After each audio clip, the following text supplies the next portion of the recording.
true.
manage it to, please feel welcome here. And so at this point, I want to allow Madam Caroline to pray for us, and then we'll be starting this meeting. Could we stand and pray together?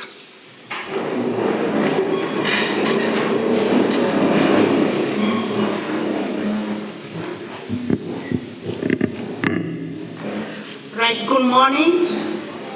Yes, my name is Caroline Kihara, a member of staff in School of Hospitality and Tourism. So let's pray. Our God, our Heavenly Father, we come before thy presence this morning with thanksgiving in our hearts. We thank you so much of your goodness and of your mercy, O Lord. Thank you for taking this far, dear Lord, and thank you for this day that you have given us, O Lord. How grateful we are, dear Father. Thank you for enabling us, dear Lord, to gather this morning for this conference. And our God, we commit each and every person into able hands. We ask of your presence, dear Father. Begin with us and end with us, O Lord. I'm very sure, dear Lord, it will be very helpful, dear God. We thank you and we honor you. In Jesus' mighty name we pray as we believe.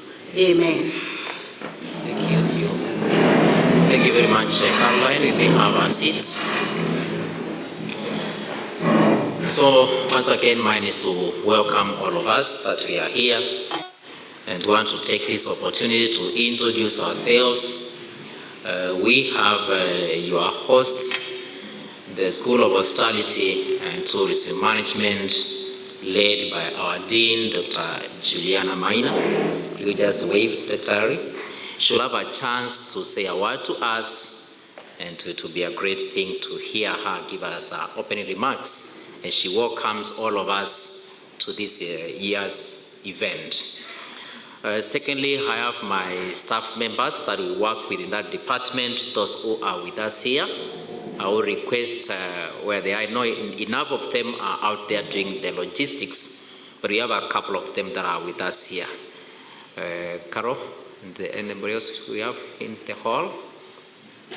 Yes, the one who has prayed for us is the one that we are seated with here. The rest will be going to be seeing them as we continue with the event.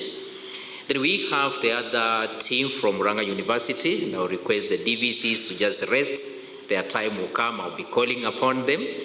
So the other team from Murang'a University, those who are with us here, the staff and faculty, to just wave at the team that is in the house today. So those who work for Murang'a University, I know enough of them are running around also with the logistics, and again, we'll be seeing enough of them as we continue with us. We have the students with us, and you are most welcome. Those who are receiving the other students who are joining us, the team from Murang'a University, it's a pleasure having you. You have also come across a number of them who are doing the ushering, and as we continue for the 2 days we're going to be here together, we will have a chance to interact with them. Please spot one of them around. They are dressed in ushering attire, and tell them to take you around Murang'a University and at least be able to sample what the university has to offer. We always say we are one university that is on hills and valleys, and we have managed to make sure the university meanders across the entire place. So avoid shortcuts. Please go the route, take one of the students to take you around and to show you what we have here. Most welcome.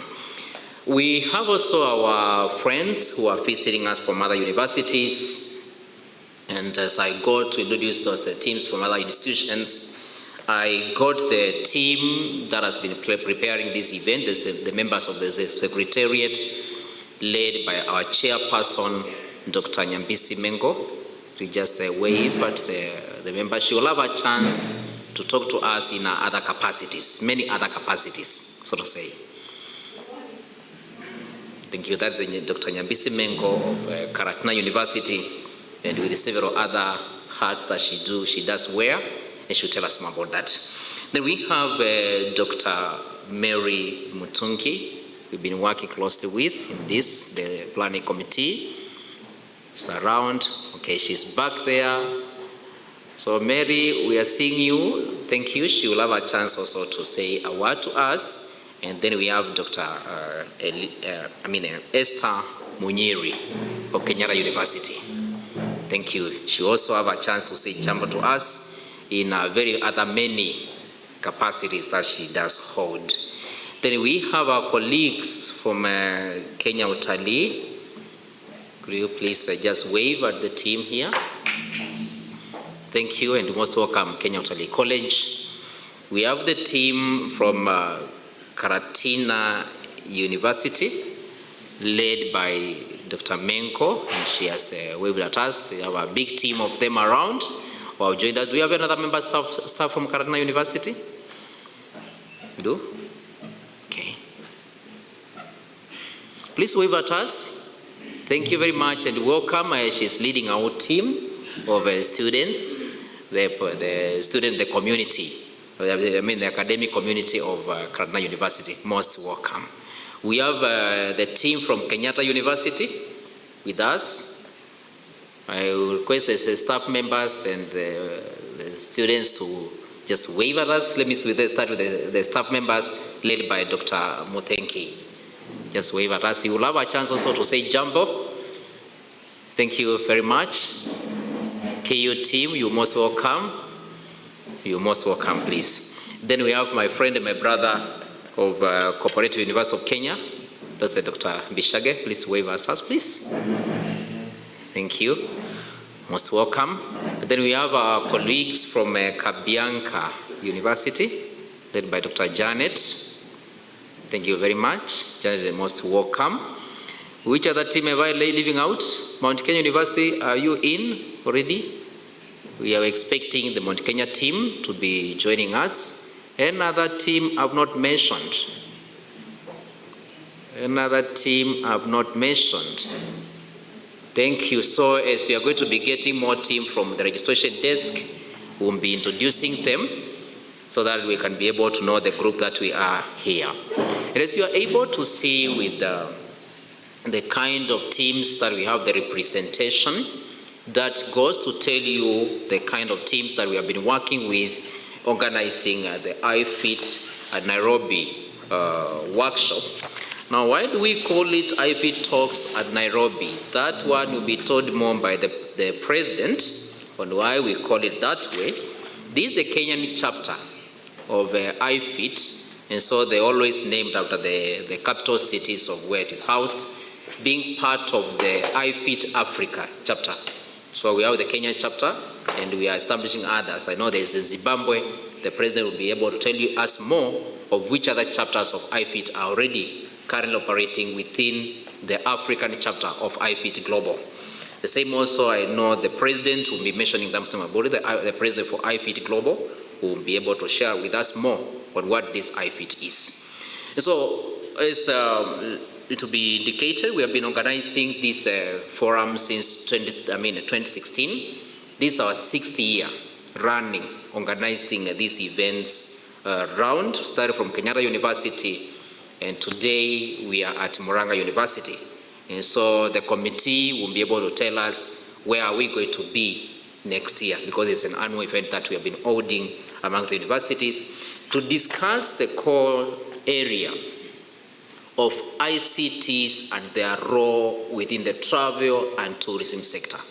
That's what the iFit Talks have all been about, where we exchange the latest knowledge, the latest technologies, and how they are being applied within the travel and tourism sector. And throughout the 2 days we're going to be here today and tomorrow, we are going to be told more about this. We'll be able to hear more about what is happening. We have assembled a team of presenters here who are experts in that area, a few student papers, but majorly we are dealing with the industry that are going to be doing these presentations.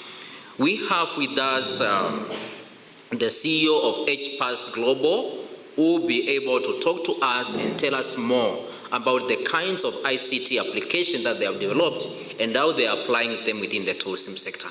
The same again, we'll have the hoteliers, a whole panel of hoteliers who are going to be talking to us about this. we are privileged. We'll be joined online by the chairman of Kenya Tourism Federation, which brings together all the private sector of the tourism industry in this country. They will be addressing us during the panel for the hoteliers, where they are going to be telling us how have they navigated out of the COVID-19 using ICTs. So we'll get that perspective from them. Going later, we also have a chance to hear from Travelport. The CEO is also going to be presenting here and telling us about how ICTs have been used in facilitating travel. So these ones deal with the travel facilitation for airlines, for hotels and the like. So they'll tell us what are the latest technologies and how have this worked for them during the COVID period and what lessons they have picked from there. We also have a chance then to hear from the S3 Eastern Africa. These are experts in the GDS area. The geographic, no, not GDS, GIS, yeah? Yes, that information is it's called Joe? Yes, that one, eh? Yes, geographic information system. That's their area of expertise. They are doing a very interesting work in the cultural tourism. I know they'll make a mention of that. But key to that, what we want to hear from them, and what I know they are going to be telling us more, is how they have, the kind of ICT applications for tourism resilience. How ICT is working towards ensuring that the tourism sector becomes resilient as we navigate out of the COVID-19 pandemic. So that's what we're going to be having. We also have a very interesting panel, and this one you can't afford to miss, those who may be planning to miss any session. Now, this will be tomorrow, and the women in tourism are planned to hold a panel with us here to share their experiences of how the women in tourism have made it during the COVID-19 time. And so that is going to be a panel discussion, not one person. We're going to have a group engaging and discussing that topic here. Please prepare your questions that you want to be able to throw to them, open discussion, telling us how are the women doing it in tourism. It will be a great moment to share together. Of course, they also have a chance to tell us what women in tourism do. It's called the Kenya Association of Women in Tourism. So if they are going to be doing any recruitment, I encourage all the women in tourism, please join that group for mentorship and for opportunities and even for networking. We welcome you to that. So that's how our programs look like. We have a few papers to be presented. We have a very interesting paper that's going to be presented tomorrow by one of our secretariat members, Dr. Mary Mutungi, on market diversification in turbulence. And this one, she's picking it from the luxury brands niche, the luxury hotel brands. So she'll be presenting that topic.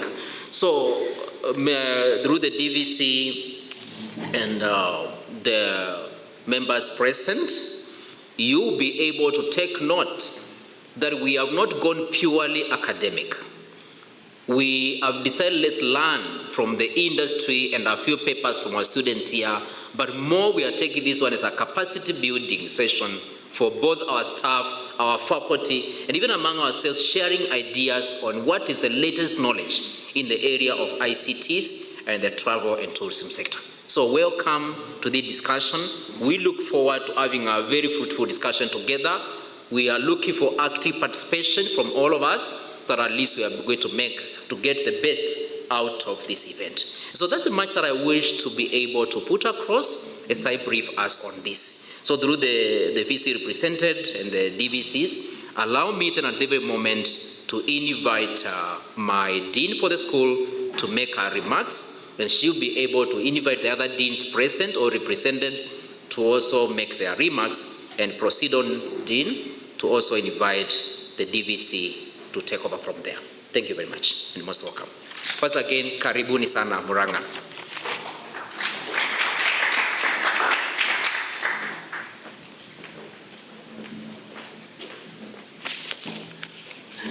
I need to adjust the height. Dr. Mutinda.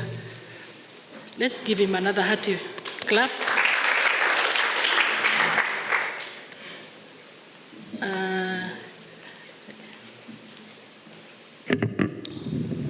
Good morning, all of you. We're in recognition of our chief guest who's just arrived.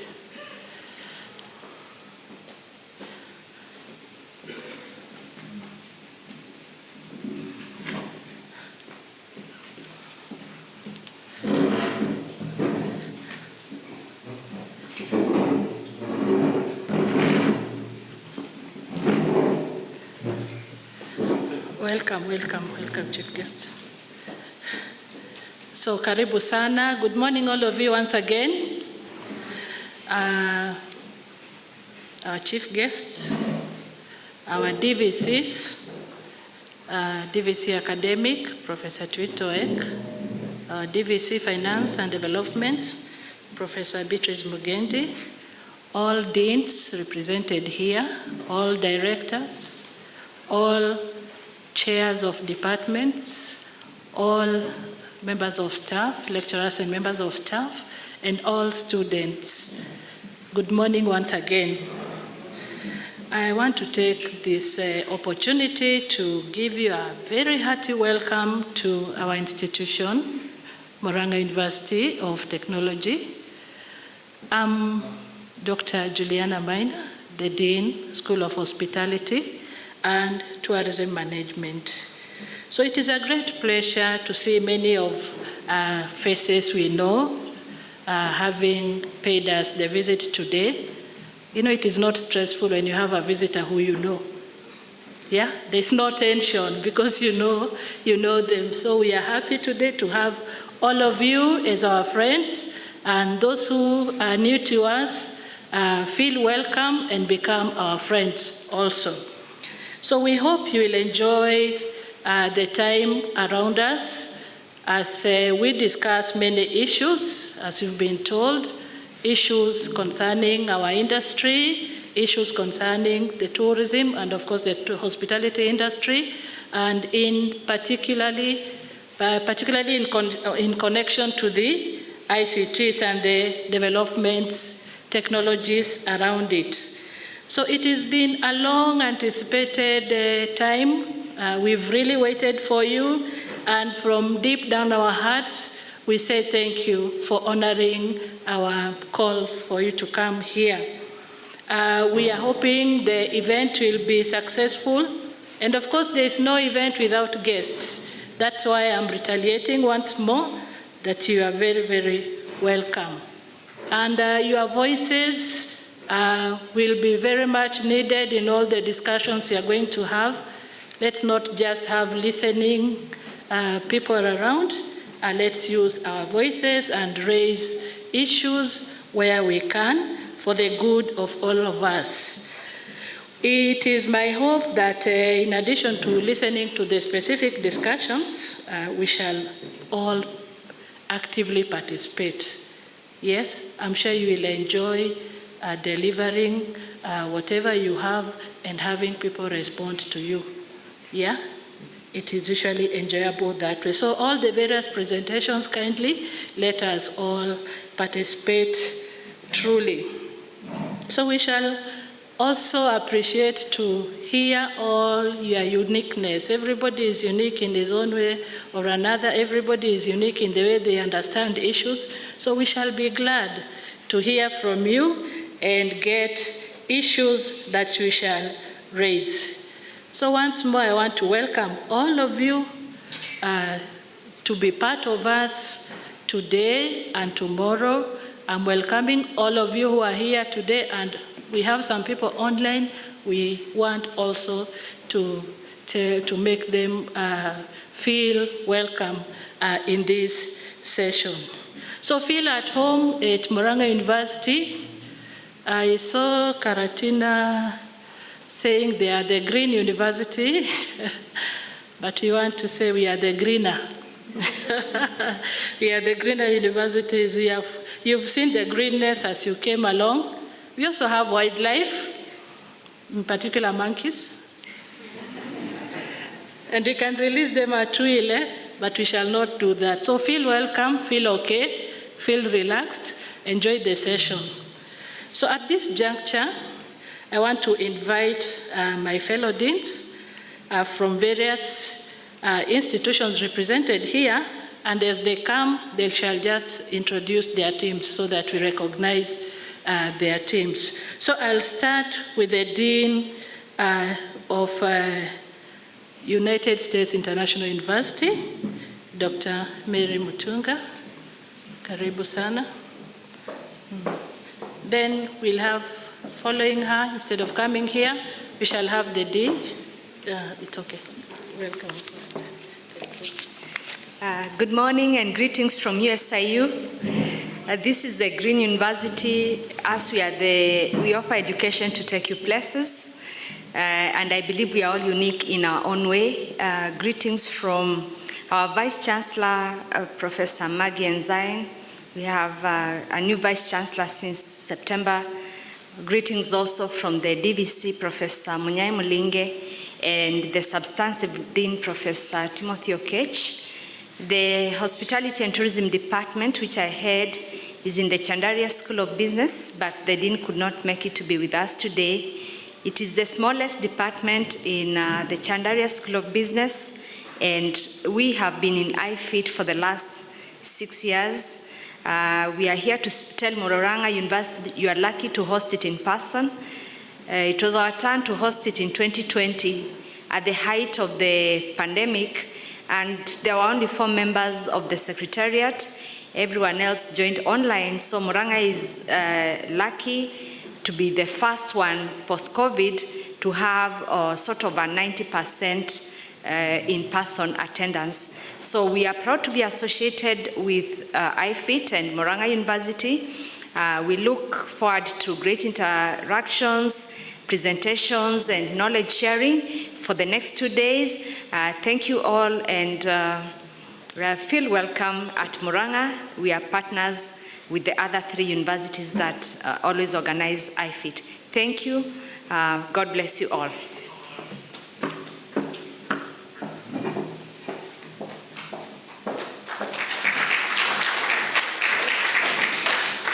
Thank you, Dr. Mary Mutunga.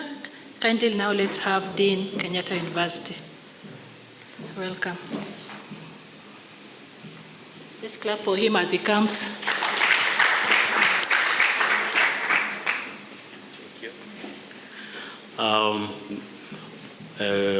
The DVC, Professor Tutoek, I understand that's the name, and many members of the management present, deans of faculties from various universities that were here, the chairman of departments, lecturers, colleagues, PhD masters and bachelor's comrades present. Ladies and gentlemen, good morning. My name is Dr. Sisino Muthengi from Kenyatta University. I am privileged to bring you greetings from Kenyatta University, from the entire management of Kenyatta University, headed by Professor Wainaina, our Dean, School of Business, Economics and Tourism. We are a big school, very big school. There were 3 schools that have been joined together now. We were School of Hospitality and Tourism and Leisure. Now we have School of Business, Economics and Tourism. Things are happening. And so our Professor, Vice Chancellor, and Dr. Perry Sonono, that is our Dean, and greetings from our Chairman of Hospitality and Tourism, Dr. Kariuki, and the entire KU team. Perhaps just want the team that we came with to just rise and just wave from Kenyatta University. I think we have quite a number, just stand and wave. Yeah, we came up almost a full bus. Thank you very much. I am here to just thank you for this preparation and invitation to attend this conference. ICT is has a major influence on every aspect of life today. And I was looking at the trends that we have right now in ICT, And some of the strengths that we have, like removing us from actually the work itself. And so if we are not participating in ICT-related activities and understanding, then we may be irrelevant. So I am personally interested, very interested, and that's why I'm here, to participate in understanding and learning as many things I could learn on how I can conduct into issues and areas of information technology, the Internet of Things, the artificial intelligence, and the QR codes. You visit some museums out there and you find there is no one to guide you. But when you get in there, you have your phone, you just scan things, and you have actually information. You're being taught what is there. You're being given a guidance, even better than a human could tell you. We could do that in our Fort Jesus Museum or other museums that we have. And so our guest, I'm happy to be here and happy to be part of the journey that started in Kenyatta University in 2016. And most of the colleagues who are here, I can assure you we have interacted here or there, and they could be part of Kenyatta University. Even Murang'a could be part of Kenyatta University. So we are here and we feel at home because some of the lecturers, your students, who are lecturers or maybe undertaking, we are developing them in Kenyatta University, so we feel at home, and most of the universities here.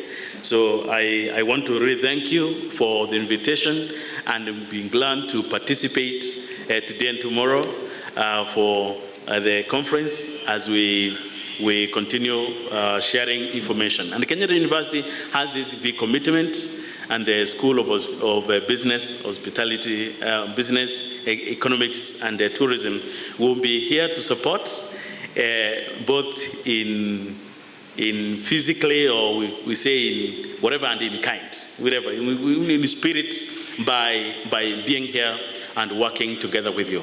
Thank you very much. Have a great conference.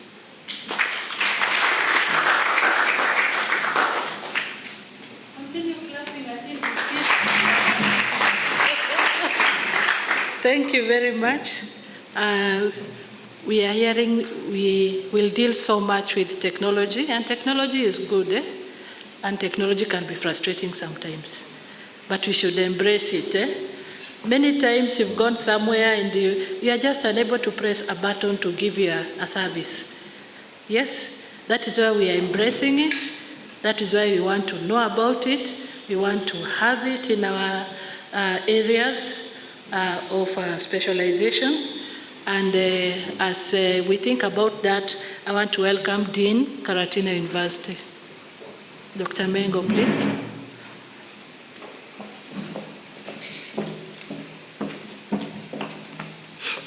I was waiting for her to say, so you clap for me as I walk here. She forgot that part.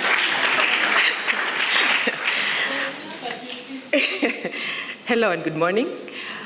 My name is Dr. Nyabisi Mengo from Karatina University. I'm here to speak on behalf of our Dean, School of Business, Karatina University. His name is Dr. David Gishuhi. He was not able to come. He texted me this morning and told me he was not able to join us. But receive his greetings. Just like Dr. Mary said, we have been organizing this for a while for universities.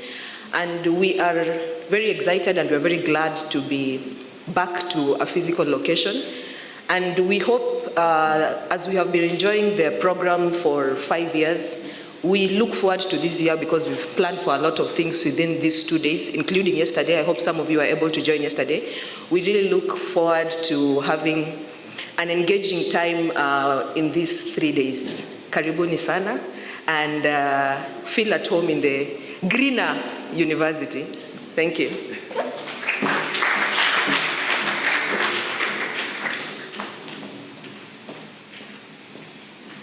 Thank you so much. At least you clapped for her without instruction. That's good. So now I want to take this opportunity to welcome our DVC, Finance and Development, Professor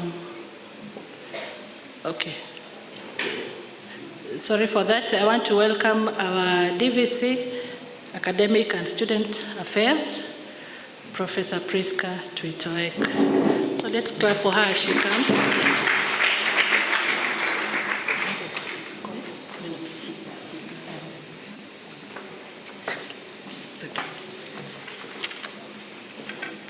Thank you. Thank you very much, Dr. Juliana. Our chief guest, the CEO and principal of Utali College, Professor Charles Musyoki, DVC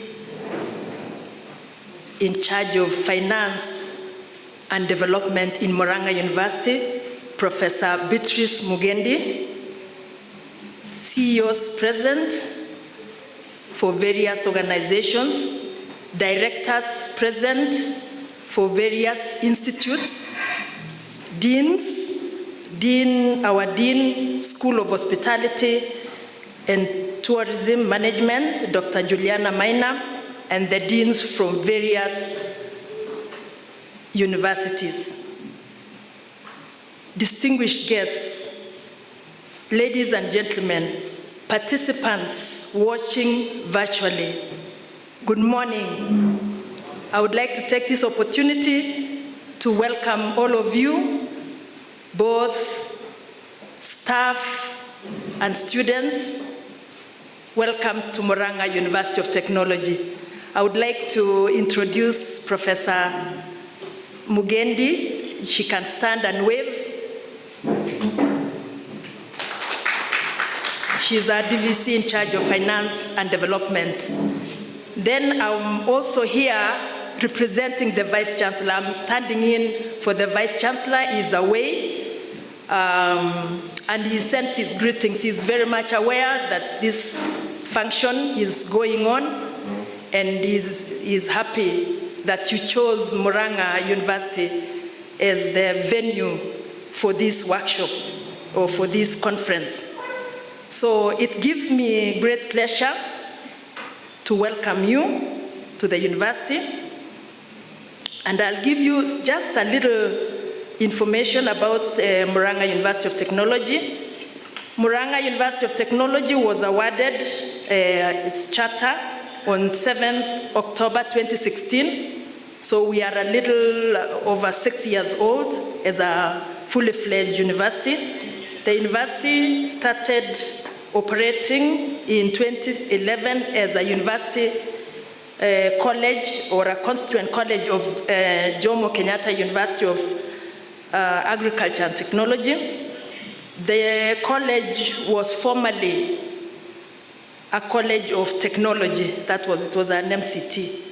So since the award of charter, our university has continued to grow steadily in respect of student enrollment and infrastructure. The total number of students at the university stands at around 8,000, and it's expected, of course, to grow to over 10,000 in a year or two. These students are admitted in 6 schools in the university. The school that's hosting you, hospitality and tourism management. We also have engineering and technology. We also have computing and information technology, education, humanities and social sciences, pure applied and health sciences, business and economics. So we have 6 schools. Ladies and gentlemen, and our chief guest, we remain alive to the reality that making of a great university is dependent on its commitment to scholarly excellence. Our university has continued to endeavor to achieve its vision of being a leading university in technological innovation, research, and training.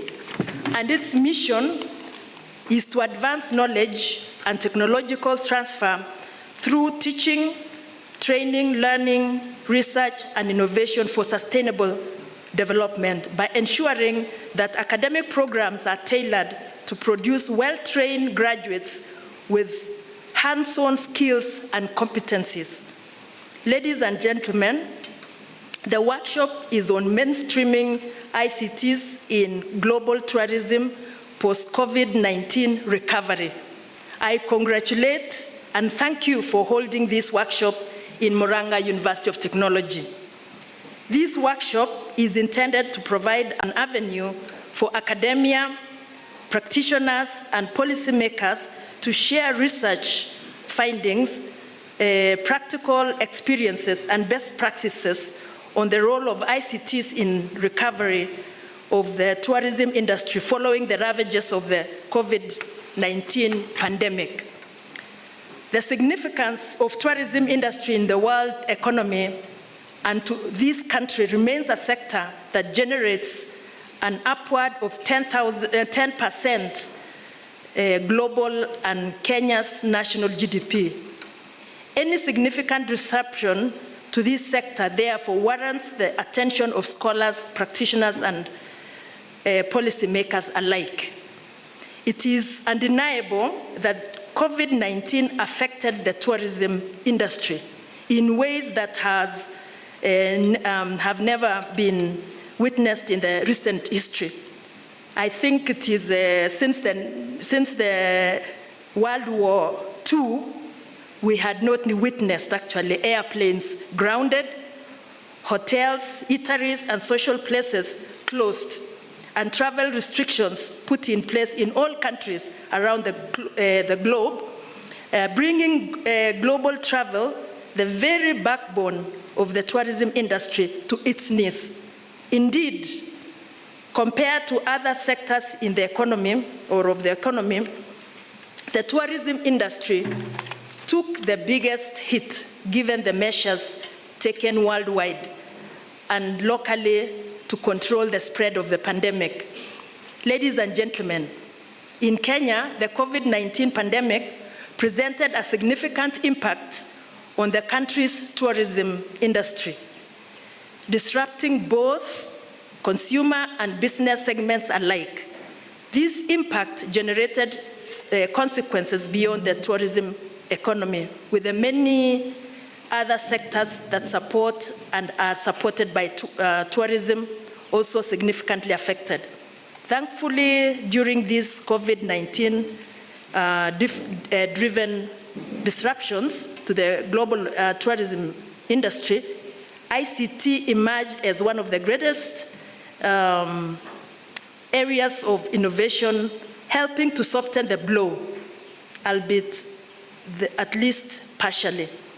ICT continues to play a key role in strengthening the foundations for a sustainable and inclusive economy recovery, providing alternative pathways to the practice of the tourism during the new normal. Ladies and gentlemen, as the world struggles to rise from the impact of the pandemic, many countries are today developing measures to build a more resilient tourism economy post-COVID-19. Promoting the digital transactions remains the center of plans to support the sustainable recovery of tourism. Notably, with timely interventions and strategic investments in digital development space, countries will generate a solid potential to build strong foundations for national digital transformation, supporting a long-term sustainable and inclusive growth in tourism sector. Ladies and gentlemen, Murang'a University of Technology prides itself as being a center of excellence in technology, training, research, and innovation. Its technological environment is strategically important to its mission, since information technology is an indispensable presence and fundamental enabler of world-class educational practice, research, and innovation. So over the years, the university has leveraged on ICT to advance its mission, and it is one of the goals identified in its strategic plan and shapes the direction for information technology initiatives.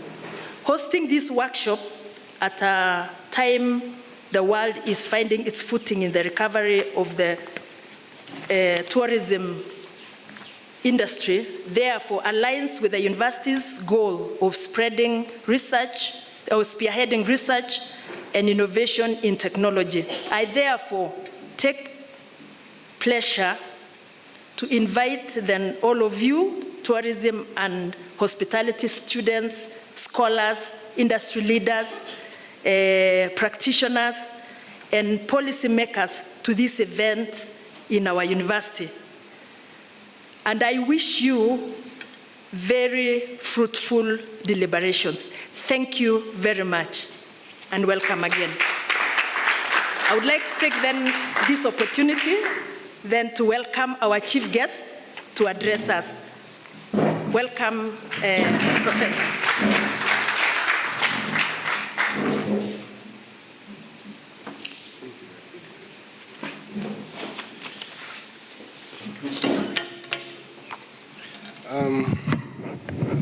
Thank you very much, Madam. I know I have been referred to very many times as the chief guest. Sometimes that title is so heavy that you're not able to carry it on your back.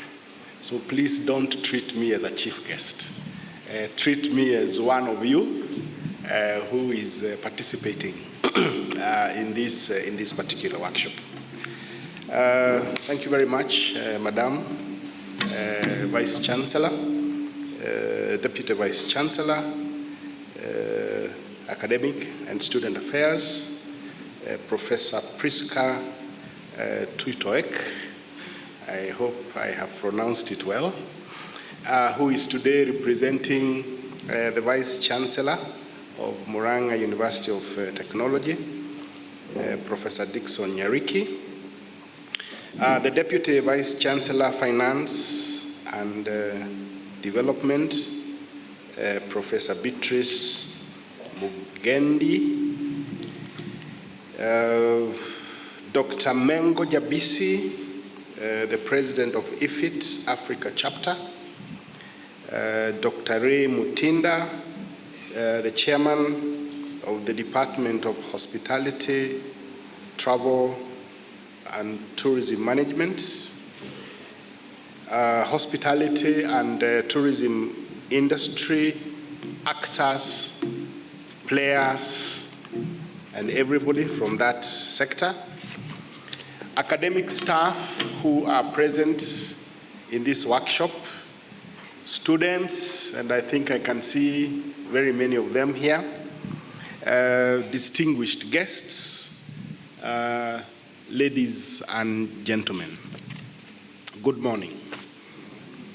I want to begin by saying that Kenya Utali College is very humbled and honored to have been invited to participate in this very important workshop, particularly considering that Kenya Utali College is not a university like the many universities that have been mentioned here this morning, but you found it fit to invite us to sit with the universities and discuss the post-COVID resilience and adjustments with you.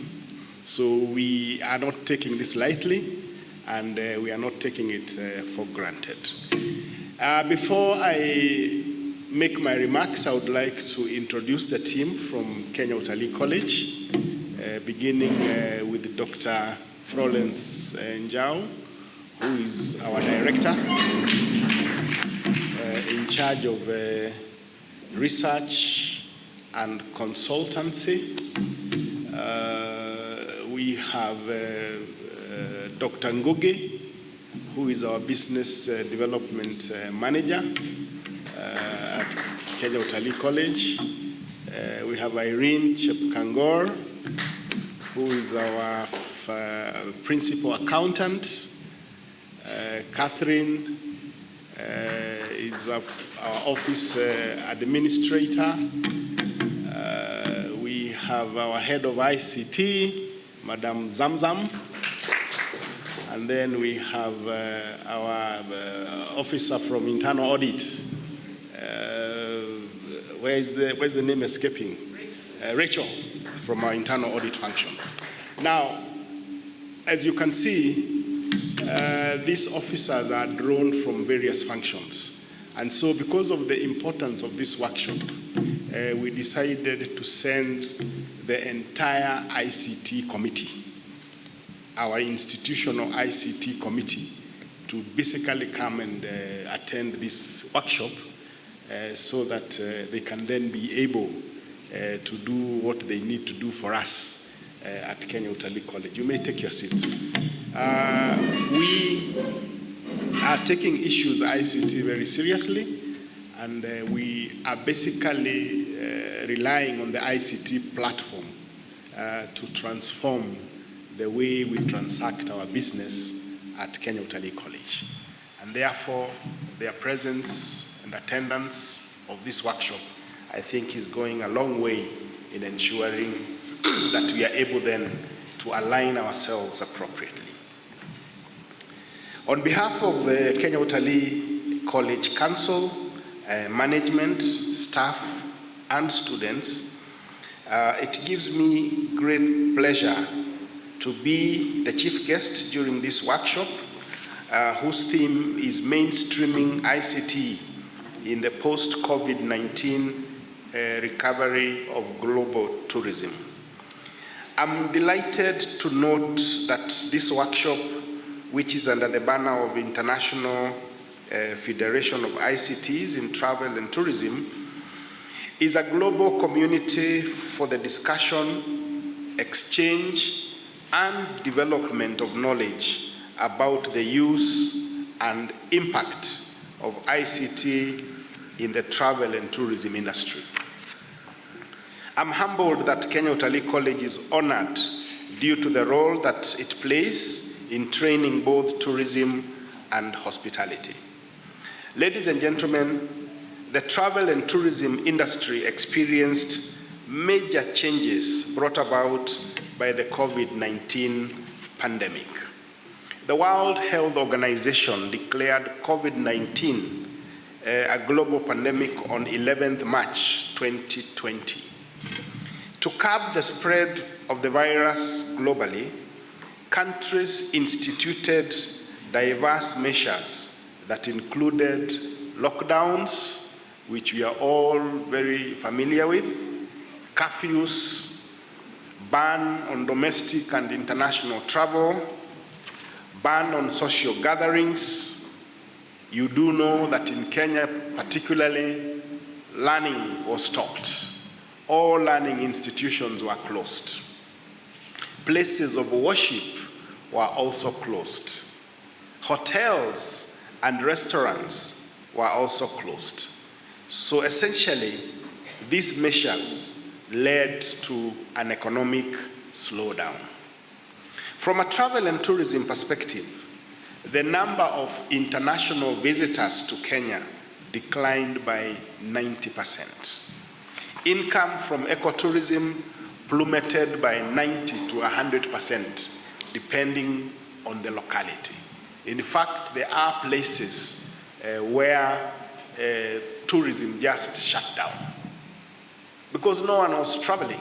You know, there were no flights coming in from our markets, our source markets. You know, our parks were just there. You know, animals were there, but nobody was coming to see the animals. So the COVID-19 pandemic, despite being a health crisis, was fundamentally an economic crisis. This is therefore a very important workshop that will look into how the academia, the industry, the practitioners, and the policymakers are navigating post-COVID-19 or maybe more accurately, how we are going to continue navigating the travel and tourism industry in the midst of COVID-19, which continues to mutate. As you are aware, we are not out of the woods yet. The situation is much, much better than it was in 2020. We've seen very progressive recovery, particularly in tourism. 2021 was much, much better than 2020. 2022 seems to be better than 2021, but we are still not yet at the 2019 level. Most significantly will be the lessons that we shall learn and apply in our respective institutions and workplaces by taking advantage of the opportunities presented by ICT. I think at no time have we, in the history of our own countries, seen the value of ICT than during the COVID-19 pandemic period. A lot of things could still be done. Those of us who worship could still worship virtually. You didn't need to go to church, you didn't need to go to a mosque or a temple or wherever else people worship, because these are services that could actually be provided for virtually. Classes at some point resumed also virtually. So I think ICT in itself presents very, very major opportunities for us as we move towards recovery from these effects of the pandemic. Effective and high-speed ICT, infrastructure and software applications in the tourism and travel industry have been very important in tourism development in that, one, they have allowed customer management relations and supply chain management to be combined into a single source that allows customers to select and pay their products using a single tool. Secondly, they have allowed the producers in the industry to reach their customers directly and promote their products, and this has led to reduced costs. So again, very major advantages that ICT is bringing on board. Thirdly, ICT have led to changes in demand and supply, in that a higher demand for individualized products and travel information by the ever-increasing discerning customers has led to unique travel experiences. Fourthly, ICTs have provided unique opportunities to the industry players to innovate and redesign products to meet individual needs and satisfy the customer needs. Indeed, there are companies that are now providing virtual tours. You can actually visit national parks virtually, pay the fee, and be able to see real-time lions hunting, lions on a kill, without having to travel, thousands of miles to see these animals. So again, technology, and the advantages that technology has. Africa has been accused of being very technology averse. And we need, I think, as Africans, take to technology effectively. Because technology has a huge potential to change the way we do our business. Technology is so convenient. I can share some experiences I've had myself because I went to school in Japan. And Japan is one of the most developed countries. Technology is very advanced in that country. So everything that is carried out in that country is underpinned by technology. Things are made very easy if you use technology appropriately and effectively. And therefore, I think as we deliberate in this workshop, as we discuss the post-COVID adjustments and resilience that we need to have as Kenya, the role of technology needs to be very central. we need to take every measure possible to ensure that we take all the advantages that are provided by ICT. Fifth, ICTs have provided opportunities where those unable to have physical meetings have continued to participate in discussions and exchange of ideas using online platforms. This workshop itself is a clear testimony of that. We are here physically, and there are probably more people following these proceedings virtually. So basically, again, that indicates the sort of values that these online platforms are bringing on board. Sixth, ICTs have also been used in creating destination management systems that have been used to integrate the entire tourism supply at the destination in order to reach global markets. Seventh, in academia, the digitization of education with the increase of online classes, which has made it easier to teach, learn, and exchange knowledge. However, caution should be taken because of the practical nature of the travel and hospitality programs to ensure that students acquire the required skills in addition to the knowledge. So again, taking advantage of ICT to still ensure that you are able to reach out to students even when there are restrictions in as far as congregating is concerned. Ladies and gentlemen, your input in this workshop is very valuable, not only to the academia, but also to the tourism stakeholders and the policymakers, as it will ensure that we are in tandem with the global travel and tourism trends. The industry is fast changing and is very, very dynamic. We want to ensure that we continue to provide the industry with professionals who are competent in their areas of specialization. To this end, the Kenya Utali College is undertaking a fundamental review of its curricula, which will see ICT play a bigger role in curriculum delivery, and I'm sure that is the direction all our learning institutions should take. Ladies and gentlemen, as I conclude, I wish to thank you once again for inviting me and for inviting Kenya Utali College to this workshop. I believe the results of this workshop will go a long way in ensuring that our training meets the latest trends, as well as help us in achieving our respective mandates. I wish you fruitful deliberations. It's now my humble duty and honor to officially open this workshop. Thank you, and God bless you.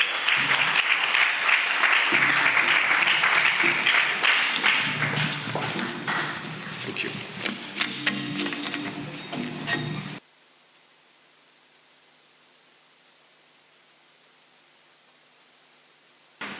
Could we give him another round of applause, please? And thank you very much, Professor. It has always been a pleasure meeting you, and thank you very much for according us that honor. Through the DVC, we welcome you most sincerely to this university. I know you are in safe hands. She'll show you the other place of this university. Karibu sana Murang'a University. It's a pleasure. Thank you. So at this point, ladies and gentlemen, through the VC represented, I want now to invite Dr. Menko to come and tell us about iFit, and then she'll be inviting the iFit president to be able to address us. Most welcome, Dr. Menko. Let's invite her now in the capacity of the president for iFit Africa. Please, a round of applause for her. So we continue until she's here, trusting that she will not take long. We are inviting the president of iFit Africa. And so please, let's give our claps worthy the president. Most welcome, Dr. Please.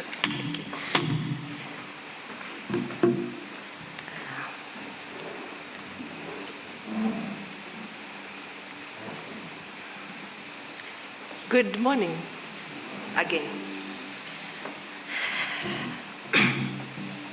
Right, it's there.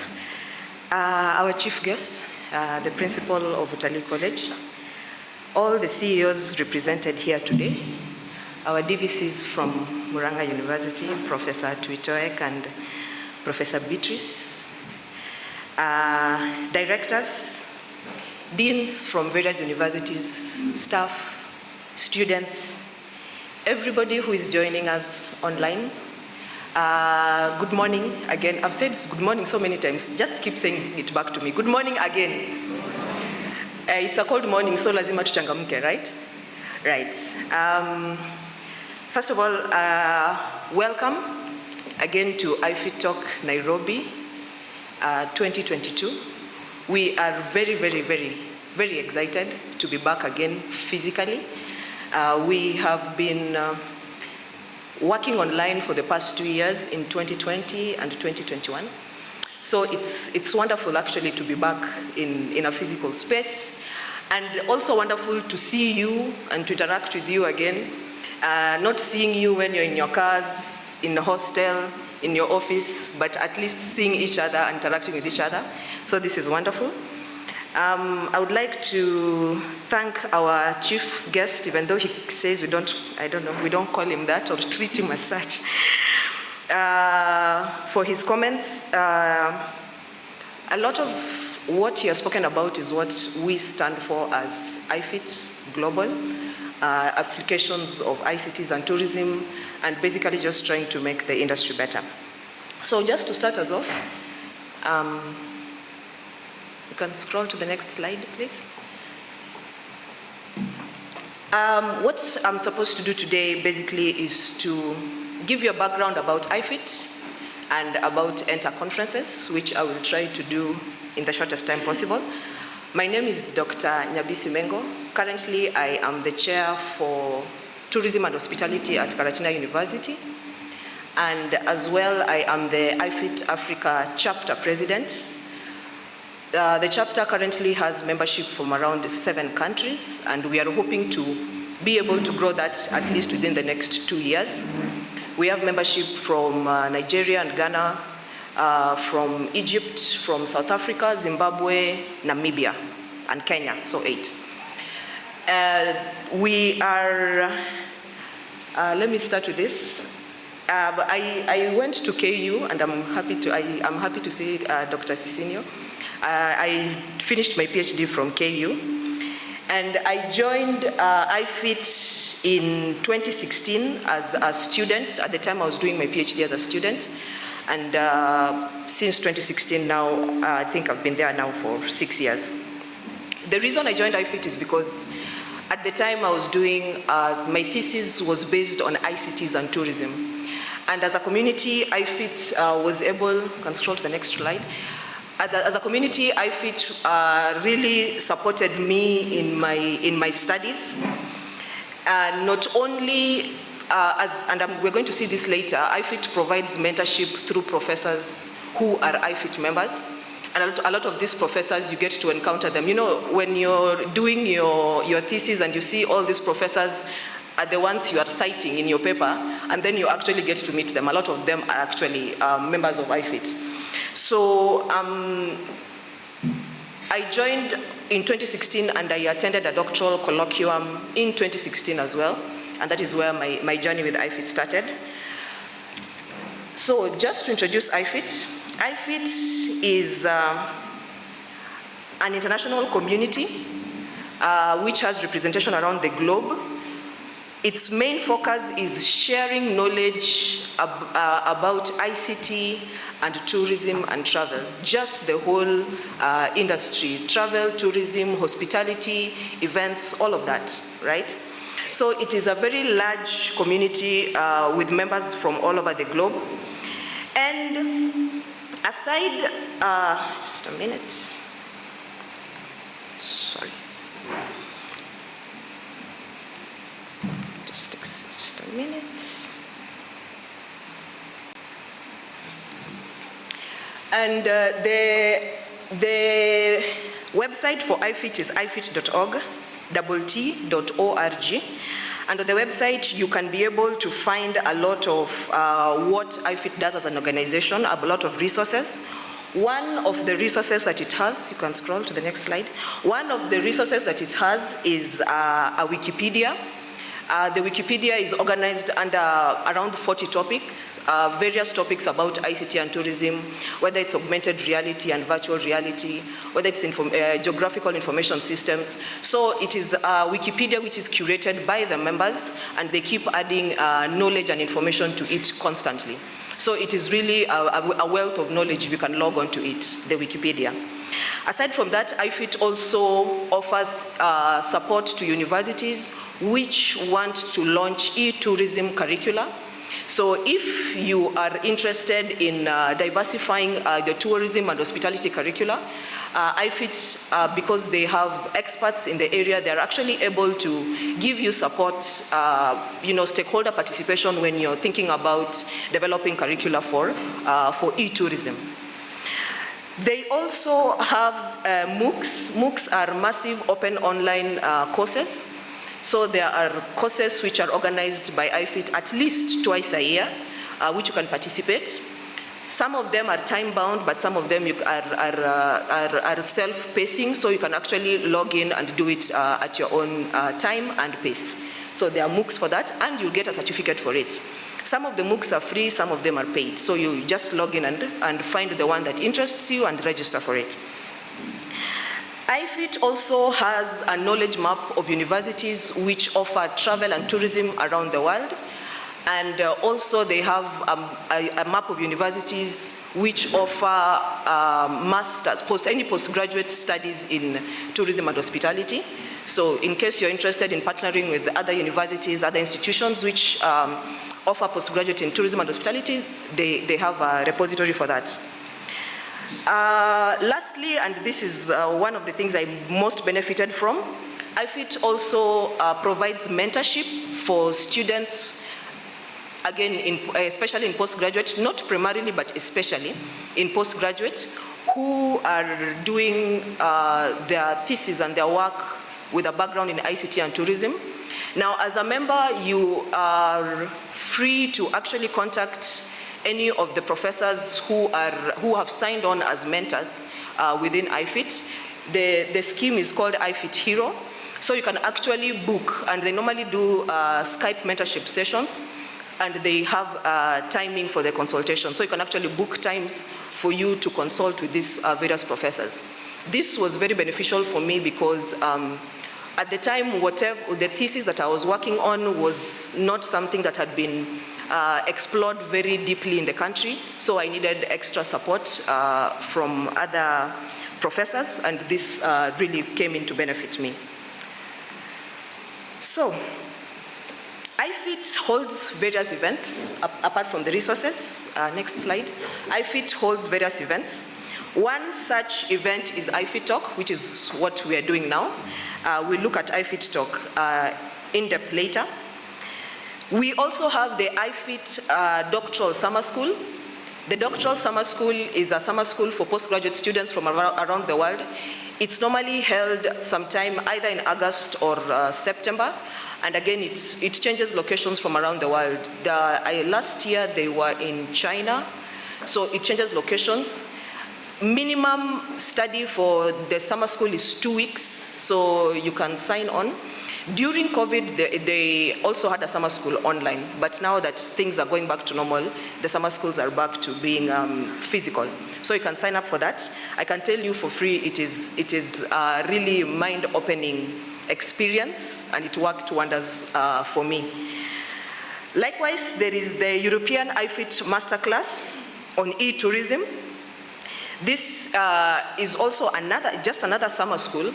The advantage about this is in case you're doing your studies in the European universities, when you take this masterclass, then they get credited. I don't know whether there's anybody here who's doing the masters in any European university. All right.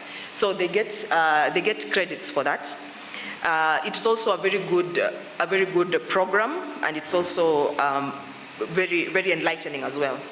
We also have Hangouts on Air, where they're just community events where we go just to have conversations about what is happening in the world. It normally takes around 2 hours, and it's organized every maybe 2 months, just to have conversations about what's going on in your end of the world, what is the progress, what's slowing down, and things like that. So let me speak to you a bit about iFit Talk. Now, iFit Talk is an event which is organized by chapters. Apart from the main event, which is the Enter Conference, which we'll see later, the member chapters from various countries and various locations around the world are allowed to have workshops where we can have conversations about topics related to ICT and tourism which affect us. Now, iFit Talk is open to themes, and because it is country specific, it is actually open to interpretation, and you can actually create your own themes in what you feel affects you. And this is what we've been doing for the past 6 years. Maybe you can scroll a little bit. What we have done in the past 6 years is look at what is going on in our industry locally and try to come up with conversations around that, because that's what the iFit Talk is, having conversations about what's going on within our industry. So, for example, in 2017, we had something about competitiveness in the industry, because that's where we were at that time, how to enhance competitiveness within the industry. Then in 2018, we had conversations about geographical information systems. And in 2019, please scroll to the 2019 one. That's 2017, competitiveness. In 2018, it was about GIS. In 2019, we had conversations about resilient destination. No, that was in 2020. This is on 2019. The reason this is here is now in 2019, when we looked at the industry, and especially academia, we realized that there was a gap, especially to do with postgraduate students in tourism and hospitality. So in 2019, we sat together as a committee and decided to have a session specifically for postgraduate students, for them to be able to, number one, present their papers, and number two, also to get training from professors in the field. This has been running on since 2019, and it is the pre-event to now the main event. And to be honest, it has also been quite a success.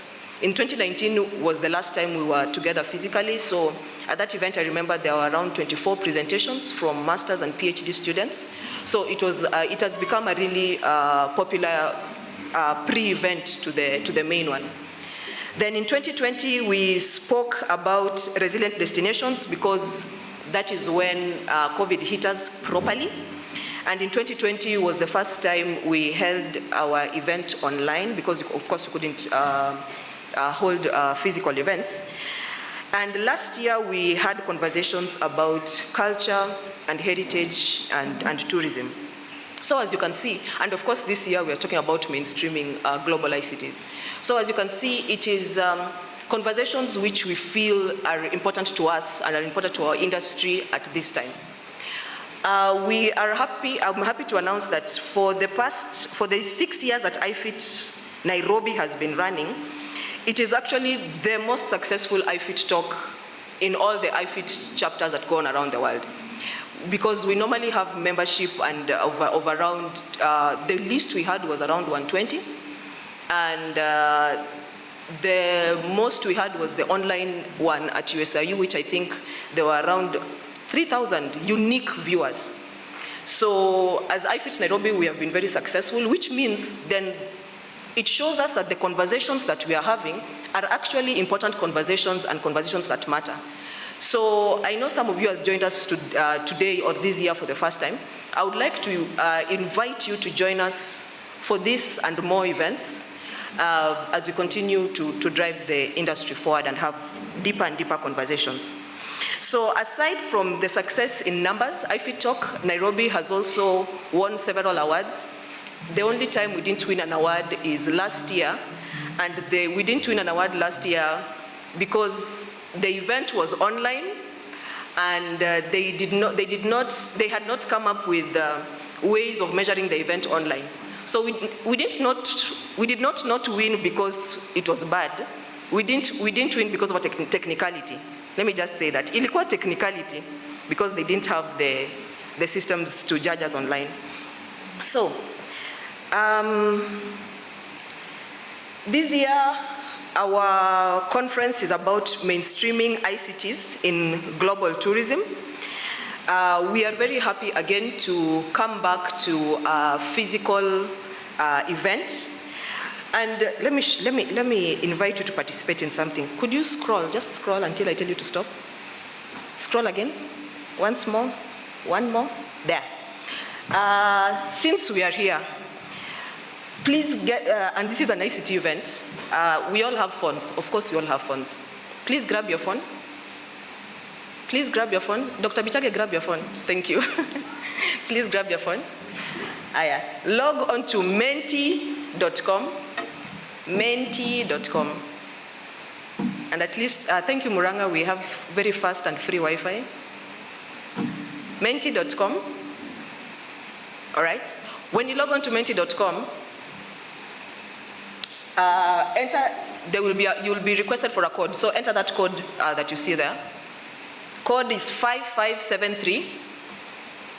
5573 6520. 5573 6520. So you'll find a question there. Are we there? You'll find a question already posted there. Did you get the question? Have you gotten the question? Okay. One-word answers. Just give one-word answers to the question which is posted there. And then I will in the afternoon session give a name to your responses.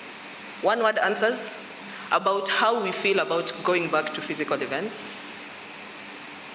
You are also allowed to give to answer multiple times, by the way. So you can give one-word answers about how it feels to be back to physical events.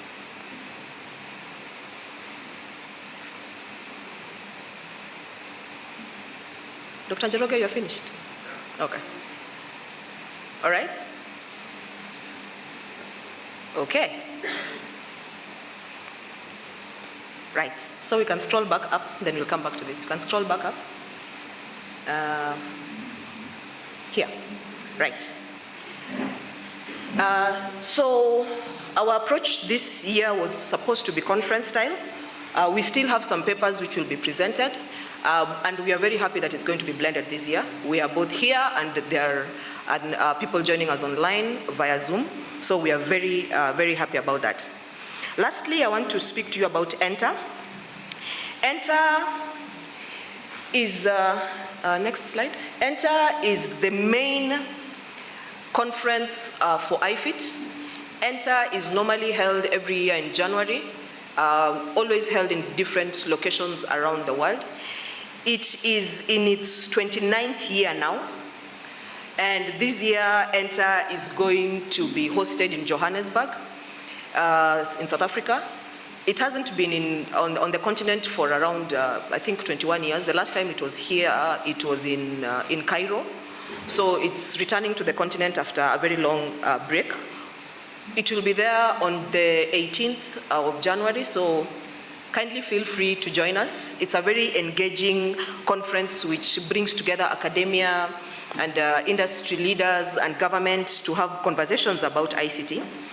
And it's very cutting edge, and I find it very informative. It's quite a good conference. It shows you, we have discussions about where the industry is heading, whether some technologies make sense, like virtual reality. As much as we might be excited about virtual reality, is it actually translating to the market? Is it making sense? Are people actually embracing it? You know, things like that. So it's a very vibrant conference with very good conversations.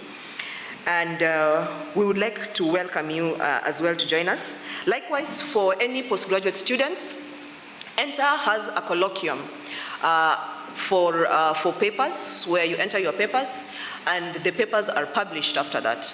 So if there are any postgraduate students who are interested, you may also join. Okay? Aside from the conference itself, when you present a paper at Enter, it is also published in a publication called Information and Communication Technologies in Tourism. So this book is published every year from the proceedings of the conference. And also, even if you don't make it to the conference, it is available online.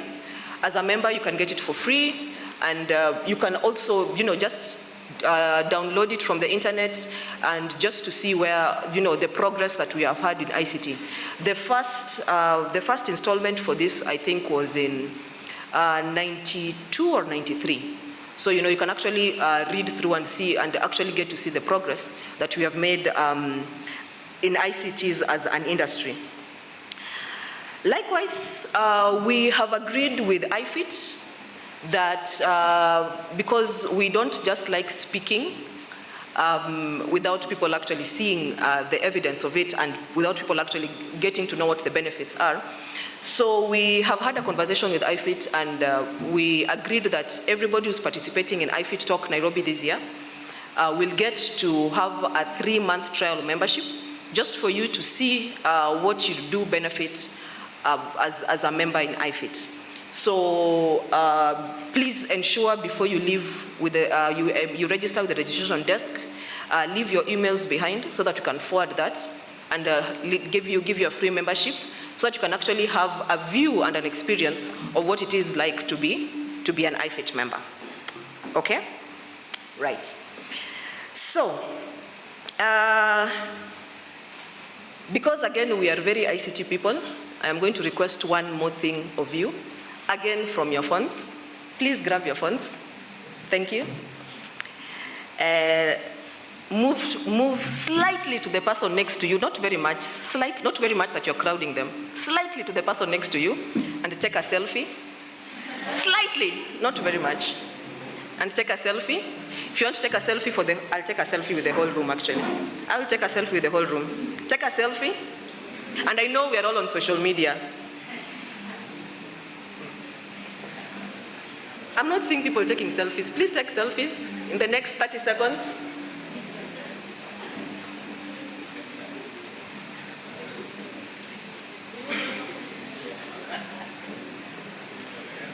All right.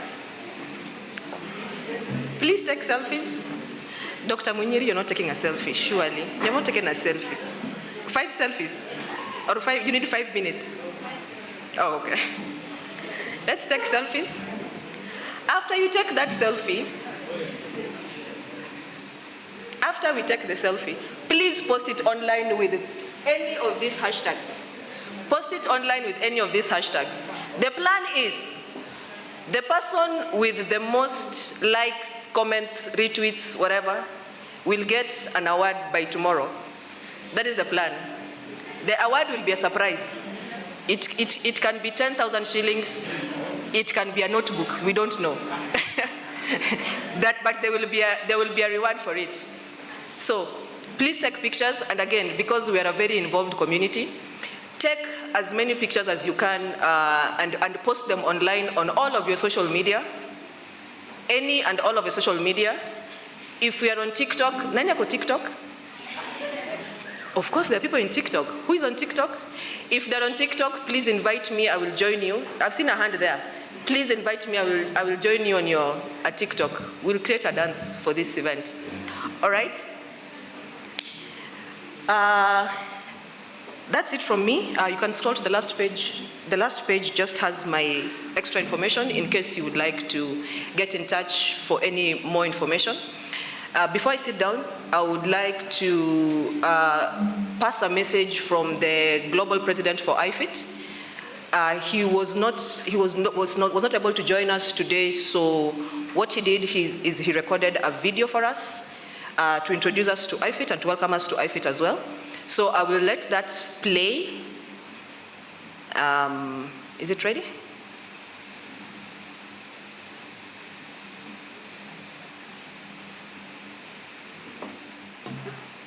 Please don't forget the hashtags when you're posting your pictures. Don't forget the hashtags.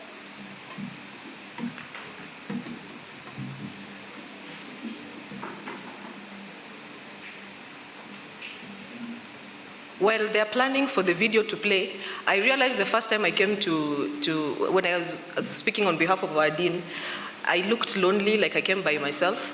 So just to show you that sikukuja peke yangu, the Karatina University team, please stand up. Karatina University team, please stand up. You are a whole busload. Yes. This is the university team from whence I come. Thank you very much. I think we can now watch the video from our president. Our president is Juho Pensonen from the University of Finland. Thank you.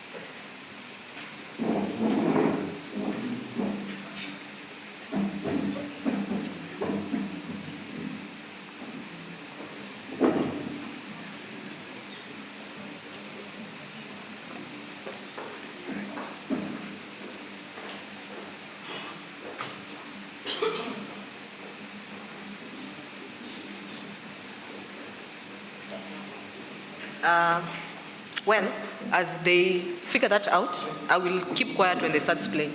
As they figure that out, I think I can read for you some of the responses. So when you do a Menti survey, it brings you responses either in table form or in word cloud form. So just your responses, first of all, we received 78 responses. Your responses are, the question was, how does it feel being back at a physical event? Responses, good, happy, excited, fantastic, motivating, quite good, not really good for me. Hey, who is that? And why? It's not one word, right? So it's technicality disqualified. Who is that and why? Niko sababu ya mvua? Is it the rain? We are sorry. Grateful, it's awesome, exhilarated, oh, that's a strong word. Comfortable, I feel advantaged. That is somebody who knows how to express their feelings. Enlightened, somehow weird. Somehow weird? Why somehow weird? Privileged, involved. Involved is a good word actually. Involved, thankful, excellent, engaging, that's what we are hoping to achieve today, engaging, right? Cheerful, lucky, beautiful, tangible is a good word as well. Active, okay. So, 98% positive response, apart from the people who are feeling weird. I think we're all happy to be here. Is it ready now? Okay. It is my pleasure, on behalf of iFit, to welcome all of you to this fantastic event. The world is changing around us all the time, and tourism industry is changing with it. A lot of this change is happening because of the technologies, how they develop and change the world. I'm also happy to see that COVID-19 impacts will be addressed at the iFit Talk Nairobi event. COVID-19 has been one of the biggest events in the tourism history, for sure, affecting the global tourism widely in different parts of the world. COVID-19 has also demonstrated the importance of the industry and tourism field for societies. It's not just about pleasure, it's about health and safety and wellness and well-being and many other factors that are being discussed in tourism right now. We also have to ask the question of how smart tourism currently is. How smart is an ecosystem that makes it possible for a virus like COVID-19 to spread globally? Is there something that we could have done? Is there something that we can do in order to prepare and make sure that nothing like this happens in the future? Is there something that we can do in order to make tourism more sustainable, make it more inclusive, make it more profitable, make it an industry that generates well-being on a global scale. And this is what iFit really is all about. iFit is a community. It's a group of people and organizations that make the global tourism ecosystem smarter every day. We are a global organization with members and followers from all over the world. This is something that we feel like is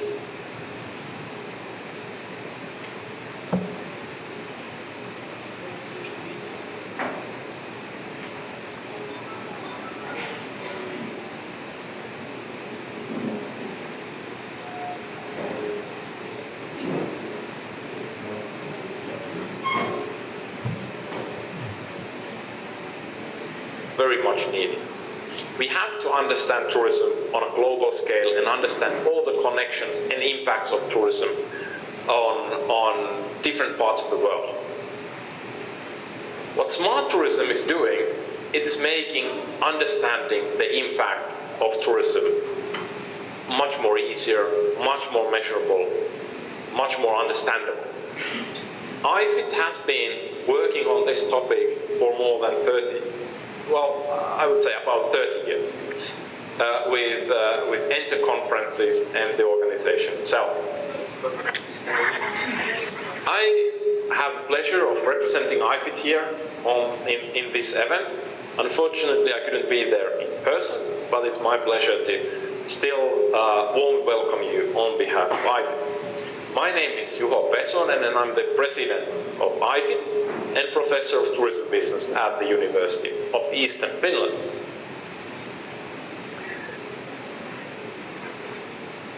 The iFit as an organization is focused on understanding technology and its use and how can we use the technology in a smart way. It's about sharing knowledge and experiences of what works and what doesn't work. It's about learning from each other what to do and what not to do. It's an organization that brings together both the academia as well as the industry for improvement of the society. We are really enthusiastic about taking the scientific understanding and knowledge into managerial practices. We have to collaborate more in order to make the global ecosystem in tourism smarter, more resilient, and more effective. The research that the iFit members does and the practical applications they do are all connected to understanding the bigger picture in digitalization and digital transformation in the tourism field. I would say that the iFit community shares the passion for learning and understanding what is happening with technologies and how to smartly use ICTs in tourism and hospitality fields. The iFit mission is to share knowledge, experience, and true passion for ICTs in travel and tourism, being relevant for the industry and responsible for society at large, as well as ensuring scientific excellence. These are all cornerstones of what iFit represents in order to make the global tourism ecosystem smarter. In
Sorry for that interruption in technology. As much as you're talking about technology, there's also the other side of it, that it may never behave like a human being, and so we understand it to that extent and make a request that we take a moment to go and grab a cup of coffee, and then we'll have this streamed live to us towards lunchtime. We'll still be able to get the comments and remarks from the iFit president. So at this point, I want to invite Dr. Mapelu, who will be able to give us the direction on how we're going about it. I want to make a special request. As she comes on board, Dr. Mapelu, please come. We are having the panel, an online panel by the hoteliers, exactly at 12 noon. It's now some 22 minutes. I'll request that you allow us we go for that tea break within a very short period of time. If it's possible that exactly by midday we are seated here, we allow them to go live online. So that's my humble request on this. So please move as fast as possible, where you can, so that we are back here to listen to the hoteliers make their presentation. We'll be privileged to have the president of Kenya Tourism Federation making the opening remarks, and we can't afford to miss that one. Thank you. Dr. Mapelu, please. Good morning, members. I'm Dr. Mapelu. I teach in the School of Tourism and Hospitality and Tourism, together with Dr. Mutinda. He's our chair. I want to take this chance to welcome you all to Murang'a University of Technology. Feel welcome, all protocol observed. I want to acknowledge the presence of our guest of honor and all the delegates. Le President, Dr. Nyabisi, I'm proud to say that she was my student somewhere in this world. I'm so proud of her for her accomplishments. I just want to observe that actually when I met her, she was doing her doctorate and she was presenting a paper at Strathmore University. And what I taught her at Masters and what she was doing at Strathmore was totally very different. And I was very excited. I live with an ICT expert, and I really went and told him, I wish you just came and saw what Nyabisi, I mainly call her Nyabisi. You know, when you have a student, their names you call her. There is Dr. Njoroge, I think he has left. I also taught him. I call him Joe. So I want to say that when she presented that particular paper, I just thought it was so awesome. It was something so different from what we are used to teaching as in the industry. So I think it's something which is really quite transformative, and I would really encourage that you pick up from what she has actually mentioned today. It was very exciting. In fact, I was really blown away from that conference. So I want to take this chance. I hope I've not hijacked the program, Dr. Mutinda. I just want to inform you about the tea break. We have our students who are in attendance. Our tea will be taken the back of the room. We have written their postgraduate section. At the moment, it's not really in use. It has been part of our library. So kindly, our students, you'll pick a voucher. There's a desk there. I hope you registered, and then you go there. There's a small item which will take a bit of time to arrive together with the tea break.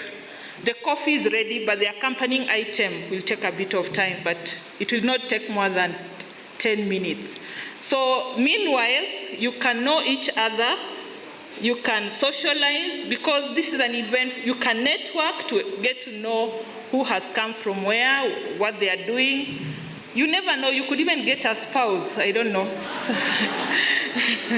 Okay? So please get to know each other. Don't socialize with the people you came with from KU. Look for somebody from USIU. Look for somebody from Karatina. Let them tell you about Karatina. Those from Karatina find out about people from USIU and people from KU. So I hope, and then from Murang'a, let me not forget my children from Murang'a. Make sure you socialize, they can tell you about the environment and so on. Our chief guest, we have a boardroom, and Dr. Mtinda will be leading that team. You'll have your tea break at the boardroom. Then we have delegates, the lecturers and the fully paid up delegates. We'll have our coffee in this room, and we will not get into the room, but our coffee is just at the back where there are the two urns. There are some cups there. The students will get into the room completely. So please, let's not break.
University, which is strategically located at 1.5 kilometers from Murang'a town, 85 kilometers northeast of Nairobi, 70 kilometers southeast of Nyeri, and 50 kilometers southwest of Embu, in a very serene environment, is currently the only university in the county serving as a learning institution for students from across the country.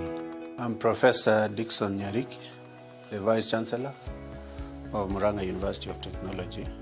Murang'a University of Technology was founded in the 1970s as an institute, technical institute, referred to as Murang'a College of Technology. And in 2011, it was elevated to Murang'a University College through a legal order. And in 2016, the University College was chartered to become a full-fledged university and renamed Murang'a University of Technology. Of course, as a university, we operate under the University Act 2012 of the laws of Kenya. And University Charter and statutes. The first Murang'a University Council was inaugurated in October 2013, and currently the university is oversighted by the third council. The university motto is Innovation for Prosperity.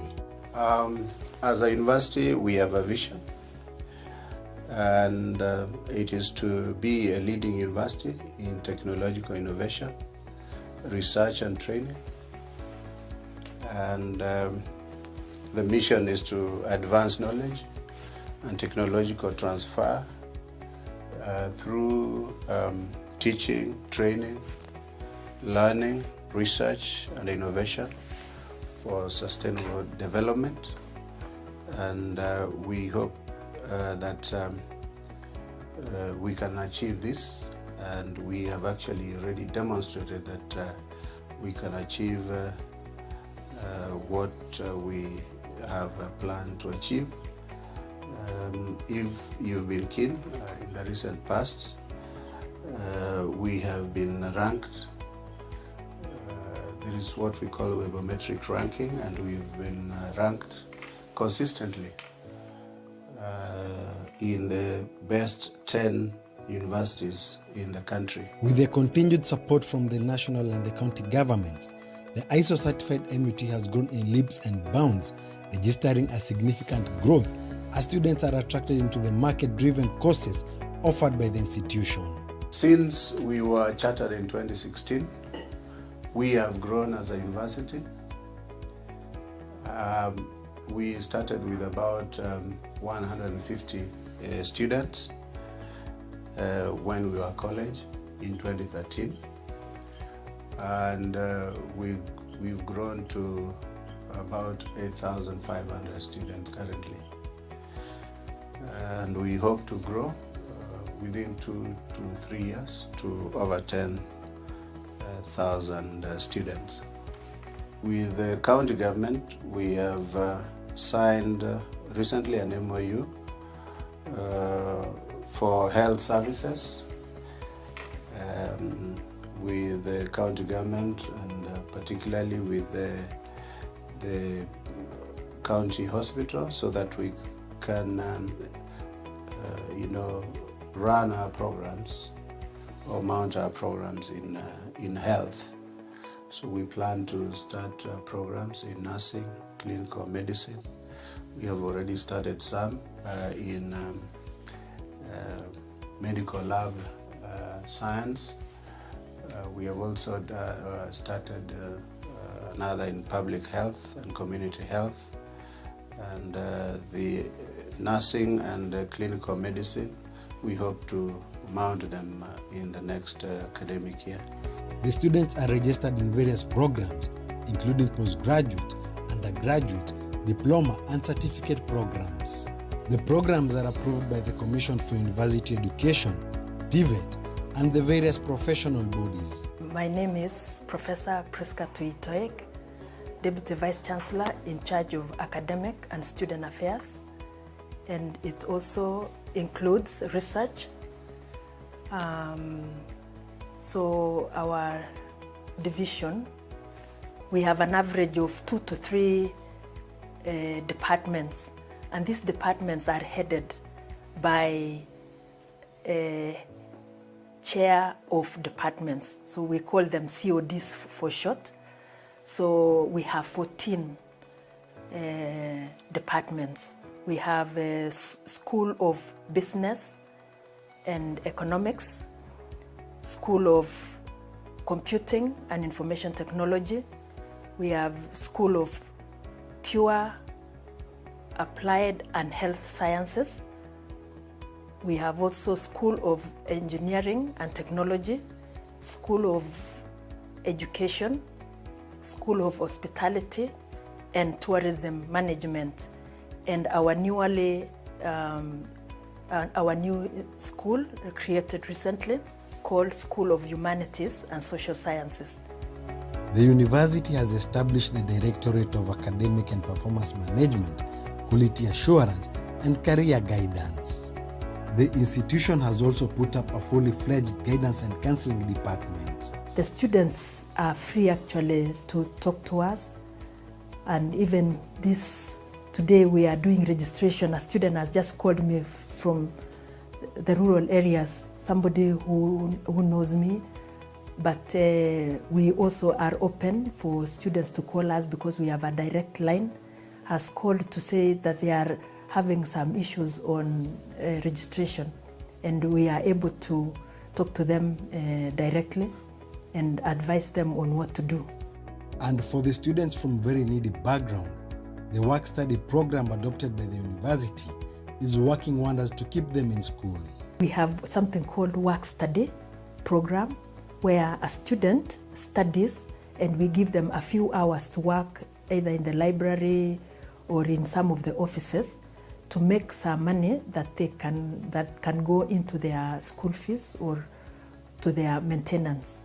So students apply and are considered to work in these different departments. The enhancement of quality skills and knowledge has remained a central focus for the university. Thus the need for the well-equipped workshops and laboratories to cater for the student needs. And more are coming up. Thank you very much for this opportunity. My name is Professor Beatrice Mugendi, the DVC in charge of finance and development at Murang'a University of Technology. The division that I head is charged with the financial responsibility, financial management of the university. It is also charged with responsibility to take care of all development projects, infrastructure development within the university. I'll start with the projects. I'll start with the projects that we have currently in the university. We have 3 infrastructure projects. One of them is a science complex, which you'll be able to see. The science complex is going to support the School of Pure and Applied Sciences. It will house laboratories, teaching and research laboratories, and some offices for administration. We have completed about 70% of the project, and we hope to finish this project in this financial year. MUT has a state-of-the-art library with a seating capacity of over 1,000 students. We have a well-equipped library and enough space for students to use. We have over 50,000 volumes of books that can be available for our students, and online materials. And I've also mentioned that we installed a remote facility where staff and students can access information from outside the university. And this is very relevant, especially right now during this corona period or COVID-19 period, where most of our working, teaching, exams and the rest is online.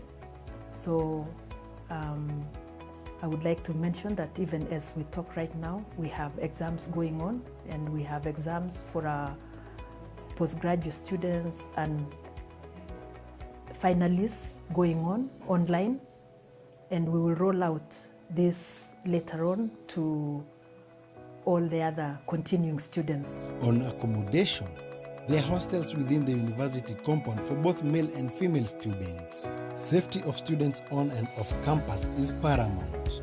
Currently, we have a capacity of 426, accommodation capacity of 426 students. 152 are males and 274 are females. The 2 hostels that we are developing, one will be for ladies and the other one will be for the male students.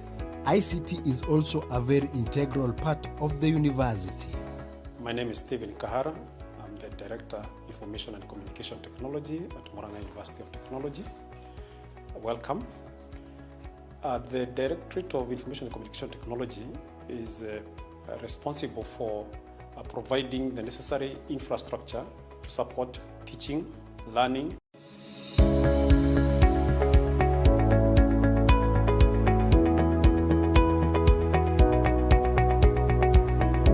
Welcome to Murang'a University of Technology. Let us take you around on a tour of this exquisite institution. Murang'a University of Technology shares a rich history with Kenya's founding president, Jomo Kenyatta. Being among the founders of the original institution, other notable founders include Charles Rubia, Kenneth Matiba, Maina Wanjigi, Father Joachim Gitonga, among other leaders from Murang'a County. Murang'a University of Technology is a successor to Murang'a University College, which was established in September 2011 via the Murang'a University College Legal Order number 129 of September 2011 as a constituent college of Jomo Kenyatta University of Agriculture and Technology.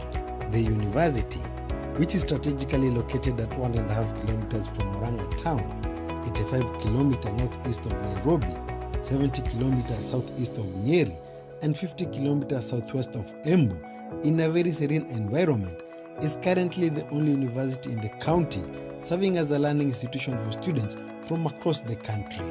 I'm Professor Dickson Nyariki, the Vice Chancellor of Murang'a University of Technology.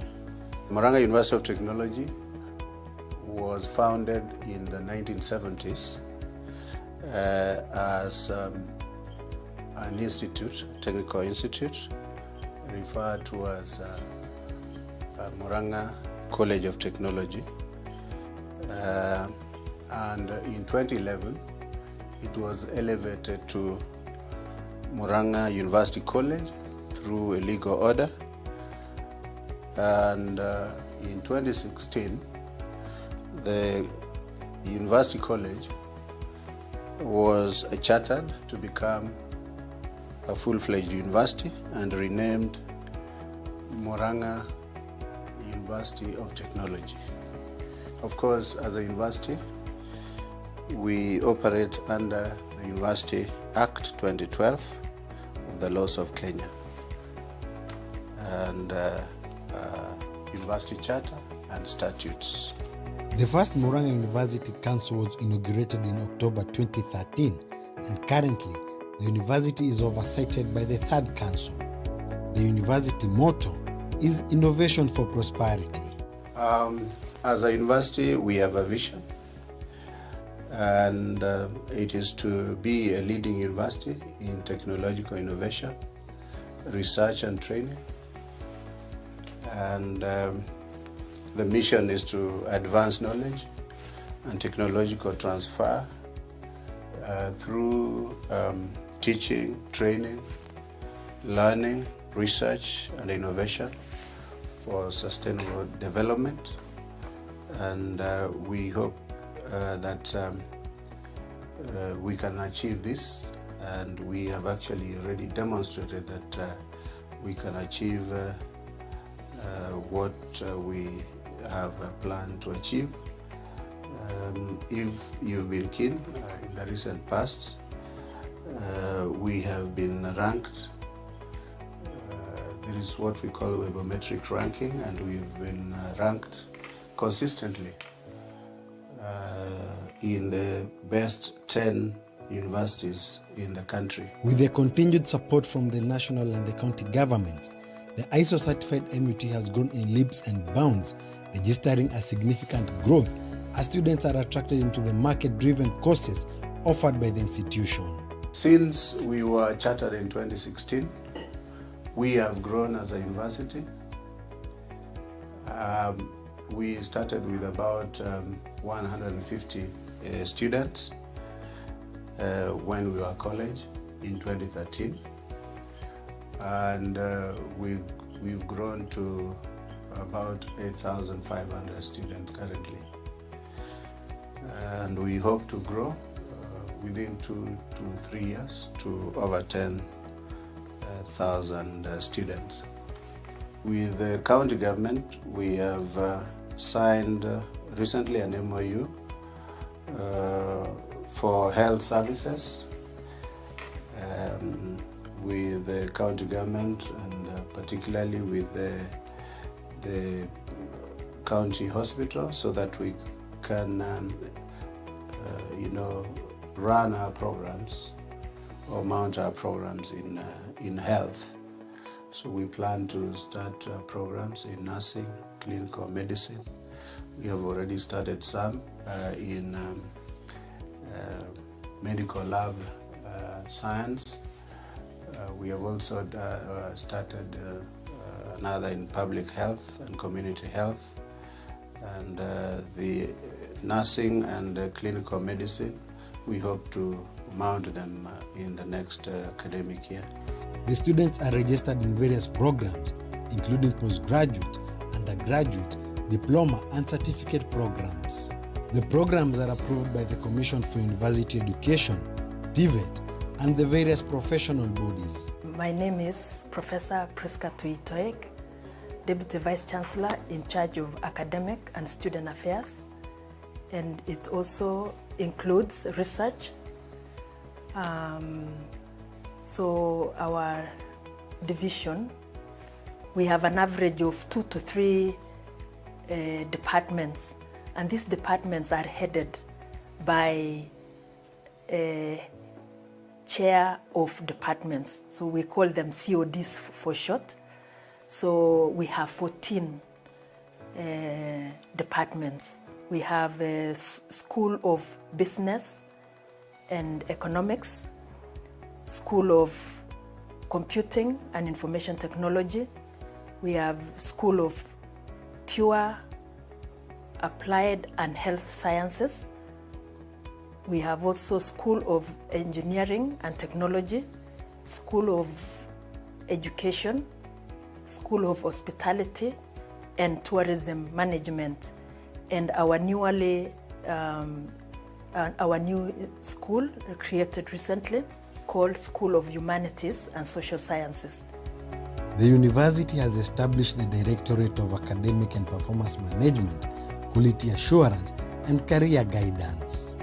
The institution has also put up a fully fledged guidance and counseling department. The students are free actually to talk to us, and even today we are doing registration. A student has just called me from the rural areas, somebody who knows me, but we also are open for students to call us because we have a direct line, has called to say that they are having some issues on registration, and we are able to talk to them directly and advise them on what to do. And for the students from very needy background, the work-study program adopted by the university is working wonders to keep them in school. We have something called work-study program where a student studies and we give them a few hours to work either in the library or in some of the offices to make some money that can go into their school fees or to their maintenance. So students apply and are considered to work in these different departments. The enhancement of quality skills and knowledge has remained a central focus for the university. Thus the need for the well-equipped workshops and laboratories to cater for the student needs. And more are coming up. Thank you very much for this opportunity. My name is Professor Beatrice Mugendi, the DVC in charge of finance and development at Murang'a University of Technology. The division that I head is charged with the financial responsibility, financial management of the university. It is also charged with responsibility to take care of all development projects, infrastructure development within the university. I'll start with the projects. I'll start with the projects that we have currently in the university. We have 3 infrastructure projects. One of them is a science complex, which you'll be able to see. The science complex is going to support the the School of Pure and Applied Sciences. It will house laboratories, teaching and research laboratories, and some offices for administration. We have completed about 70% of the project, and we hope to finish this project in this financial year. MUT has a state-of-the-art library with a seating capacity of over 1,000 students. We have a well-equipped library and enough space for students to use. We have over 50,000 volumes of books that can be available for our students, and online materials. And I've also mentioned that we have we installed a remote facility where staff and students can access information from outside the university. And this is very relevant, especially right now during this corona period or COVID-19 period, where most of our working, teaching, exams and the rest is online. So I would like to mention that even as we talk right now, we have exams going on, and we have exams for our postgraduate students and finalists going on online, and we will roll out this later on to all the other continuing students. On accommodation, there are hostels within the university compound for both male and female students. Safety of students on and off campus is paramount. Currently, we have a capacity of 426, accommodation capacity of 426 students. 152 are males and 274 are females. The two hostels that we are developing, one will be for ladies and the other one will be for the male students. ICT is also a very integral part of the university. My name is Stephen Kahara. I'm the Director, Information and Communication Technology at Murang'a University of Technology. Welcome. The Directorate of Information and Communication Technology is responsible for providing the necessary infrastructure to support teaching, learning, and administration. As a directorate, we offer a number of services. We have an internet service that is accessible to all students so that they are able to do their research, they are able to learn, and also network with their students socially. Also, we have a website where all our information is posted, and all students can access any information regarding the university through our website. Again, we also do have our enterprise resource planning system, which holds all the information about the university. So students can access information about their school fees, payments, their examination results, and also course registration through the system. They only need to log into their students' portal, and they are able to access this information. We do also have an e-learning platform where now, because of the COVID-19 issues, we are able now to have all students log into an e-learning platform and register for units and get to learn a number of courses that the university offers. It is a very easy step to log into the system. We provide all the necessary support to the students. We do have also support structures such as a help desk where students can be able to log in and send their support tickets and receive real-time support from our able offices.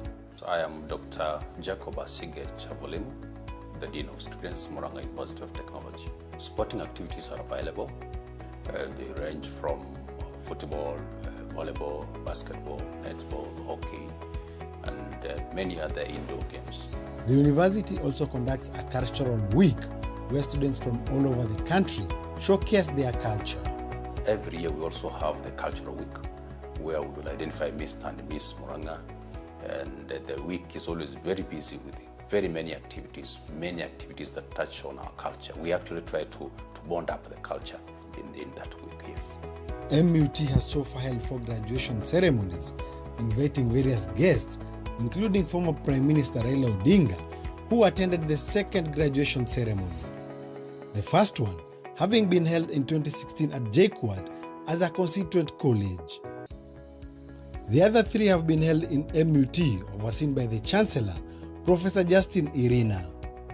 As a result of the quality of training and facilities available, the university has a dedicated team and was ranked 10th position in Kenya by the University Webometric ranking. Last year, the university developed its second strategic plan for the year 2019 to 2023. This strategic plan, of course, is geared at focusing on expanding programs in our area of focus, and also then infrastructural development, and we are referring to basically areas of technology. We currently have one science engineering, which is electrical and electronic engineering. We are moving to mechatronics, hopefully next year, academic year, and civil engineering and other areas of engineering. And then, as I said earlier, we are going to also focus on health sciences and agriculture. These are captured in our strategic plan. As I said, we'll expand beyond this area, which is about 70 acres, and also get to establish, with the approval of the Commission for University Education, we shall establish another campus. And this will help us, particularly in this era of COVID-19, help us create more space so that we can have so-called social distancing.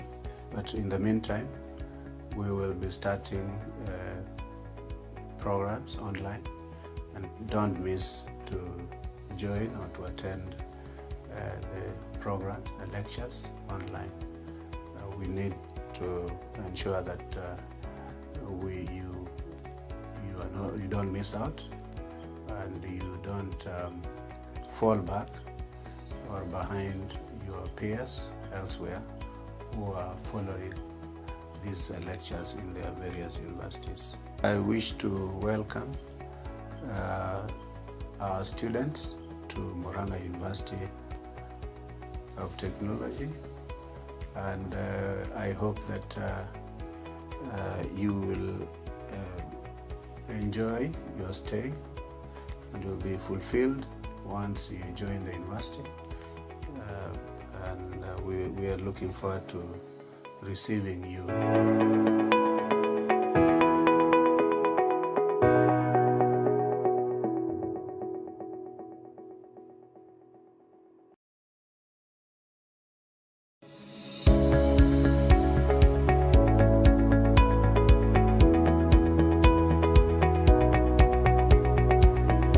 Welcome to Murang'a University of Technology. Let us take you around on a tour of this exquisite institution.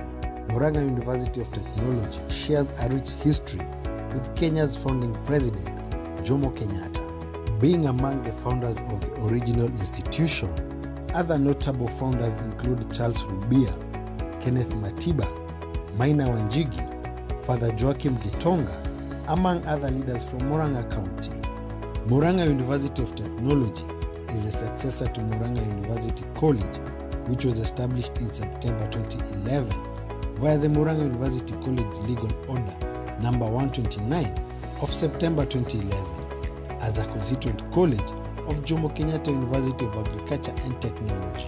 The university, which is strategically located at 1.5 kilometers from Murang'a town, 85 kilometers northeast of Nairobi, 70 kilometers southeast of Nyeri, and 50 kilometers southwest of Embu, in a very serene environment, is currently the only university in the county serving as a learning institution for students from across the country. I'm Professor Dickson Nyariki, the Vice Chancellor of Murang'a University of Technology.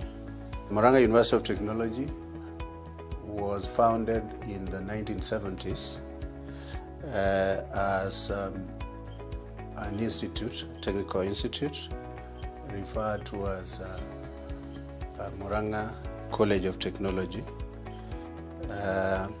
And in 2011, it was elevated to Murang'a University College through a legal order. And in 2016, the University College was chartered to become a full-fledged university and renamed Murang'a University of Technology. Of course, as a university, we operate under the University Act 2012 of the laws of Kenya and University Charter and statutes. The first Murang'a University Council was inaugurated in October 2013, and currently the university is oversighted by the third council. The university motto is Innovation for Prosperity. As a university, we have a vision, and it is to be a leading university in technological innovation, research and training.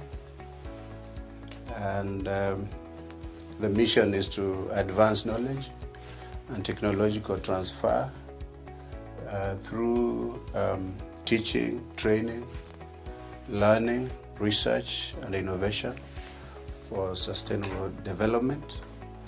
And we hope that we can achieve this, and we have actually already demonstrated that we can achieve what we have planned to achieve. If you've been keen, in the recent past, we have been ranked. There is what we call webometric ranking, and we've been ranked consistently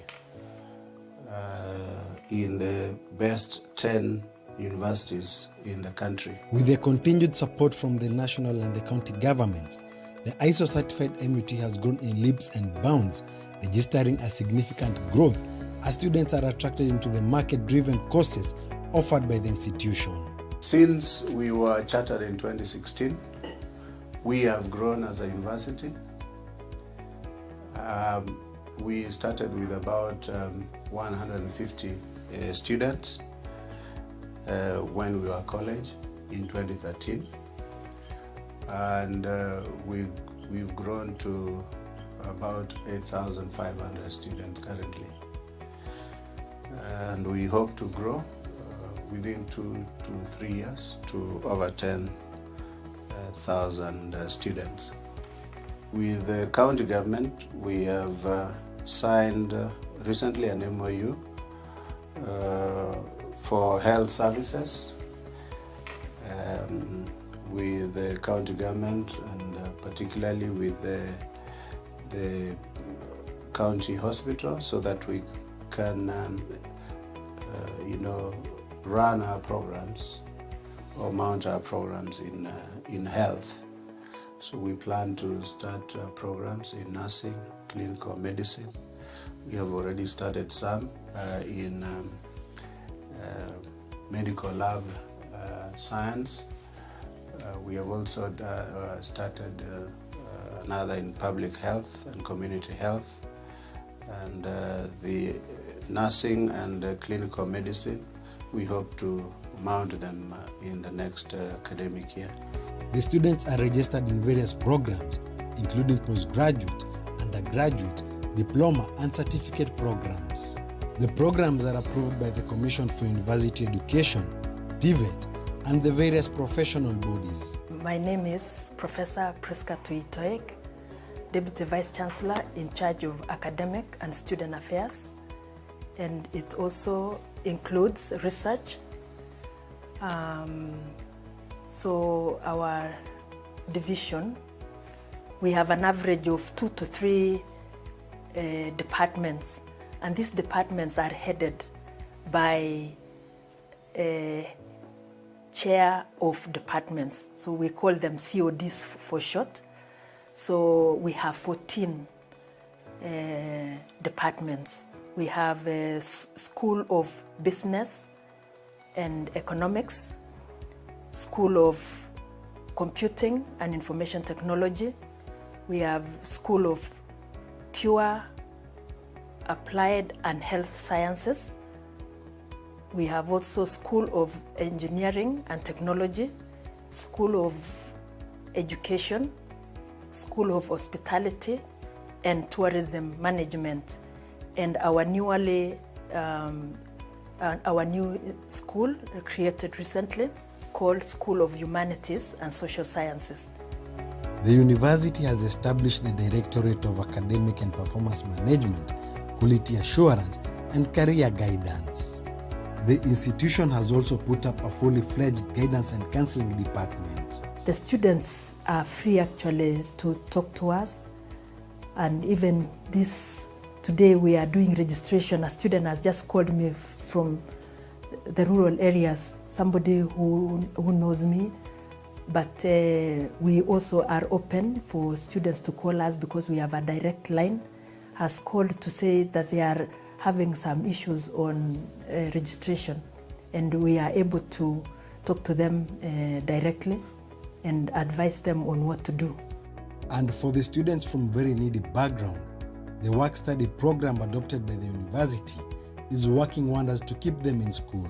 We have something called work-study program where a student studies and we give them a few hours to work either in the library or in some of the offices to make some money that can go into their school fees or to their maintenance. So students apply and are considered to work in these different departments. The enhancement of quality skills and knowledge has remained a central focus for the university.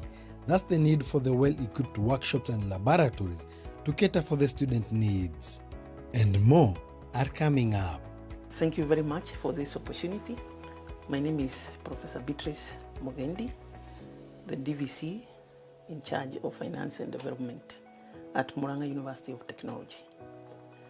The division that I head is charged with the financial responsibility, financial management of the university. It is also charged with responsibility to take care of all development projects, infrastructure development within the university. I'll start with the projects. I'll start with the projects that we have currently in the university. We have 3 infrastructure projects. One of them is a science complex, which you'll be able to see. The science complex is going to support the School of Pure and Applied Sciences. It will house laboratories, teaching and research laboratories, and some offices for administration. We have completed about 70% of the project, and we hope to finish this project in this financial year. MUT has a state-of-the-art library with a seating capacity of over 1,000 students. We have a well-equipped library and enough space for students to use. We have over 50,000 volumes of books that can be available for our students, and online materials. And I've also mentioned that we have we installed a remote facility where staff and students can access information from outside the university. And this is very relevant, especially right now during this corona period or COVID-19 period, where most of our working, teaching, exams and the rest is online. So I would like to mention that even as we talk right now, we have exams going on, and we have exams for our postgraduate students and finalists going on online, and we will roll out this later on to all the other continuing students. On accommodation, there are hostels within the university compound for both male and female students. Safety of students on and off campus is paramount. Currently, we have a capacity of 426, accommodation capacity of 426 students. 152 are males and 274 are females. The two hostels that we are developing, one will be for ladies and the other one will be for the male students. ICT is also a very integral part of the university. My name is Stephen Kahara. I'm the Director, Information and Communication Technology at Murang'a University of Technology. Welcome. The Directorate of Information and Communication Technology is responsible for providing the necessary infrastructure to support teaching, learning, and administration. As a directorate, we offer a number of services. We have an internet service that is accessible to all students so that they are able to do their research, they are able to learn, and also network with their students socially. Also, we have a website where all our information is posted, and all students can access any information regarding the university through our website. Again, we also do have our enterprise resource planning system, which holds all the information about the university. So students can access information about their school fees, payments, their examination results, and also course registration through the system. They only need to log into their students' portal, and they are able to access this information. We do also have an e-learning platform where now, because of the COVID-19 issues, we are able now to have all students log into an e-learning platform and register for units and get to learn a number of courses that the university offers. It is a very easy step to log into the system. We provide all the necessary support to the students. We do have also support structures such as a help desk where students can be able to log in and send their support tickets and receive real-time support from our able officers. I am Dr. Jacob Asige Chavolimu, the Dean of Students, Murang'a University of Technology. Sporting activities are available. They range from football, volleyball, basketball, netball, hockey, and many other indoor games. The university also conducts a cultural week where students from all over the country showcase their culture. Every year we also have the cultural week where we will identify Mr. and Miss Murang'a, and the week is always very busy with very many activities that touch on our culture. We actually try to bond up the culture in that week, yes. MUT has so far held 4 graduation ceremonies, inviting various guests, including former Prime Minister Raila Odinga, who attended the second graduation ceremony. The first one having been held in 2016 at JKUAT as a constituent college. The other 3 have been held in MUT, overseen by the Chancellor, Professor Justin Irina. As a result of the quality of training and facilities available, the university has a dedicated team and was ranked 10th position in Kenya by the University Webometric ranking. Last year, the university developed its second strategic plan for the year 2019 to 2023. This strategic plan, of course, is geared at focusing on expanding programs in our area of focus, and also then infrastructural development, and we are referring to basically areas of technology. We currently have one science, engineering, which is electrical and electronic engineering. We are moving to mechatronics, hopefully next year, academic year, and civil engineering and other areas of engineering. And then, as I said earlier, we are going to also focus on health sciences and agriculture. These are captured in our strategic plan. As I said, we'll expand beyond this area, which is about 70 acres, and also get to establish, with the approval of the Commission for University Education, we shall establish another campus. And this will help us, particularly in this era of COVID-19, help us create more space so that we can have so-called social distancing. But in the meantime, we will be starting programs online, and don't miss to join or to attend the program, the lectures online. We need to ensure that you don't miss out, and you don't fall back or behind your peers elsewhere who are following these lectures in their various universities. I wish to welcome our students to Murang'a University of Technology, and I hope that you will enjoy your stay and will be fulfilled once you join the university. We are looking forward to receiving you.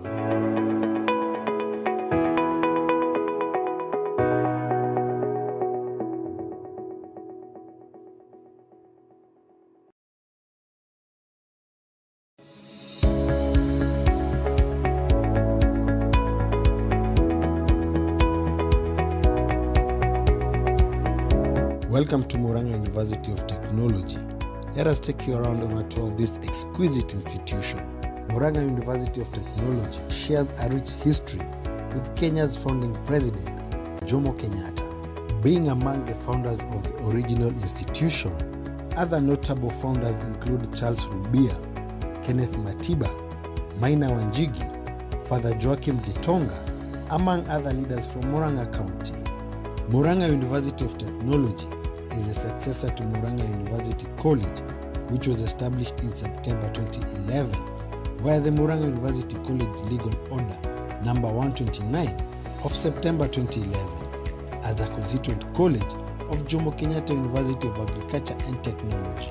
The university, which is strategically located at 1.5 kilometers from Murang'a town, 85 kilometers northeast of Nairobi, 70 kilometers southeast of Nyeri, and 50 kilometers southwest of Embu, in a very serene environment, is currently the only university in the county serving as a learning institution for students from across the country. I'm Professor Dickson Nyariki, the Vice Chancellor of Murang'a University of Technology. Murang'a University of Technology was founded in the 1970s as an institute, a technical institute, referred to as Murang'a College of Technology. And in 2011, it was elevated to Murang'a University College through a legal order. And in 2016, the University College was chartered to become a full-fledged university and renamed Murang'a University of Technology.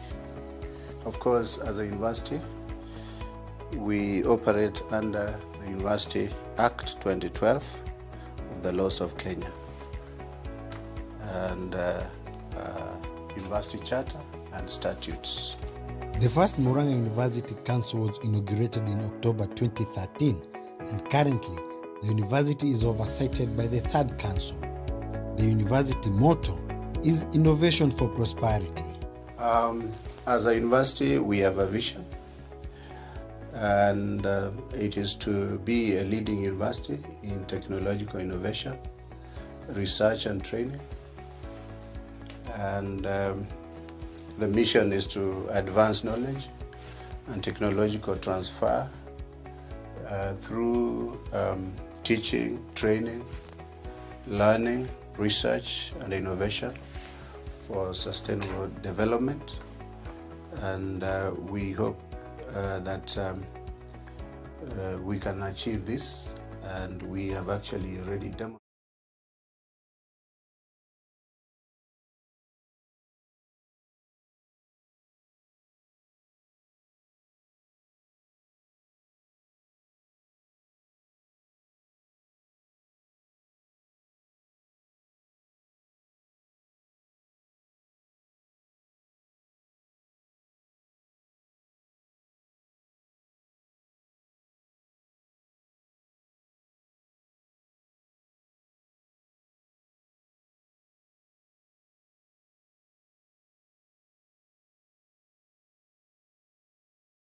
And even with the reopening, the problem became that it was virtually impossible to get back the level of expertise that we had lost. A lot of the younger generation, especially who are in the tourism industry, have opted to go to other industries. So for those in academia, especially in the training of hospitality, the next level of hospitality or next generation of hospitality professionals, there's a bit of work there to be done, because we've lost quite a bit of the generation that's going to other professions, other jobs. The insecurity in this industry is legendary, whether it is because of politics, elections, whether it's insecurity caused by terrorism or the scale of that, whether it's travel advisories. So that has been a big impact on us. The second impact, of course, was travel, which was seriously affected, and still to some extent continues to be affected. I think flights have resumed operations, but we are not at 100% yet. So that was also affected quite a bit. But in addition to going forward now to what we're doing to kind of mitigate these situations, one, when it comes to the staffing, I think an interesting thing that came out of this, and for you guys in academia, you might want to also consider this, and we look at research on this, is a lot of hotels are now learning how to operate with lesser staff. There's been a lot of job combinations going on. For example, guest relations and front office jobs are now combined. There's been trainings, internal trainings to try and improve efficiencies, where you now have a situation where you used to have the usual one guest room attendant cleaning a standardized, say, 8 rooms, depending on the size of the rooms. But now we're taking it to a level where we are creating efficiencies together with the suppliers of the detergents, like the Diverseas and Eco Labs, to make sure that we can get one guest room attendant cleaning probably up to 10 rooms. So those kind of efficiencies. Secondly, we've also started looking at new markets. I can tell you, as I speak this weekend, the Kenya Coast is hosting 100 Ugandan travel agents, just to try and boost our presence, the Kenya Coast presence in Uganda. Uganda is a good market, landlocked country, very good market for the Kenya Coast. So there's been quite a bit of trying to look for new markets. I was before the war started, I was in Ukraine last year. We had targeted Ukraine as one of the top markets in Eastern Europe that we wanted to target, new source market. Romania was another one, Bulgaria, and so on. So I think what COVID also did was it opened our eyes in terms of looking for new markets and markets that were ready to travel despite the difficulties of COVID. The Europeans, of course, were very cautious about traveling. So it was necessary for us to start to look for new markets. And those new markets, like I said, Eastern Europe, but also in Africa. Uganda is big for us, Burundi, Rwanda, we're going as far as Lagos, trying to target the West African market also. In addition to the ICT points that John has talked about, which are very important. I think sometimes we say out of every calamity, there's always a good somewhere if you can find it. And for us, the good has been that we've leveraged a lot on tech.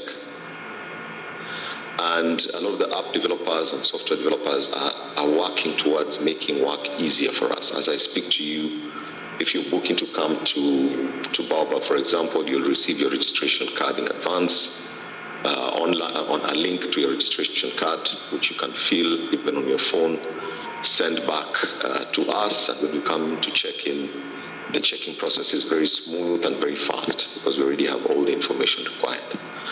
That becomes extremely, extremely important for us, especially as a big resort like this that has 328 rooms, where on a single day you could have 250 people checking in. Pre-registration is extremely important, but these are some of the things that came out of the fact that we needed to start leveraging on tech to improve efficiencies. And again, if I may marry that with the workforce, so the skills workforce disappearing, you now have a situation where you probably need one less receptionist because a lot is being managed using tech. Of course, you can't completely kill the human contact with your guests. Our industry is very much leveraged on human-to-human contact with our guests. So we were not trying to kill it, but we're just trying to find efficiencies around that.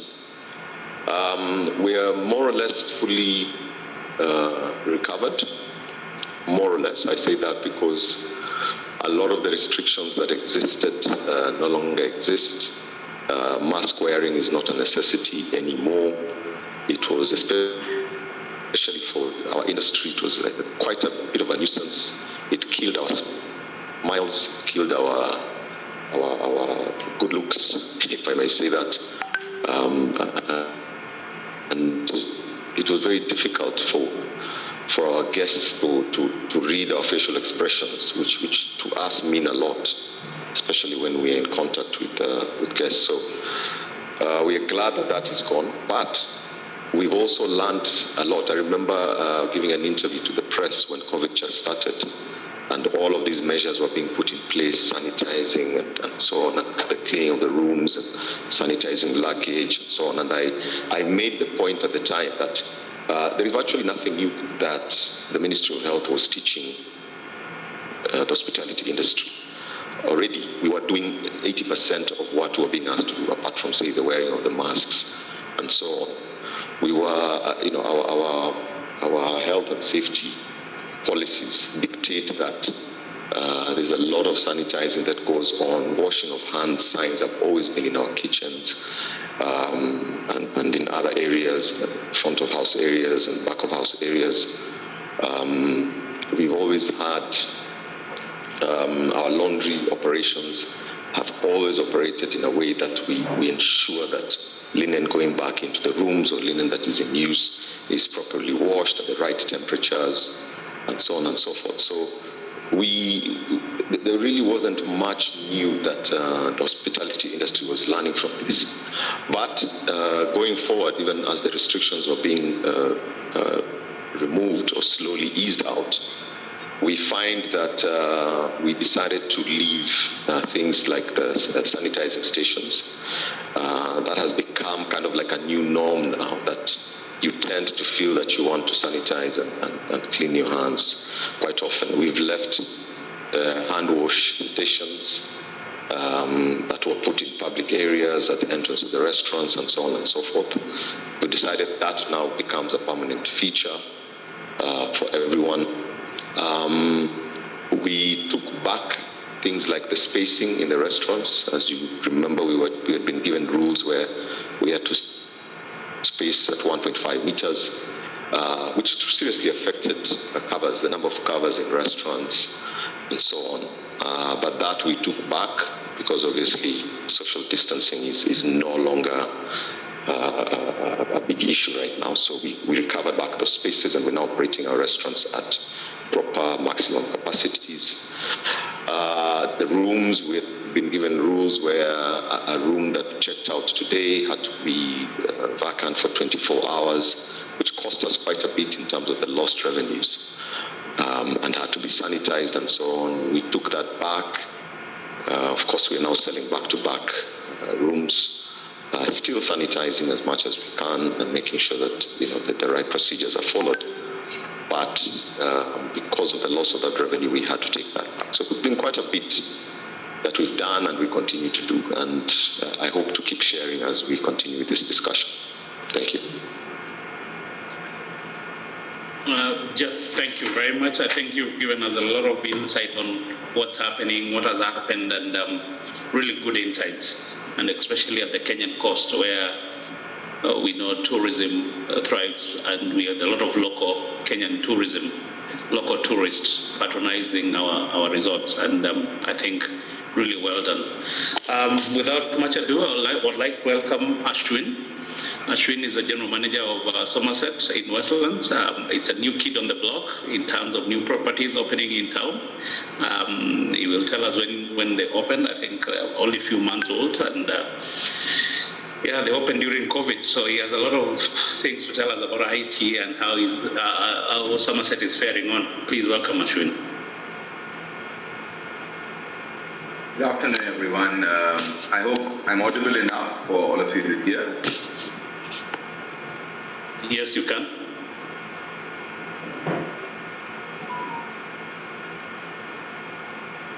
Go ahead, Ashwin. Ashwin, you are muted. Can someone confirm, please, if you can hear me? We can hear you, Ashwin, now. Okay, thank you. Thank you very much. Good afternoon, everyone. And I think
we are only about 8-9 months old now. We opened March of this year.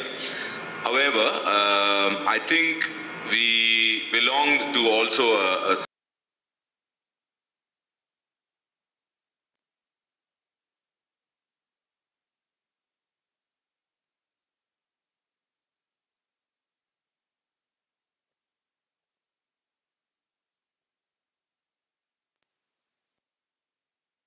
apartments as well as most of our guests, and Ascot being a company from Singapore, I think ICT technology during our entire COVID-19 period, as well as I'm sure, it's not something which is going to leave us, or it may be something else in the future, but there's always going to be the need for being prepared, which I think COVID-19 has taught us very, very well. So I think the few things which I could talk about, considering though I was operating a different property in a different country during the peak periods, but as we started to open Somerset, Westview, Nairobi, we still were undergoing a lot of restrictions, we were still undergoing a lot. So we had to leverage on technology one way or the other. So I think starting from the major part of the arrival experience, which I think to an extent Jeff has already talked about in detail, but just to add on, we also operate through our own app for anyone to check in. So you can, in a sense, start from the basic of making a booking, checking yourself in. Even it is connected back to another technology system called the No Cross, which is also an operational software, which is now connected to all our head of departments in the property, including myself, for any guest to put in their own requests or put in even things of my preferences, or they're saying they're going to be here for a certain reason. They can always put those comments even much before they arrive, which gives us a notification even before they arrive and prepare accordingly for the guest arrival. And then once they are in, they do not really need to even come into the front desk. They can even operate through a mobile key, in the sense there is no real touch per se into the entire aspect. So they would need to just log in, check in. Of course, the payments are also connected to the virtual cards. It's connected to our banks directly. So you don't really need to come to the reception counter for any reason. So you can complete all your procedures, come in, directly go up to the apartment or to the room, and start with your stay. So that's on the arrival experience. And of course, during the stay, you still have to not have too much of touch points. So we had to definitely go down on the amount of touch points we have with our own staff, getting into the apartment, cleaning the room, or interacting with the guests. So there was always this idea to remove the touch points as minimal, or make it as minimal as possible. So we had to introduce so many things into what is become very famous today is the QR codes. So we had to replace our usual run-of-the-mill directories which were placed in the room for all the services available to a QR code. So any guest who's checking in will now not have a real book to touch, but has to scan a QR code and then go through whatever is available in the property. Then if he wants to order something from the room, then of course the menus have also now become QR. Now what this is also brought about, like what Jeff was mentioning or what Musa was mentioning, there's always a good in it. So we have also eradicated paper to a certain extent, which of course is going to go back and help on the sustainability factor and help the planet Earth in one way or the other. So we've reduced usage of paper, usage of cards, usage of a lot of things which we usually used to do much. And considering it's also avoiding touch of each person moving the menus with their hands, we have now moved into a QR code on that, which also brings about another advantage that I can change the menu whenever I want, which was not possible before when we had the printed cards, because we had to now change the entire menu, reprint it, or change the sheet or something or the other. So those are advantages of moving into a more digital platform vis-a-vis using something which was a paper or a card. After this, I think the other part of technology we had to bring in was, communicating to the guests had also been a challenge. In a sense, we had to leave a letter in the room, or we had to leave, some kind of notification in a public area. But I think once it became too much into technology, we, of course, started looking at it from that perspective, put messages into the guest TV. A welcome message comes up once you switch on your TV. Or even once you are our own rewards member, you might even get it directly on your mobile in the app. So considering, those kind of ways of communication, it became very easy to communicate with the guest, and you know for sure that the guest has already received the communication you want to give to them. So those were again other areas of exploring technology to get into a better guest experience. And the last but not the least, you have the checkout experience where you are now paying, and of course you have so many solutions today to pay. You don't really need to touch your wallet for any reason. Your phone is your own banking system.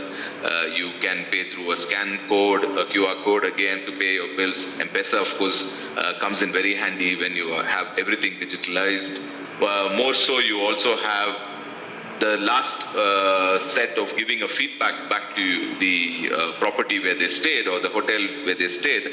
So we always have a feedback system available in the front desk where you can scan a code and give a feedback, or you get a pop alert a little later after your checkout for us to give a feedback immediately to change or improve on any kind of services, or even give a thank you to any of the staff who's given a great service. So I think as an entire guest journey, as well as our own internal operations, it has helped in a lot of ways. Of course, business was strained. We had a lot of other challenges to go through, which Jeff has explained in detail. But I think looking at it from a very positive or an optimistic manner, I think it's helped us prepare a lot.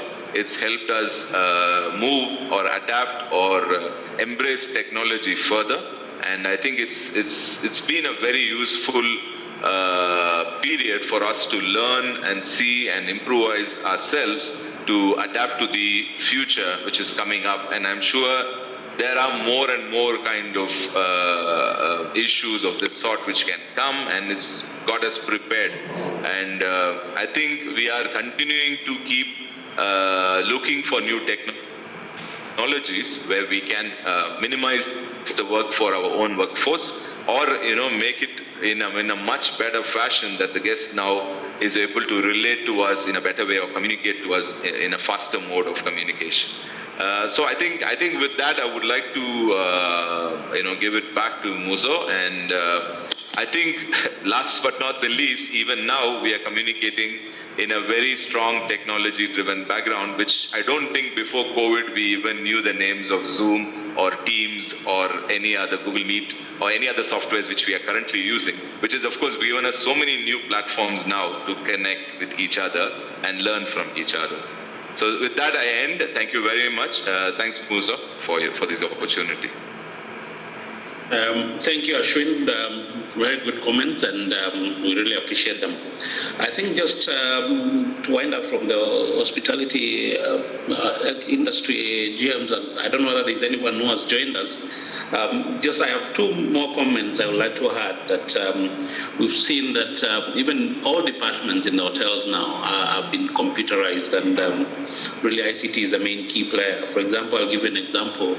In the maintenance department, where you go see something, take a note, write it down, call the engineer or call somebody to fix it. Nowadays there are apps where you take a photo and you download it, it sends it to the engineer, and the people are supposed to work on it. And if it's not acted within, let's say, 1 hour, it's escalated to the supervisor until it goes to the general manager, or even worst case, if it's not operated within a day or action, it moves to the director. So it's really helped managers to manage hotels. The future, for sure, and which is academia should look at, is really ICT. If you need to manage a well-managed hotel, the future is ICT. Probably more research needs to be done so that we can see how best technology can be applied in all sections of the hotel and guest experience, actually from arrival all the way to checkout. That's all I have for now. I don't know whether we have anybody else from the industry, practitioners. Is there anybody else in the industry? Because I can't see, as I said earlier on, our very able one of the lead in the industry, Mr. Mohamed Els, he had joined earlier on, but he left because he had another conference in Mombasa. still going on, so he said, Pole, he might not be able to join us. I don't know whether there's anybody else from the industry. If not, back to you, Chair. Okay, wow. Yeah, that was indeed a very rich discussion. Thank you for the highlights on how hotels have been using technology. Now, we are very, very grateful for that discussion from first John Musao, the GM Tamarid. You highlighted the various challenges, the opportunities, and the way forward. Thank you, Jeff. Jeff Mkolwe, the GM Baobab. And you have highlighted the various ways that you are navigating, including going to different markets. Thank you very much for that. Then Aswin, thank you very much for highlighting the various ways also that Westview Nairobi is navigating. We have heard and we've taken note of all the input from the hoteliers, and we wish the hotel industry the very best as we navigate through all the challenges that come with travel. In the room, we have hundreds of participants from various institutions of higher learning, from the industry, discussing ways that ICTs can be used to navigate through, to create resilience in our industry. So thank you very much for the perspectives of the hotel, and we hope that we'll work together also as academia to ensure that we navigate and become more resilient as we are faced by the various challenges that come along. Thank you very much. And now we wish to end that session. We have consumed quite a bit on that. In the next session, we're going to hear from the industry, from the practitioners. So what has been happening? Where are we as far as technology is concerned? Where have we come from? Where are we? Where are we going? And for that, we wish to call upon our presenter, first the moderator to introduce the presenter, and I wish to call upon Dr. Bichage to come over and take the next session. Thank you very much. Let's give a big hand to the hoteliers. And to Dr. Bichage as he comes over.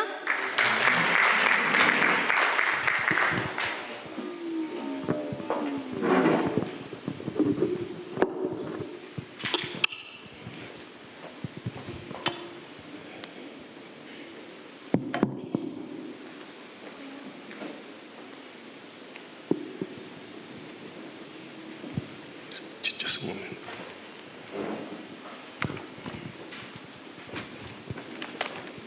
Good afternoon. Thank you so much for the morning session. It was so rewarding. I've had an experience to listen to the managers. I even have a question for Musau. I think once I've sat down, I'll write it down on behalf of the students on the chat, so that then perhaps you should be able to address some issues that you talked about for the sake of us in academia. Now, in the next session, we are going to listen to an industry expert. The next speaker is called Francis Njue, represented here by Beth Njoroge. Beth is going to talk to us about what their company does with regard to ICT and solving, and how they also are supporting the hotels, especially on guest movements. And I can't wait to hear and listen to her. Karibu.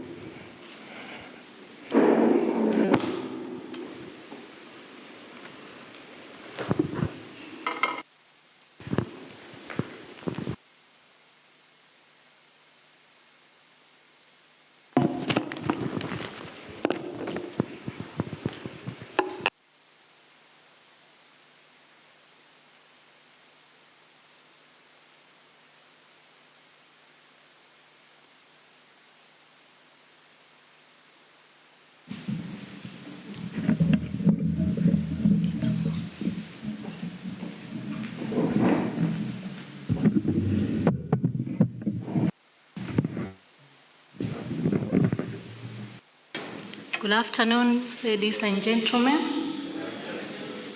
My name is Beth Njoroge. I am from HPAS Global. It's an access system company whereby we ensure that we have people move from one stage to another and disregarding the books we used to register in most of the places as we get into the building. And first I want to pass apologies from our CEO, that is Francis Jue. He wasn't able to join us this day because he is engaged somewhere else, still representing the company. And I want to first give his keynote. Then I will continue to do a presentation which go hand in hand with what we are looking at today in ICT post-COVID-19.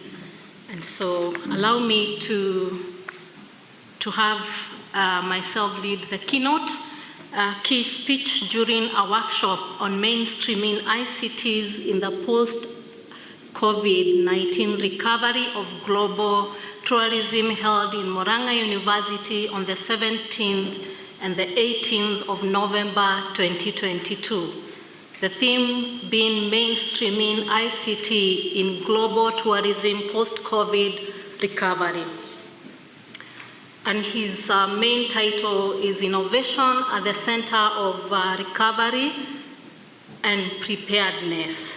That is Francis Jue, the founder and the CEO of HPAS Global. I'm delighted to be here today. I'm honored and highly appreciate the invitation to give the key speech in this noble and very important forum. Thank you, organizers, for this great honor and opportunity. The theme of this workshop, that is mainstreaming ICT in global tourism post-COVID recovery, is timely, critical, and important. This is so because it comes at the time when tourism all over the world is still figuring out how to come out of the woods due to the effect of COVID-19 pandemic. While this is happening, tourism in different parts of the world is struggling with other unique challenges. While some destinations are struggling with insecurity, unfavorable government policies, others are suffering devastating effects of climate change, poor infrastructure, and inaccessibility. Well, we all agree that COVID-19 pandemic was and still is a serious universal threat to global tourism. We have to accept the fact that some destinations have and still continue to suffer and struggle with other challenges that are unique to them.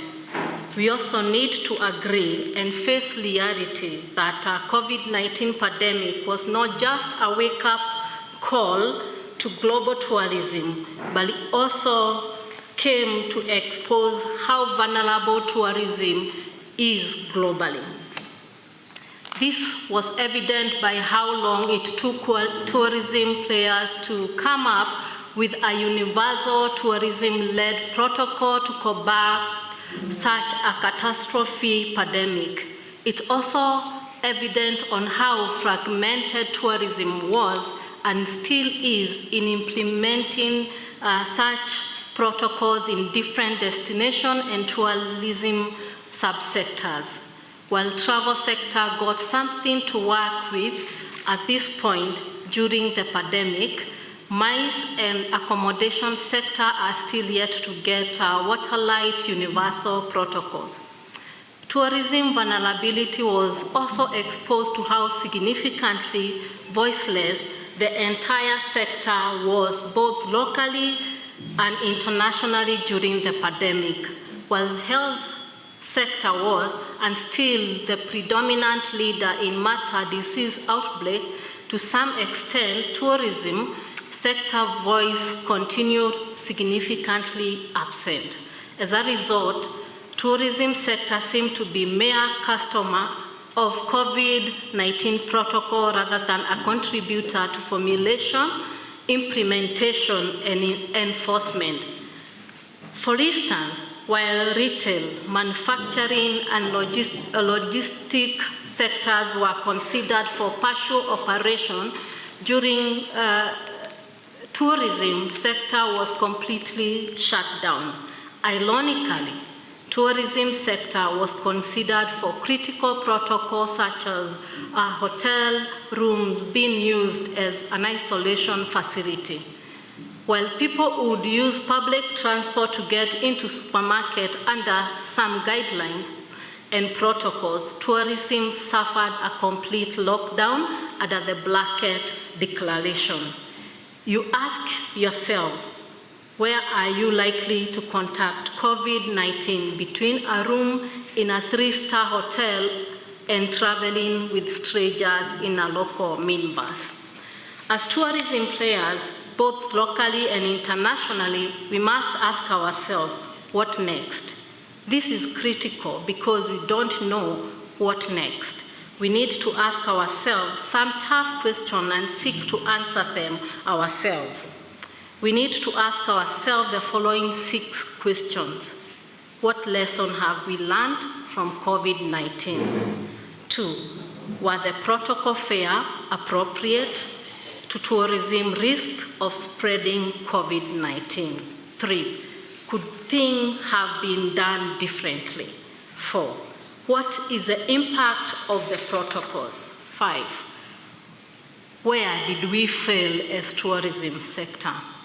6, what we can do differently next time. Answering the 6 questions lead me to the title of my keynote today, Innovation at the Center of Tourism Recovery Preparedness. You will agree with me, the sector that remained afloat COVID pandemic are those that quickly embraced innovation, powered them with technology. For instance, school embraced e-learning, conducted classes online, churches started online services, retail shop started e-commerce platform, entertainers started online gigs, logistic companies started e-ordering complete with package tracking services, and so much more. As tourism sector, we must critically think through our process, services and product, and the purpose to innovate. We must take note of what other sectors did during COVID-19 pandemic and ask ourselves, what did we do? How did tourism sector innovate? Were there opportunities we failed to seize? We also need to look into the future and throughout innovation thinking and the fact, ask ourselves, how ready are we for the next uncertainty? To get ready, we must do the following. 1, encourage tourism to adopt the right and new technologies. For many years, tourism had generally been a slow adopter of technology. It is sad that majority of technologies currently being used in many tourism facilities and establishments are old version and limiting. For instance, most of the systems procured by most hotel, restaurant are standalone desktop software. Such systems are limited and unable to link with modern cloud-based systems, thus denying entities' ability to take advantage of data economy through intelligence, planning, and decision-making. We need to create strong awareness on the right technology tourism players should procure in their businesses and entities. This will make it easier. This will make it easier for entities and tourism as a whole to benefit from technological advancement. We need to start tourism technology sensitization program throughout the different tourism sectors and players without leaving anyone behind. 2, invest in tourism technology research, policies, and guidelines. While other industries invest time and resources to develop their own industry-led innovation, technologies, and guidelines, tourism sector has always been served by non-industry suppliers. While medics, researchers, academia, and other industries take time to define and give guidelines on technology they want for their industries. Tourism lack framework, policy, fact on matters tourism technology. We have to liberalize, thrive, and expand of tourism industry. As a result, tourism critical data is inaccessible by players and policymakers. We need to invest in research, policies, and data that will help the industry in the journey to vibrant technology adoption and advancement. This will help the technology supplier understand the industry and create solutions that work well in tourism sector. Number 3, accelerate tourism technology innovation ecosystem. The tourism technology innovation ecosystem is operating below possible capacity. It is time we embrace and accelerate tourism technology and innovation both locally and internationally. We need to provide a platform where innovation such as HPAS and other local people can be identified, showcased, and nurtured. We need to allocate resources and identify financiers and investors who can support such innovation. We need to have regular tourism technology hackathon in various platforms across the industry, in our universities, and in our learning institutions. 4, develop tourism technology curriculum in our universities and colleges. Technology is critical in tourism sustainability, from changing customer demographic and literacy to integration of smart device in tourism destination and entities. It is critical that tourism technology is taught in our colleges and universities. This will create a pool of tourism professionals who are tech innovative and confident to serve the new traveler. It also will ensure the industry has pooled tech professionals who can advise investors the right technology. In conclusion, I'm persuaded that with the right tourism innovation, adequate tourism data and policy, we will accelerate tourism recovery across the globe. We will also be prepared to handle any future pandemic uncertainty. We will also have better facts to negotiate for a realistic measure for the industry, not only during pandemic, but also in the policy, funding, and critical decisions that affect our industry. It will be unfair if I finish the speech without recognizing iFit for noble role of championing tourism technology across the globe. I would wish to thank Dr. Munyiri, Dr. Mutinda, through whom this invitation was conveyed. I thank you all for your time and listening. Together, let's innovate for a better tourism industry, accelerated recovery, and preparedness. Thank you.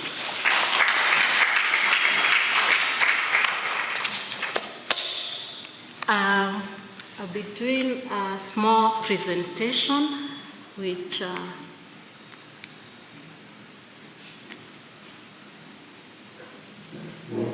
asking us why we should innovate.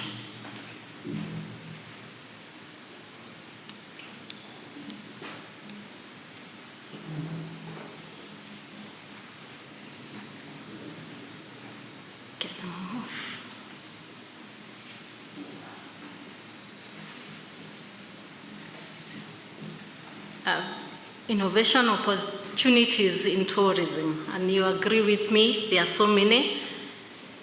Given the opportunity in this land, there is a lot we can handle, and we have 5 of them, and that does not mean that is the end of the opportunity. They can go even to 1 million opportunities. And we'll start with the one visitor experience innovation. We have just heard from the hoteliers.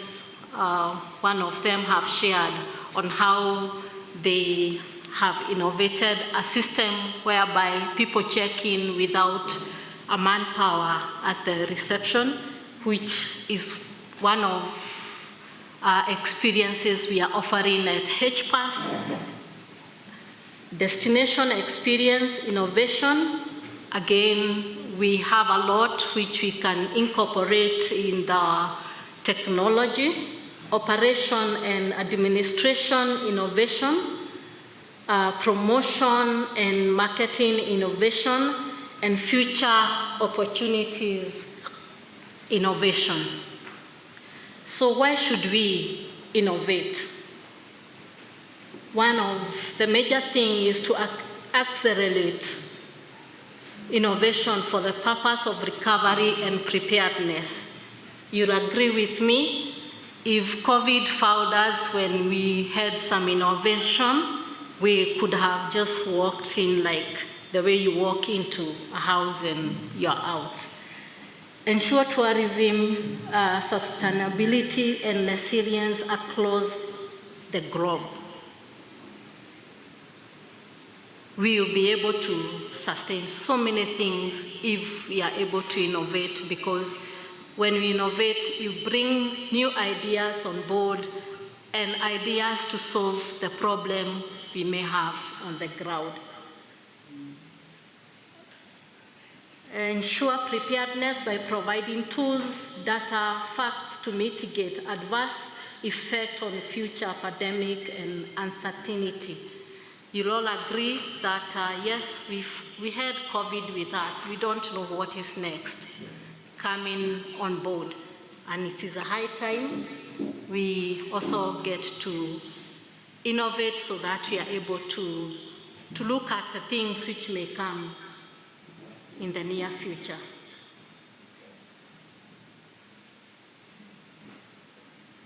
Move to the next.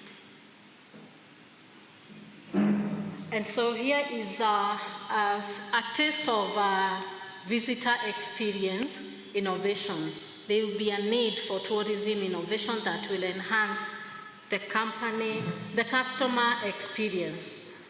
The innovation could focus on assertive technology, easy communication, easy booking and ordering, easy check-in, and so much more. I think from the hotelier, Aswin, he have shared part of what they are doing in their hotel, and basically this is the part of the experience we are talking about in the tourism sector.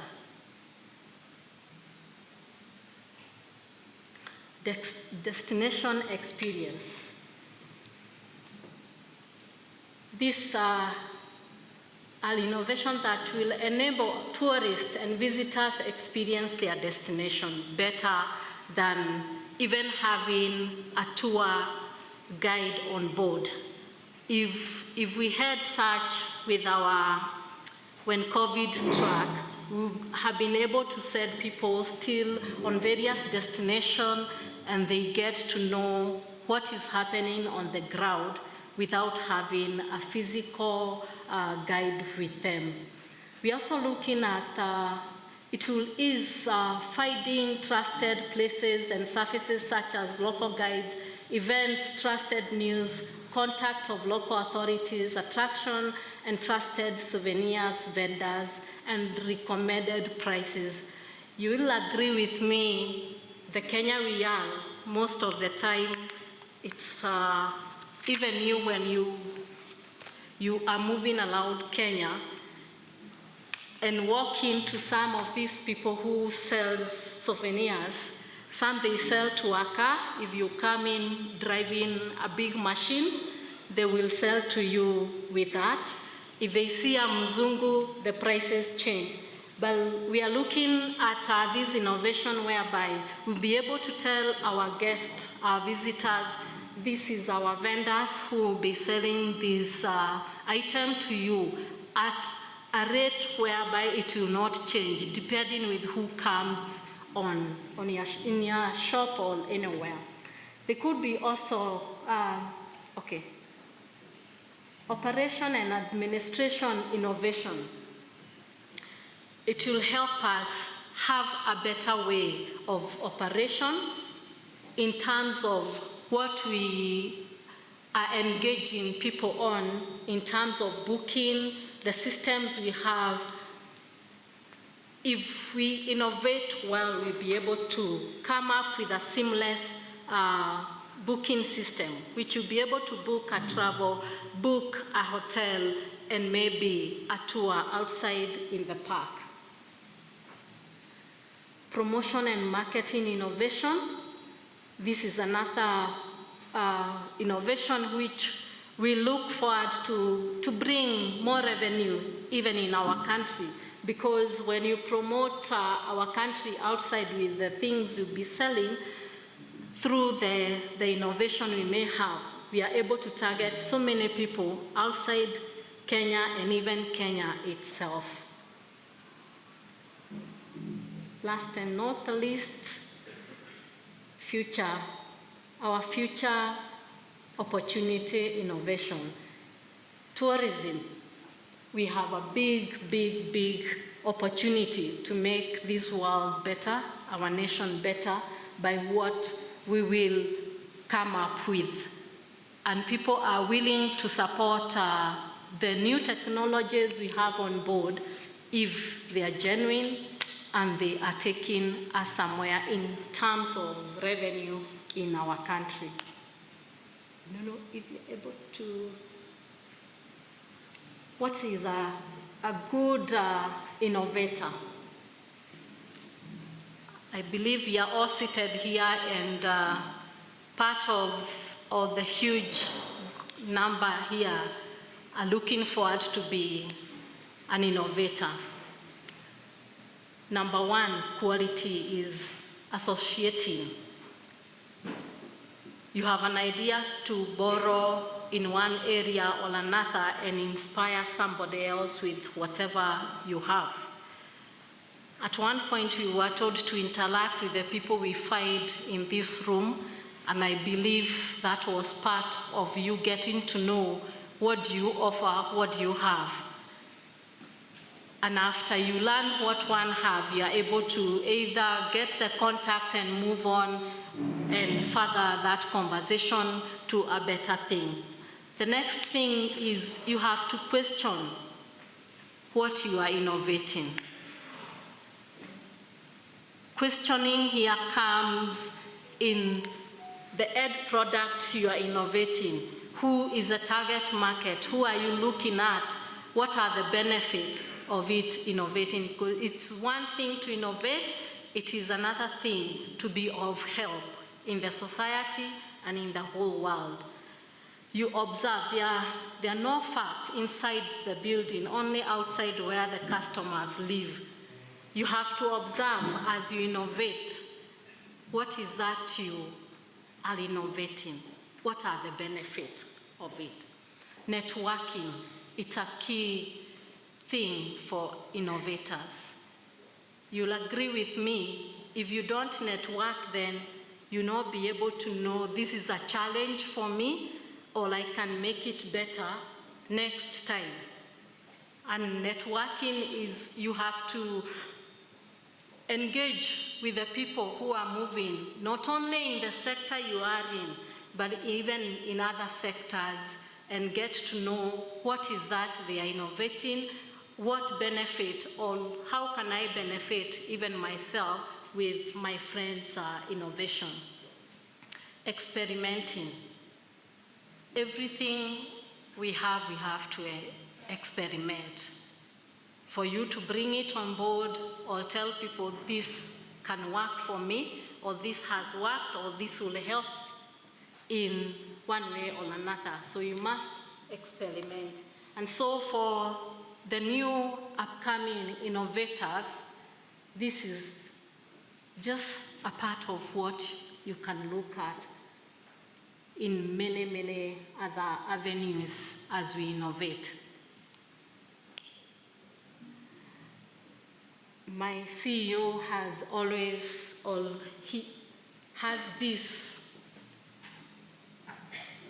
as a key thing for him and for us in the company, that I believe you have to be willing to be misunderstood if you are going to innovate. That was saying by Jeff Bezos, and you'll agree with me. Many people have to misunderstand what you are bringing on board until they see the result. And so when you're innovating and somebody come and tell you, I don't understand what is this you're talking about, that does not mean you fold your folders and go home and say, I have no innovation. Remember, you are the mind behind that innovation. Take it to the end until you convince people that whatever you have innovated is something to make life greater.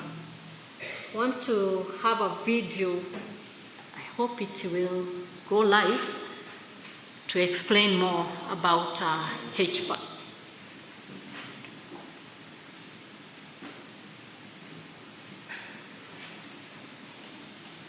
Sound.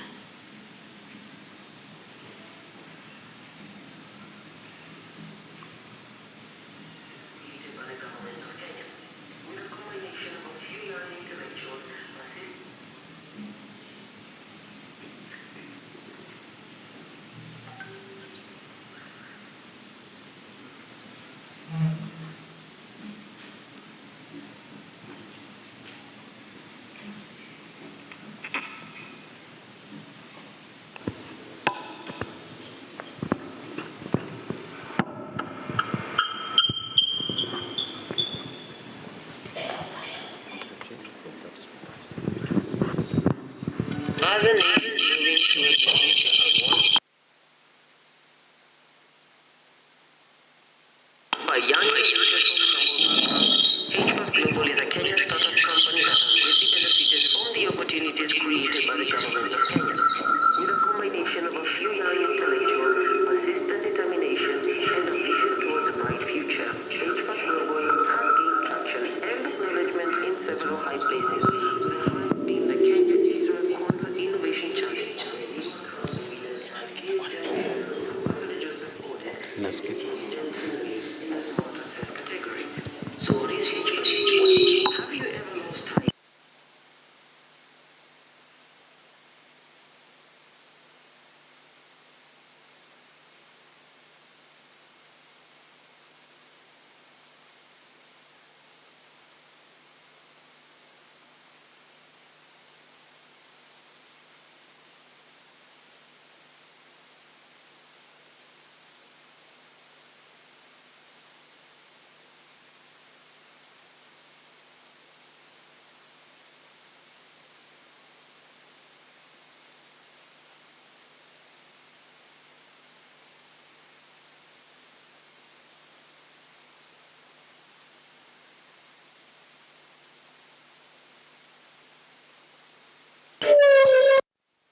That was truly a keynote address.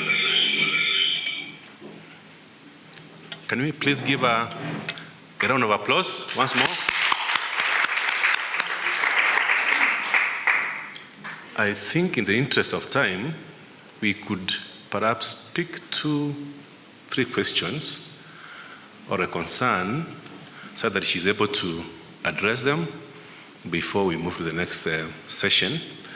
But from what I've gathered, this was indeed a keynote address. There are those 6 questions. What did we learn from COVID? Were the protocols fair? If we were able to travel in a matatu at half capacity, was it possible that we could have perhaps opened the hotels even at half capacity? Where did we fail as tourism? So we need to take stock and ask ourselves as tourism, as academia, where do you think we failed? And what could we, or perhaps how can you do it better? I picked about 4 of them. And you are told the issue is to innovate. Hoteliers were told that don't buy desktop gadgets, use the cloud computing for your hotel solutions. But above all, even us in academia, how are we teaching front office, for instance? Are we still teaching the old textbook approach where now guests are checking in from their phones at home? So do you think we need to look at even our curriculum? There is this app that I'd be interested to see in case you have it, like an app that describes Kenya as a destination that is able to link the vendors, the local authorities, the police, and even these people that sell the souvenirs you said. So could we be having that technology as we speak? And remember, this is a local Kenyan company that is giving us solutions in tourism. So can I invite maybe three questions that she can respond to quickly? From this end, a question? Yes. Could you please give her?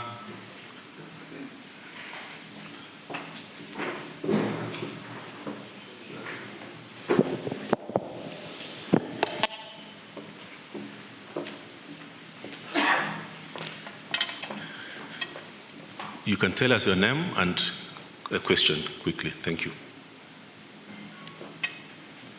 So we could take 4 all at once.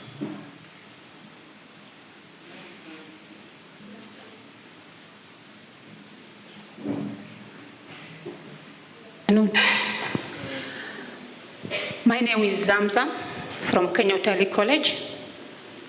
I just want to say thank you for the HPAS presenter and the good ideas she's given us. From where I'm seated, and a good question from the moderator. So many things were revealed through the pandemic. Many people ran with the pandemic and innovated. Hotels, our biggest product are rooms. How have we renovated these rooms? Or what different thing are we doing about our rooms? Matatus went to half capacity. Hotel closed. Business somehow continued, but hotel remained closed. To date, some big hotels, I think you've even heard on the news, Hilton is closing the door very soon. Those rooms, will they go to waste? As hoteliers, how can we rethink about our rooms and make them into business hubs? Business people used to run to hotels for businesses. Can hotels now become the business hub or a showcase for the business owners to come and use their rooms for display, showcase? I'm just thinking, I don't have no answer, I have no question, but just thinking loud. Thank you. Next question from this end. I'll take 4 and leave it at that. There's a hand that is raised. Did you raise your hand? Okay, this section, no question. That section at the back of this hall, I'm seeing students. Okay, there is none. My colleagues here, I can take maybe 1 or 2 questions from this. There is a question on that end.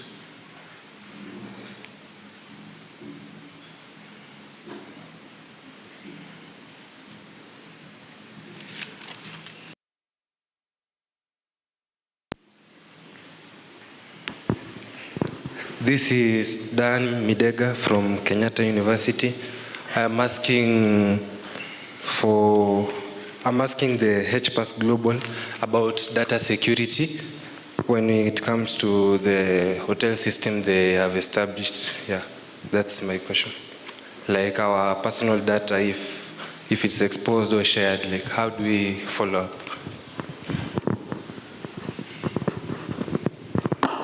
There is a question, this Prof. Take a microphone. This side.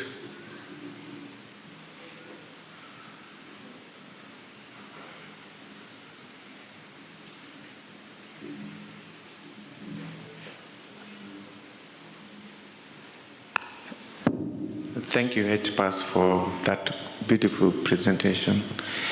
I have worked with one hotel that operates without any reception. That was in Helsinki, Finland. It's called Omena Hotel. Now, this hotel, it happens that the procedure is what you have explained. You just book online, get a code, enter into the main door, and you enter into the room door. Now, what I experienced is that there was a lot of prostitution.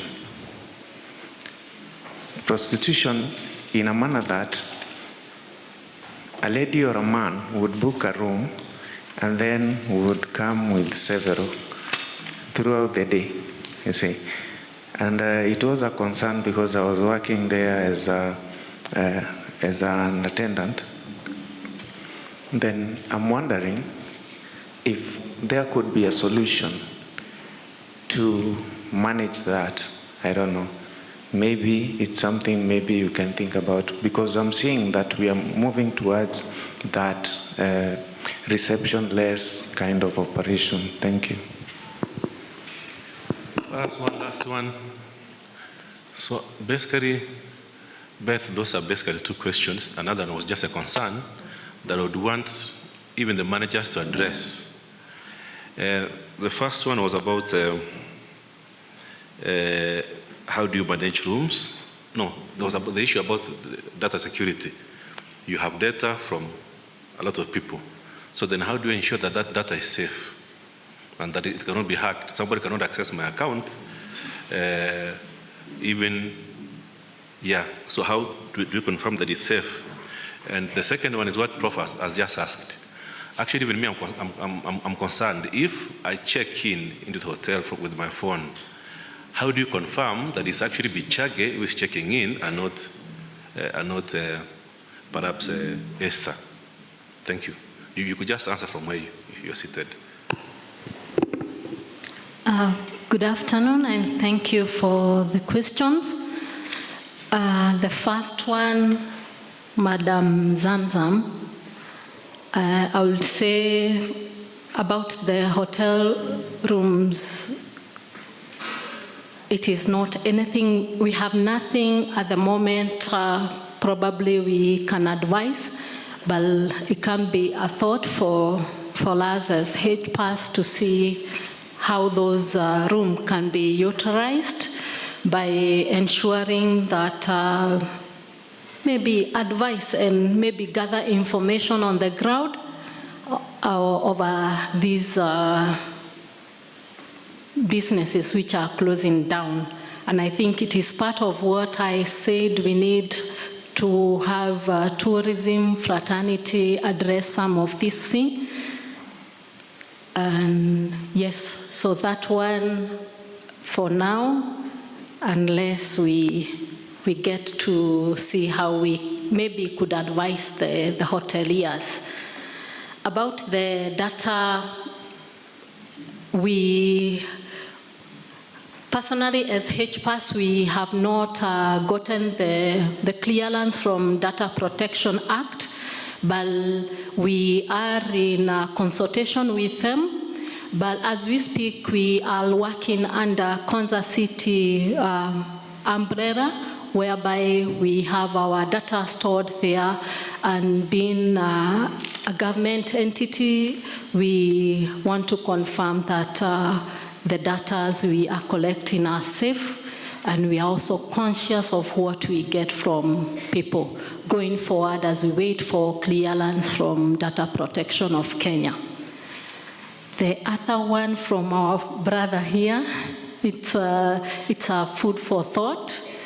And I would say for checking in and checking out at the hotel, the system we have one running in a hotel in Nakuru, which you don't just come in, check and check out, but there is a confirmation desk at the reception, whereby someone has to confirm the data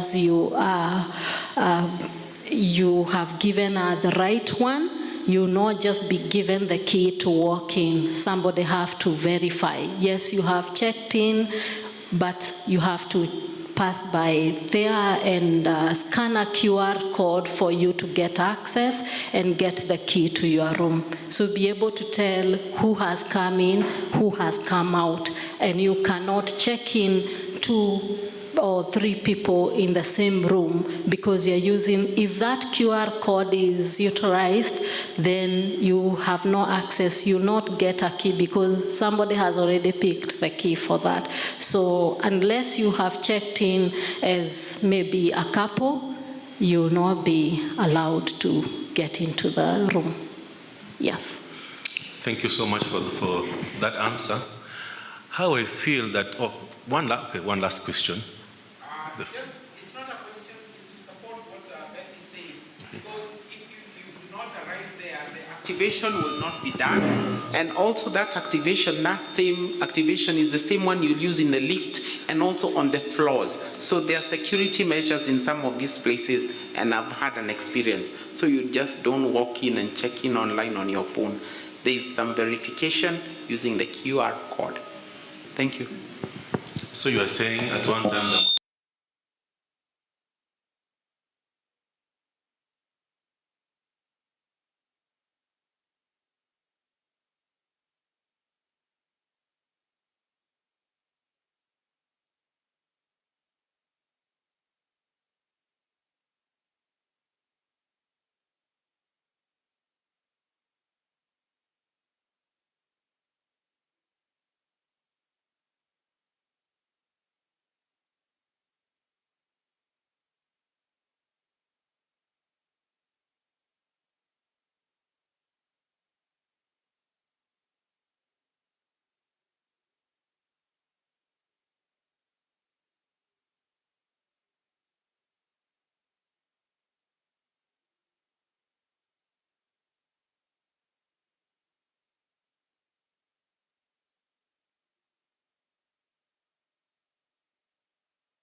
And what are some of the tragedies we have is some of these solutions, we are borrowing them from HPAS, we are borrowing them from the other.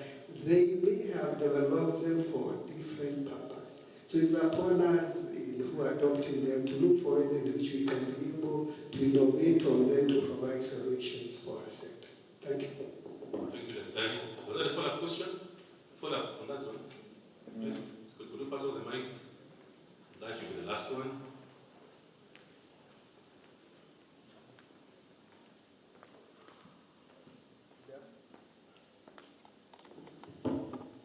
Good afternoon. My name is Elijah Shuru, graduate assistant in the School of Hospitality and Tourism. So my question is based on technology, and because we are a number of professionals here in tourism, does technology in tourism increase employment opportunities or diminish employment opportunities in tourism? Because Dr. Njoroge is talking about a hotel in Helsinki where you don't need staff. The technology is everywhere, you check in, check out without needing staff within the hotel. Then we have these training institutions, including Utali, who are here, a very leading training institution. Yesterday we had a representative from the Utali College, another leading institution. So as we continue training students for customer service, front office, and all this, and then come up with technology to eliminate those positions, is technology increasing or decreasing employment opportunities? So that's a question we should think about as the hospitality players, and maybe get a way forward on that. Thank you. Thank you very much. Beth, I think that was not basically a question, it's a matter of reflection for all of us. So you have something to say? What I wanted to say in regard to check-in and checking out, you don't find that everyone can check in and check out. You must have registered with HPAS for you to have access in whichever building you are going to. So for instance, if you are coming to a hotel and yes, you want to walk in and out, you must show that you have already registered. And at the back end of the hotel, somebody is there monitoring even the movement of the people coming in and coming out. So in case of any security issue, you are able to curb that person and get to know this person has been frequenting the hotel in and out, what are the intentions. So it's not anything you would say it is being compromised. Security is key in our operation. Thank you very much. I am having a feeling that Dr. Mengo, Dr. Mutisia, we need to invite this lady to come and talk to us next year. I personally have a lot of questions for her, but in the interest of time, I will not ask those questions. I think we need her next year, or even in South Africa, she can join us even online, because there are things, there's the issue of a camera and my privacy. You know, so there are so many things that we need to, maybe we exchange views. The hotel managers are here. I think in the afternoon, Dr. Ray, and there are some questions that were key that maybe later in the day we need to address. Others for now, I really think Beth deserves a big, big round of applause.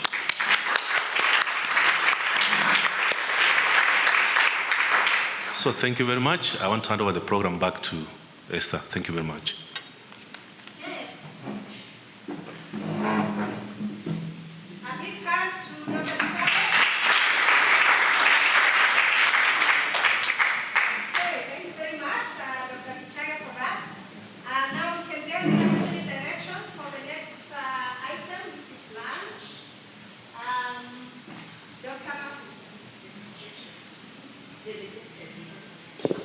All right, thank you. Thank you very much, Dr. Bichage and Beth. Indeed, there is quite a lot we can learn from you, from HPAS. we are looking forward to the next event to learn more. Now, we request everyone to register. So we'll be guided on the registration, we'll be guided on the lunch. So for you to get the certificate for the students, please, you are required to pay the 200 for certificate. The rest of the team, you will get, of course, certificates, those that are registered. So thank you very much for your patience. Now we request the hosts, Dr.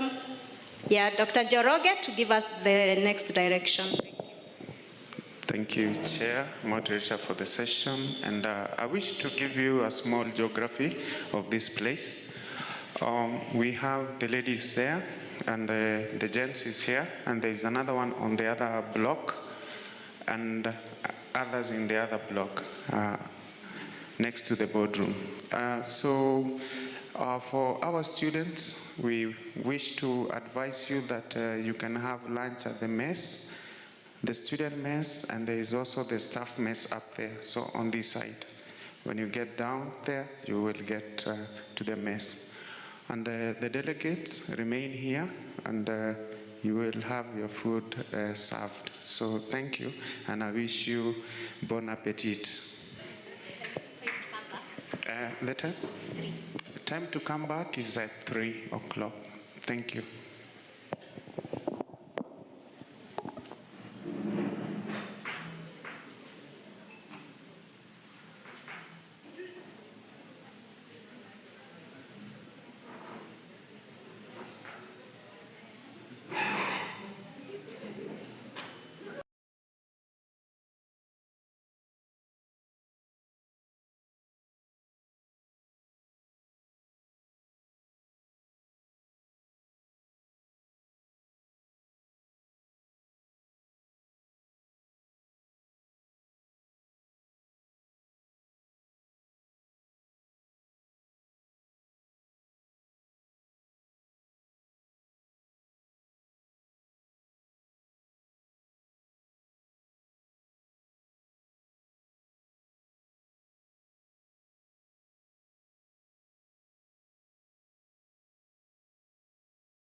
Welcome to Murang'a University of Technology, let us take you around on a tour of this exquisite institution.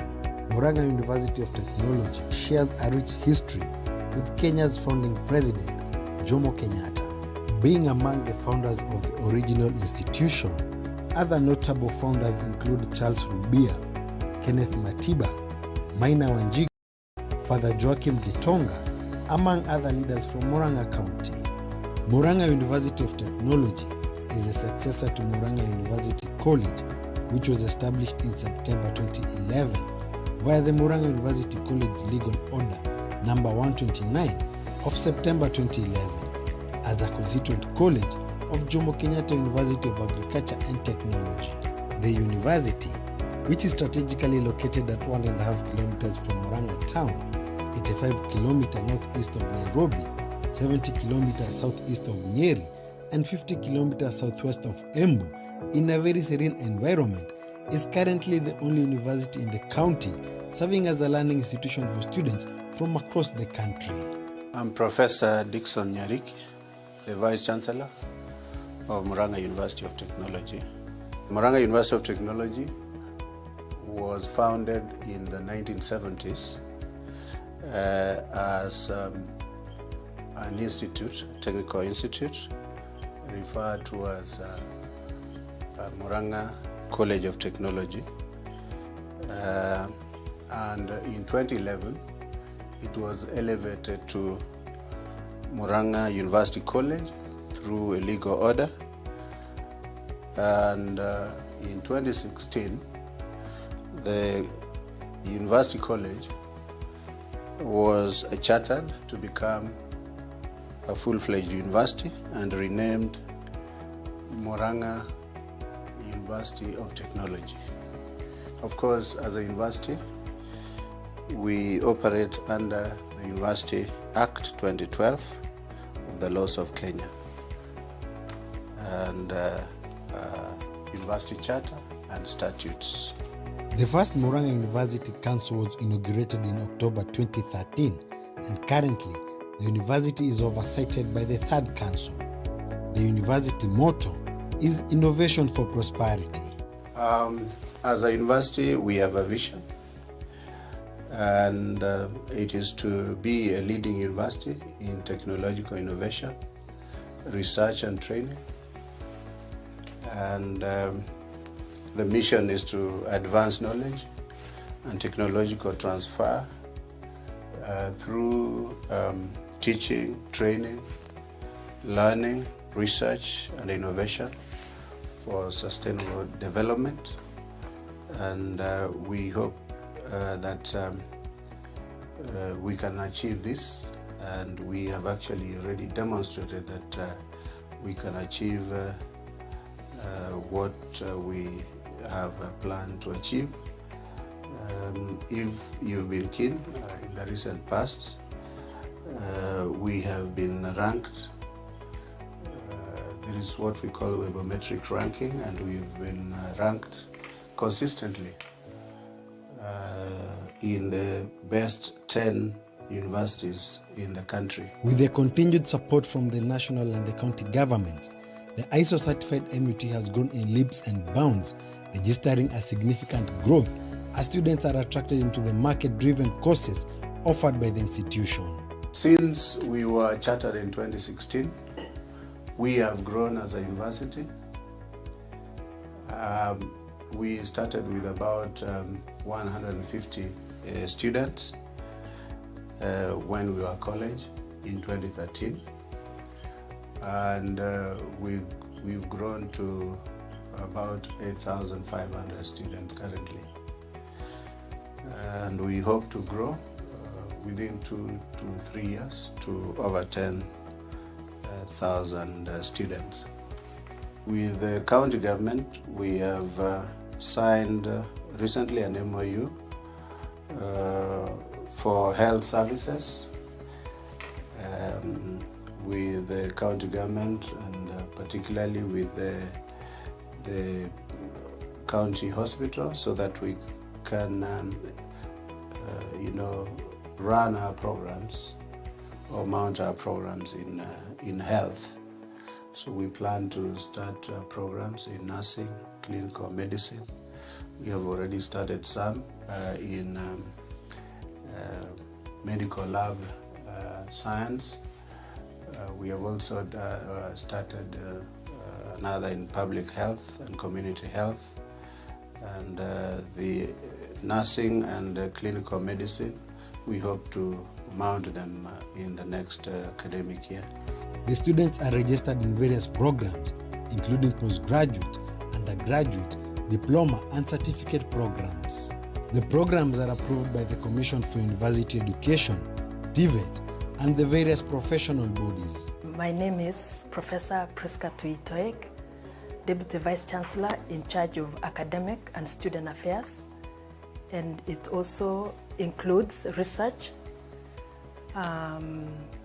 So our division, we have an average of 2 to 3 departments, and these departments are headed by a chair of departments. So we call them CODs for short.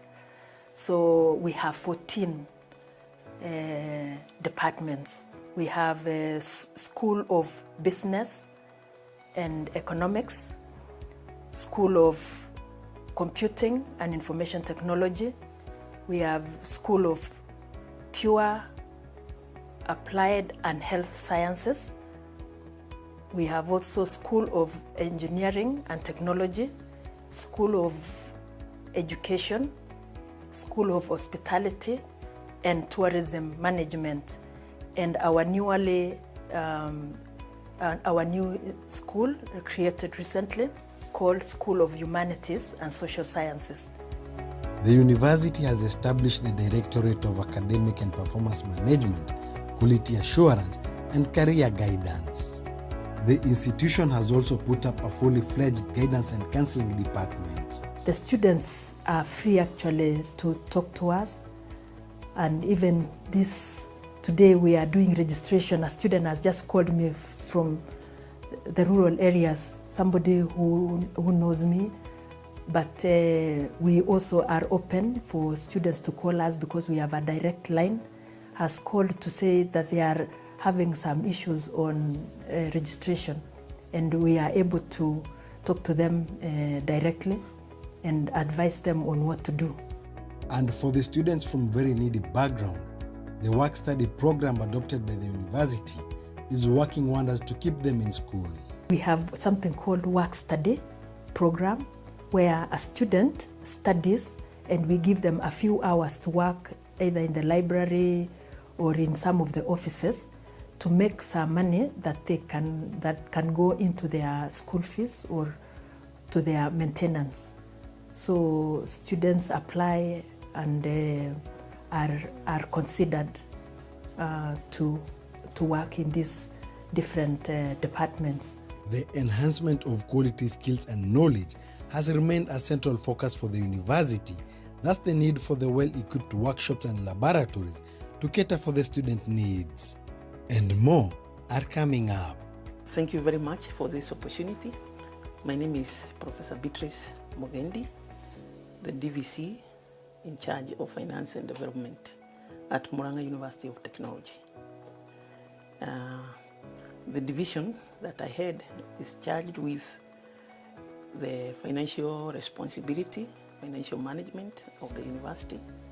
It is also charged with responsibility to take care of all development projects, infrastructure development within the university.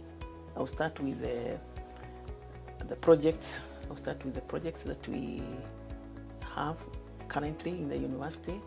We have 3 infrastructure projects. One of them is a science complex, which you'll be able to see. The science complex is going to support the School of Pure and Applied Sciences. It will house laboratories, teaching and research laboratories, and some offices for administration. We have completed about 70% of the project, and we hope to finish this project in this financial year. MUT has a state-of-the-art library with a seating capacity of over 1,000 students. We have a well-equipped library and enough space for students to use. We have over 50,000 volumes of books that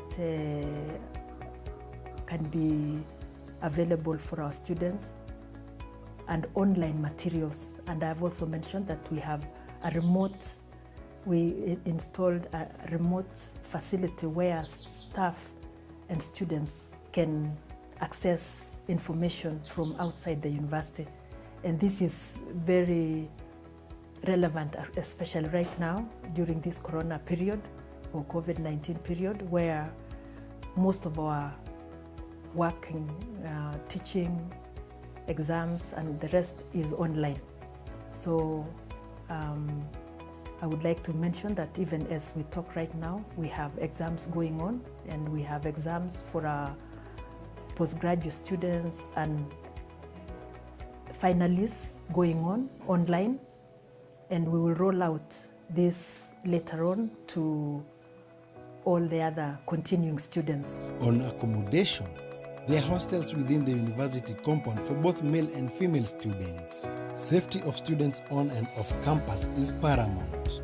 Currently, we have a capacity of 426, accommodation capacity of 426 students.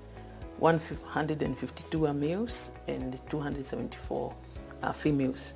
The two hostels that we are developing, one will be for ladies and the other one will be for the male students. ICT is also a very integral part of the university. My name is Stephen Kahara. I'm the Director, Information and Communication Technology at Murang'a University of Technology. Welcome. The Directorate of Information and Communication Technology is responsible for providing the necessary infrastructure to support teaching, learning, and administration. As a directorate, we offer a number of services. We have an internet service that is accessible to all students so that they are able to do their research, they are able to learn, and also network with their students socially. Also, we have a website where all our information is posted, and all students can access any information regarding the university through our website. Again, we also do have our enterprise resource planning system, which holds all the information about the university.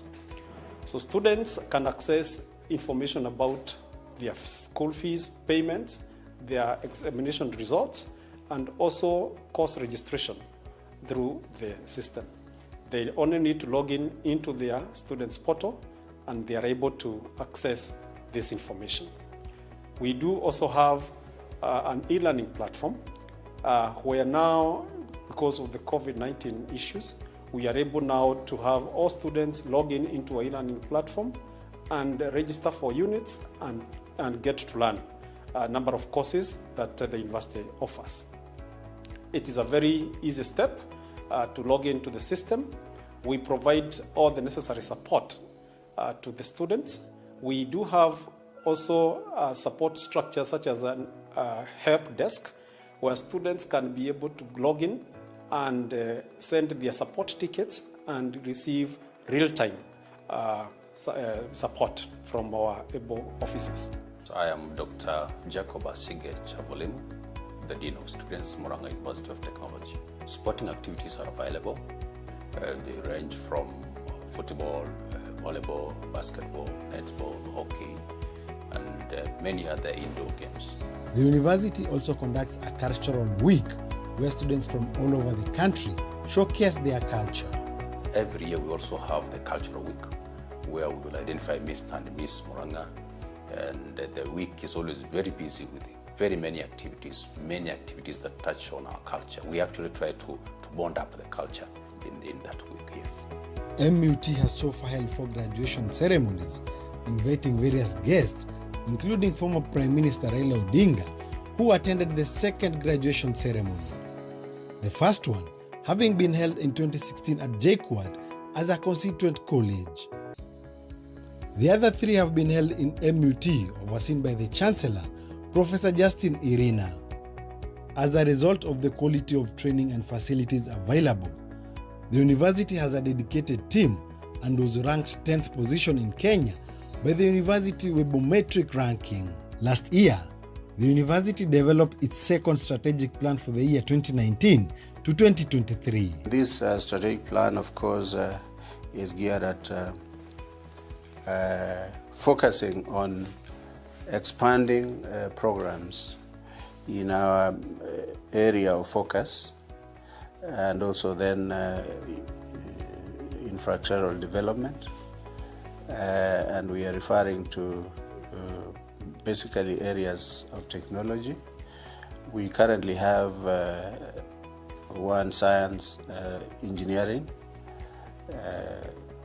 which is electrical and electronic engineering. We are moving to mechatronics, hopefully next year, academic year, and civil engineering and other areas of engineering.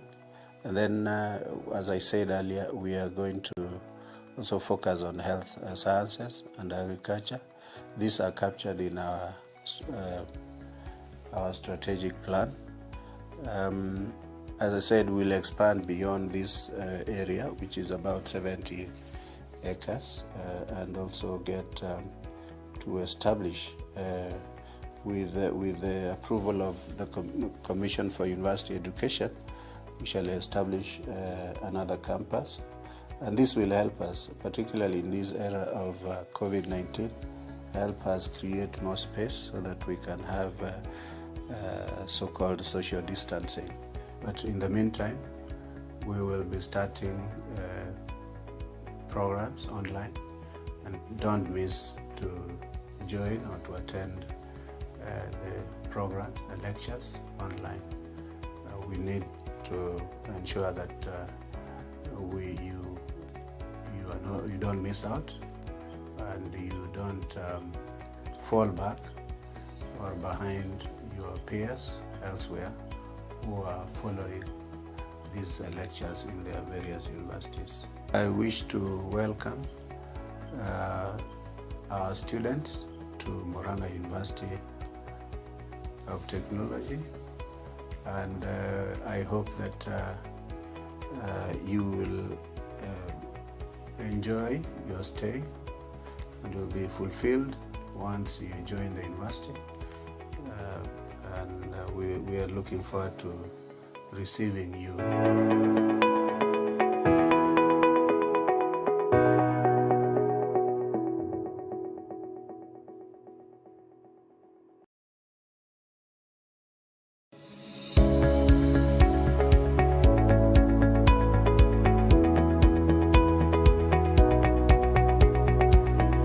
Welcome to Murang'a University of Technology. Let us take you around on a tour of this exquisite institution. Murang'a University of Technology shares a rich history with Kenya's founding president, Jomo Kenyatta. Being among the founders of the original institution, other notable founders include Charles Rubia, Kenneth Matiba, Maina Wanjigi, Father Joachim Gitonga, among other leaders from Murang'a County. Murang'a University of Technology is a successor to Murang'a University College, which was established in September 2011 via the Murang'a University College Legal Order number 129 of September 2011 as a constituent college of Jomo Kenyatta University of Agriculture and Technology. The university, which is strategically located at 1.5 kilometers from Murang'a town, 85 kilometers northeast of Nairobi, 70 kilometers southeast of Nyeri, and 50 kilometers southwest of Embu, in a very serene environment, is currently the only university in the county serving as a learning institution for students from across the country. I'm Professor Dickson Nyariki, the Vice Chancellor of Murang'a University of Technology. Murang'a University of Technology was founded in the 1970s as an institute, technical institute, referred to as Murang'a College of Technology. And in 2011, it was elevated to Murang'a University College through a legal order. And in 2016, the University College was chartered to become a full-fledged university and renamed Murang'a University of Technology. Of course, as a university, we operate under the University Act 2012 of the laws of Kenya and University Charter and statutes. The first Murang'a University Council was inaugurated in October 2013, and currently the university is oversighted by the third council. The university motto is Innovation for Prosperity. As a university, we have a vision, and it is to be a leading university in technological innovation, research and training. And the mission is to advance knowledge and technological transfer through teaching, training, learning, research and innovation for sustainable development. And we hope that we can achieve this, and we have actually already demonstrated that we can achieve what we have planned to achieve. If you've been keen, in the recent past, we have been ranked. There is what we call webometric ranking, and we've been ranked consistently in the best 10 universities in the country. With the continued support from the national and the county governments, the ISO certified MUT has grown in leaps and bounds, registering a significant growth as students are attracted into the market-driven courses offered by the institution. Since we were chartered in 2016, we have grown as a university. We started with about 150 students when we were college in 2013, and we've grown to about 8,500 students currently, and we hope to grow within 2 to 3 years to over 10,000 students. With the county government, we have signed recently an MOU for health services with the county government, and particularly with the county hospital, so that we can run our programs or mount our programs in health. So we plan to start programs in nursing, clinical medicine. We have already started some in medical lab science. We have also started another in public health and community health, and the nursing and clinical medicine, we hope to mount them in the next academic year. The students are registered in various programs, including postgraduate, undergraduate, diploma and certificate programs. The programs are approved by the Commission for University Education, TVET, and the various professional bodies. My name is Professor Priska Tuitoek, Deputy Vice Chancellor in charge of academic and student affairs, and it also includes research. So our division, we have an average of 2 to 3 departments, and these departments are headed by a chair of departments. So we call them CODs for short. So we have 14 departments. We have a School of Business and Economics, School of computing and information technology. We have School of Pure, Applied and Health Sciences. We have also School of Engineering and Technology, School of Education, School of Hospitality and Tourism Management, and our new school created recently called School of Humanities and Social Sciences.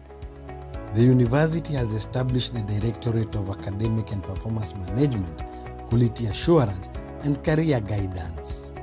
The institution has also put up a fully fledged guidance and counseling department. The students are free actually to talk to us, and even today we are doing registration. A student has just called me from the rural areas, somebody who knows me, but we also are open for students to call us because we have a direct line, has called to say that they are having some issues on registration, and we are able to talk to them directly and advise them on what to do. And for the students from very needy background, the work-study program adopted by the university is working wonders to keep them in school. We have something called work-study program where a student studies and we give them a few hours to work either in the library or in some of the offices to make some money that can go into their school fees or to their maintenance. So students apply and are considered to work in these different departments. The enhancement of quality skills and knowledge has remained a central focus for the university. Thus the need for the well-equipped workshops and laboratories to cater for the student needs. And more are coming up. Thank you very much for this opportunity. My name is Professor Beatrice Mogendi, the DVC in charge of finance and development at Murang'a University of Technology. The division that I head is charged with the financial responsibility, financial management of the university. It is also charged with responsibility to take care of all development projects, infrastructure development within the university. I'll start with the projects. I'll start with the projects that we have currently in the university. We have 3 infrastructure projects.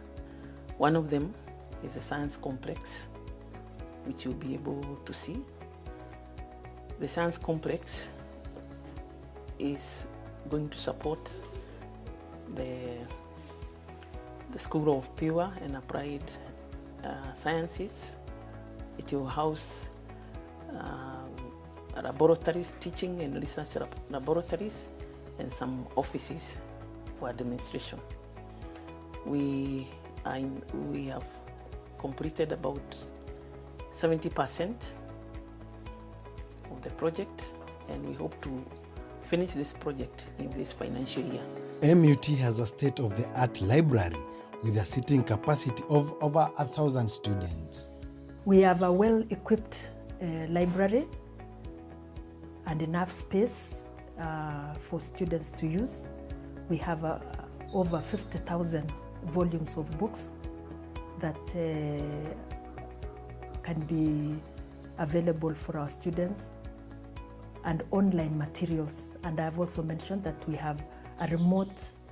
we installed a remote facility where staff and students can access information from outside the university. And this is very relevant, especially right now during this corona period or COVID-19 period, where most of our working, teaching, exams and the rest is online. So I would like to mention that even as we talk right now, we have exams going on, and we have exams for our postgraduate students and finalists going on online, and we will roll out this later on to all the other continuing students. On accommodation, there are hostels within the university compound for both male and female students. Safety of students on and off campus is paramount.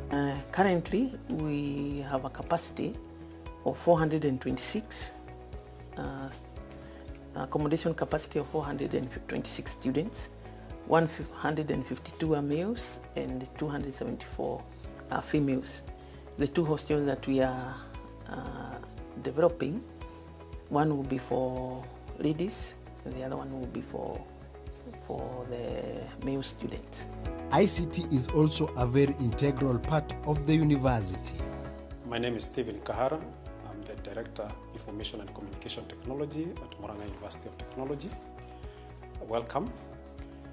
The Directorate of Information and Communication Technology is responsible for providing the necessary infrastructure to support teaching, learning, and administration. As a directorate, we offer a number of services. We have an internet service that is accessible to all students so that they are able to do their research, they are able to learn, and also network with their students socially. Also, we have a website where all our information is posted and all students can access any information regarding the university through our website. Again, we also do have our enterprise resource planning system, which holds all the information about the university. So students can access information about their school fees, payments, their examination results, and also course registration through the system. They only need to log in into their students' portal and they are able to access this information. We do also have an e-learning platform where now, because of the COVID-19 issues, we are able now to have all students log in into an e-learning platform and register for units and get to learn a number of courses that the university offers. It is a very easy step to log into the system. We provide all the necessary support to the students. We do have also support structures such as a help desk where students can be able to log in and send their support tickets and receive real-time support from our able officers. I am Dr. Jacob Asige Chavolimu, the Dean of Students, Murang'a University of Technology. Sporting activities are available. They range from football, volleyball, basketball, netball, hockey, and many other indoor games. The university also conducts a cultural week where students from all over the country showcase their culture. Every year we also have the Cultural Week, where we will identify Mr. and Miss Murang'a, and the week is always very busy with very many activities that touch on our culture. We actually try to bond up the culture in that week, yes. MUT has so far held 4 graduation ceremonies, inviting various guests, including former Prime Minister Raila Odinga, who attended the 2nd graduation ceremony. The first one having been held in 2016 at JKUAT as a constituent college. The other 3 have been held in MUT, overseen by the Chancellor, Professor Justin Irina. As a result of the quality of training and facilities available, the university has a dedicated team and was ranked 10th position in Kenya by the University Webometric ranking. Last year, the university developed its 2nd strategic plan for the year 2019 to 2023. This strategic plan, of course, is geared at focusing on expanding programs in our area of focus, and also then infrastructural development, and we are referring to basically areas of technology. We currently have one science engineering,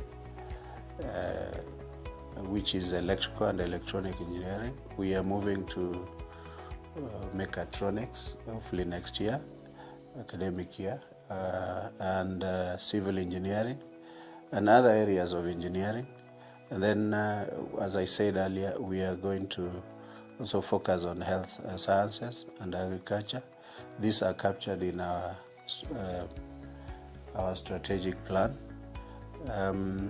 As I said, we'll expand beyond this area, which is about 70 acres, and also get to establish, with the approval of the Commission for University Education, we shall establish another campus.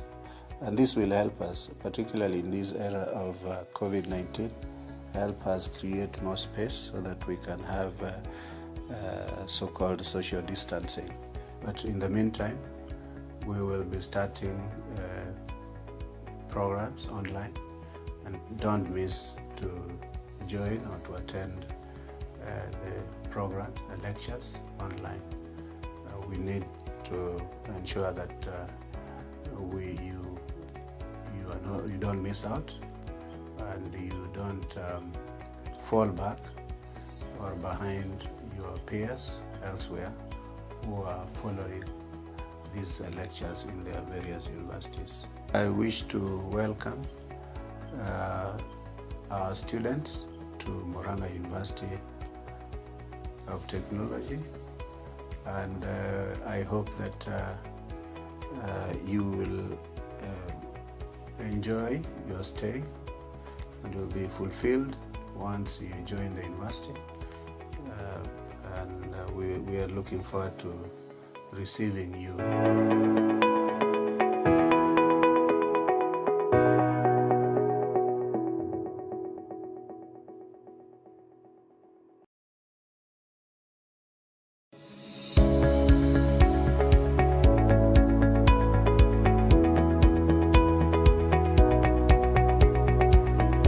Welcome to Murang'a University of Technology.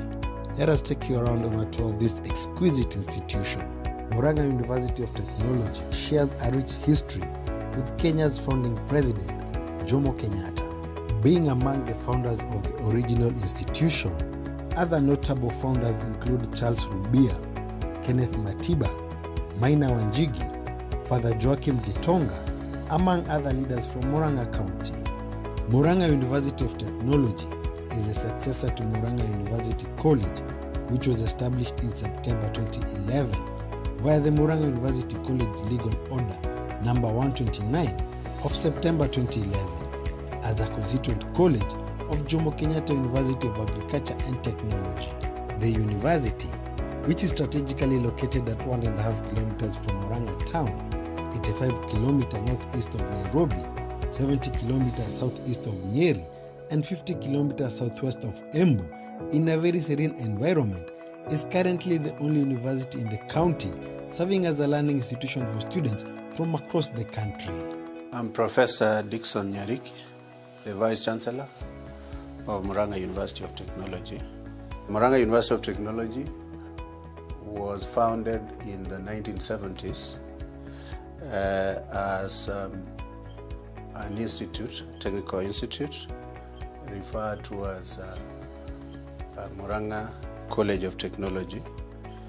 And in 2011, it was elevated to Murang'a University College through a legal order.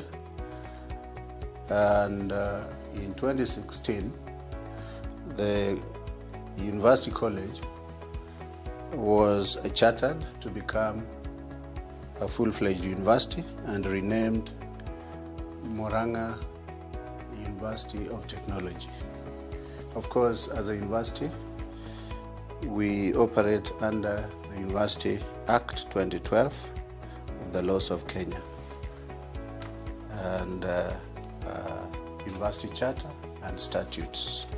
The first Murang'a University Council was inaugurated in October 2013, and currently the university is oversighted by the Third Council. The university motto is Innovation for Prosperity. As a university, we have a vision, and it is to be a leading university in technological innovation, research and training. And the mission is to advance knowledge and technological transfer through teaching, training, learning, research and innovation for sustainable development. And we hope that we can achieve this, and we have actually already demonstrated that we can achieve what we have planned to achieve. If you've been keen, in the recent past, we have been ranked. There is what we call webometric ranking, and we've been ranked consistently in the best 10 universities in the country. With the continued support from the national and the county governments, the ISO-certified MUT has grown in leaps and bounds, registering a significant growth as students are attracted into the market-driven courses offered by the institution.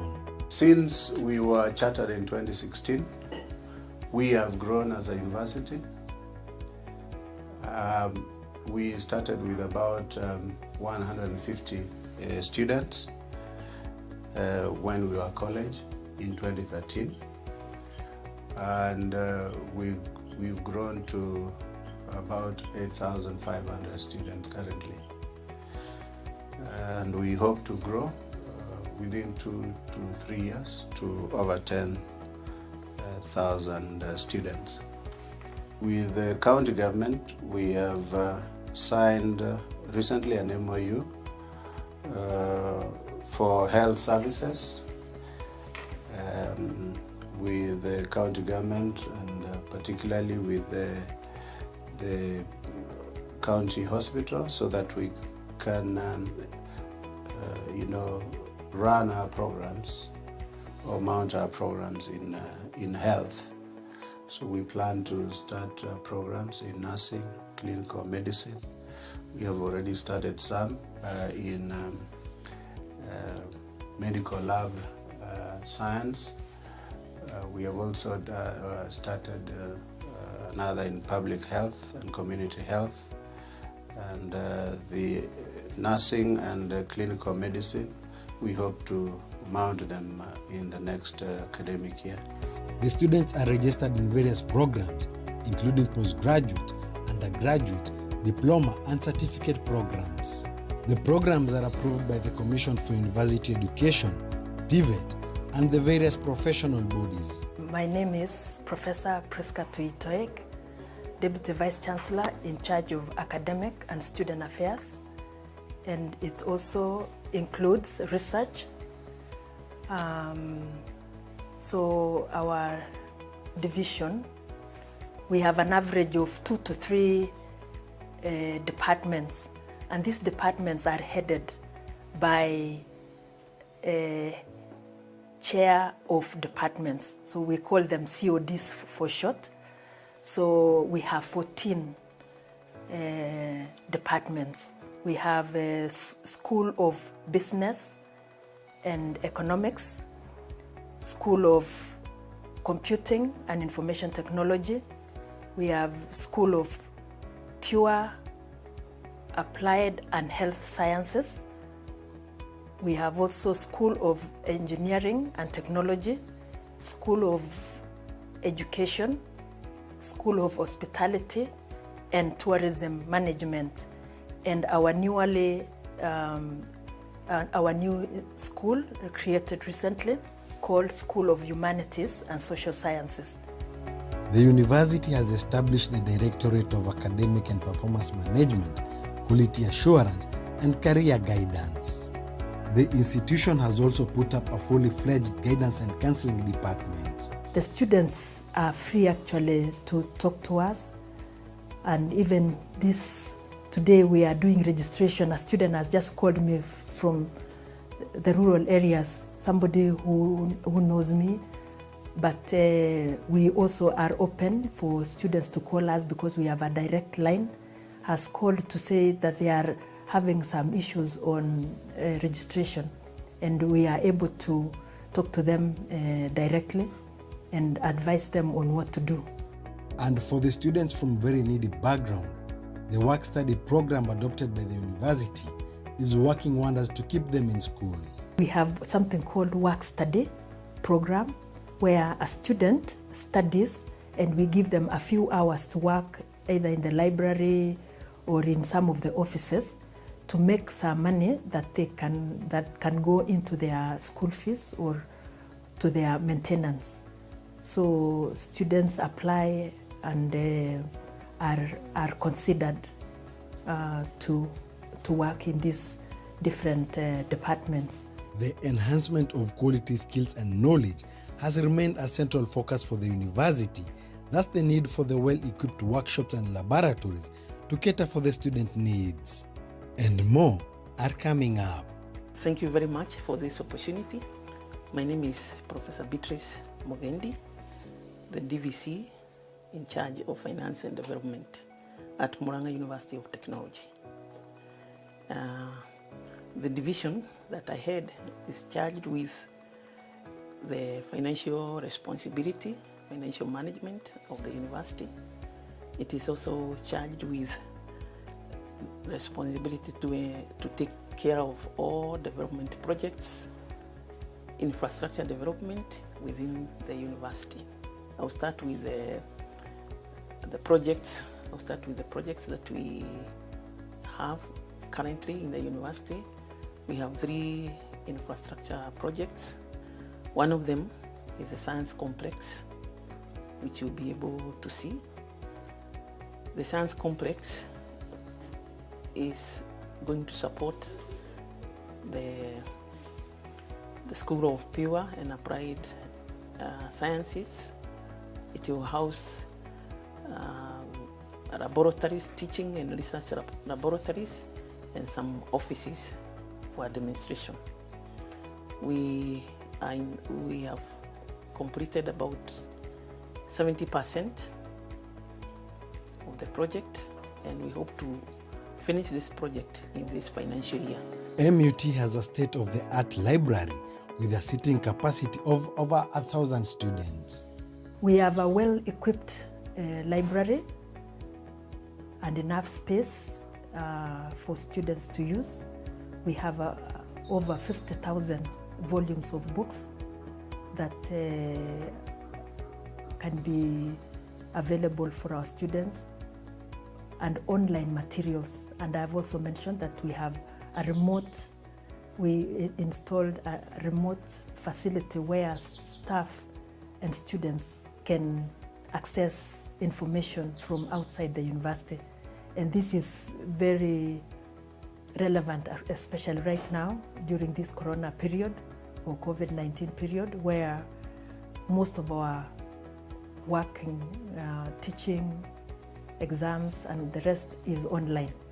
So I would like to mention that even as we talk right now, we have exams going on, and we have exams for our postgraduate students and finalists going on online, and we will roll out this later on to all the other continuing students. On accommodation, there are hostels within the university compound for both male and female students. Safety of students on and off campus is paramount. Currently, we have a capacity of 426, accommodation capacity of 426 students. 152 are males and 274 are females. The 2 hostels that we are developing, one will be for ladies and the other one will be for the male students. ICT is also a very integral part of the university. My name is Stephen Kahara. I'm the Director, Information and Communication Technology at Murang'a University of Technology. Welcome. The Directorate of Information and Communication Technology is responsible for providing the necessary infrastructure to support teaching, learning, and administration. As a directorate, we offer a number of services. We have an internet service that is accessible to all students so that they are able to do their research, they are able to learn, and also network with their students socially. Also, we have a website where all our information is posted, and all students can access any information regarding the university through our website.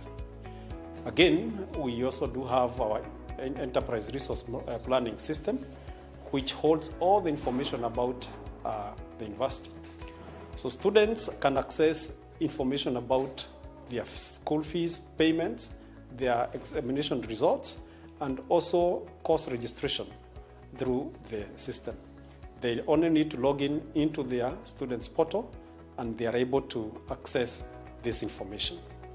We do also have an e-learning platform where now, because of the COVID-19 issues, we are able now to have all students log in into an e-learning platform and register for units and get to learn a number of courses that the university offers. It is a very easy step to log into the system. We provide all the necessary support to the students.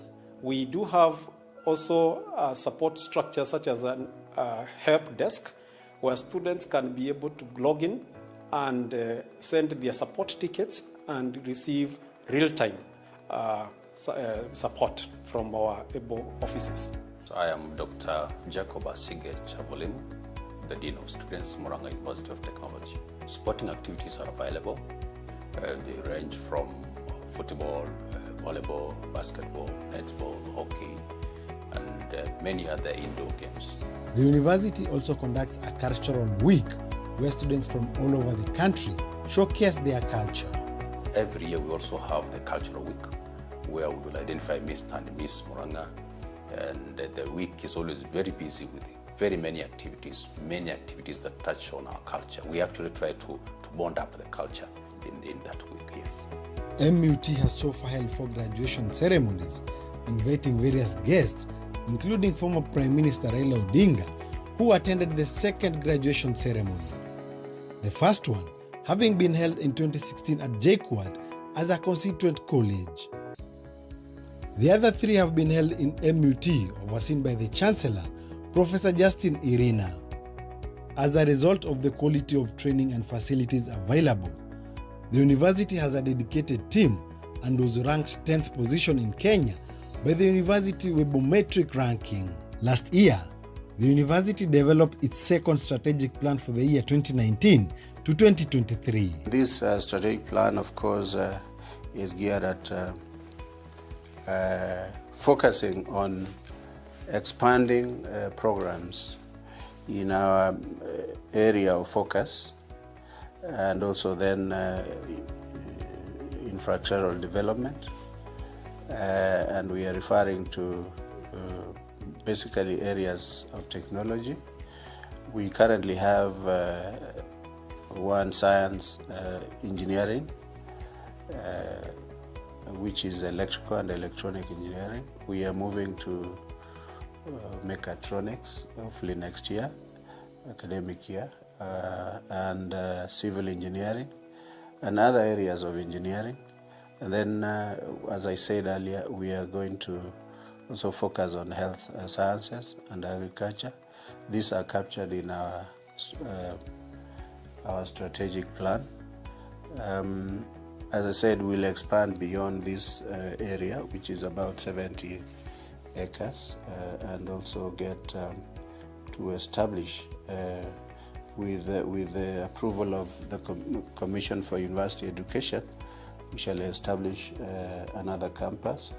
And this will help us, particularly in this era of COVID-19, help us create more space so that we can have so-called social distancing.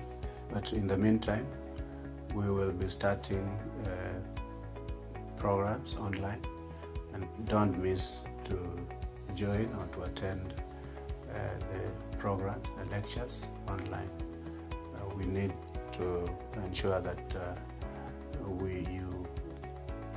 you don't miss out, and you don't fall back or behind your peers elsewhere who are following these lectures in their various universities. I wish to welcome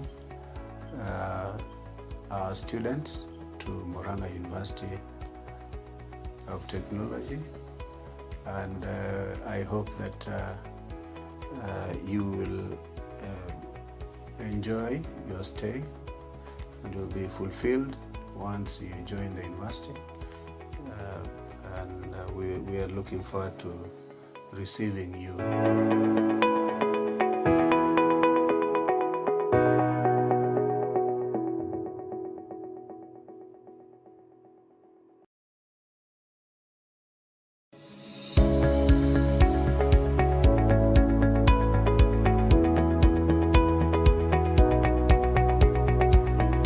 Welcome to Murang'a University of Technology. Let us take you around on a tour of this exquisite institution. Murang'a University of Technology shares a rich history with Kenya's founding president, Jomo Kenyatta. Being among the founders of the original institution, other notable founders include Charles Rubia, Kenneth Matiba, Maina Wanjigi, Father Joachim Gitonga, among other leaders from Murang'a County. Murang'a University of Technology is a successor to Murang'a University College, which was established in September 2011 via the Murang'a University College Legal Order number 129 of September 2011 as a constituent college of Jomo Kenyatta University of Agriculture and Technology. The university, which is strategically located at 1.5 kilometers from Murang'a town, 85 kilometers northeast of Nairobi, 70 kilometers southeast of Nyeri, and 50 kilometers southwest of Embu, in a very serene environment, is currently the only university in the county serving as a learning institution for students from across the country. I'm Professor Dickson Nyarik, the Vice Chancellor of Murang'a University of Technology. Murang'a University of Technology was founded in the 1970s as an institute, technical institute, referred to as Murang'a College of Technology. And in 2011, it was elevated to Murang'a University College through a legal order. And in 2016, the University College was chartered to become a full-fledged university and renamed Murang'a University of Technology. Of course, as a university, we operate under the University Act 2012 of the laws of Kenya and University Charter and statutes. The first Murang'a University Council was inaugurated in October 2013, and currently the university is oversighted by the third council. The university motto is Innovation for Prosperity. As a university, we have a vision, and it is to be a leading university in technological innovation, research and training. And the mission is to advance knowledge and technological transfer through teaching, training, learning, research and innovation for sustainable development. And we hope that we can achieve this, and we have actually already demonstrated that we can achieve what we have planned to achieve. If you've been keen, in the recent past, we have been ranked. There is what we call webometric ranking, and we've been ranked consistently in the best 10 universities in the country. With the continued support from the national and the county governments, the ISO-certified MUT has grown in leaps and bounds, registering a significant growth as students are attracted into the market-driven courses offered by the institution. Since we were chartered in 2016, we have grown as a university. We started with about 150 students when we were a college in 2013. And we've grown to about 8,500 students currently. And we hope to grow within 2 to 3 years to over 10,000 students. With the county government, we have signed recently an MOU for health services with the county government, and particularly with the county hospital, so that we can run our programs or mount our programs in health. So we plan to start programs in nursing, clinical medicine. We have already started some in medical lab science. We have also started another in public health and community health, and the nursing and clinical medicine, we hope to mount them in the next academic year. The students are registered in various programs, including postgraduate, undergraduate, diploma and certificate programs. The programs are approved by the Commission for University Education, TVET, and the various professional bodies. My name is Professor Priska Tuitoek, Deputy Vice Chancellor in charge of Academic and Student Affairs, and it also includes research. So our division, we have an average of 2 to 3 departments, and these departments are headed by a chair of departments. So we call them CODs for short.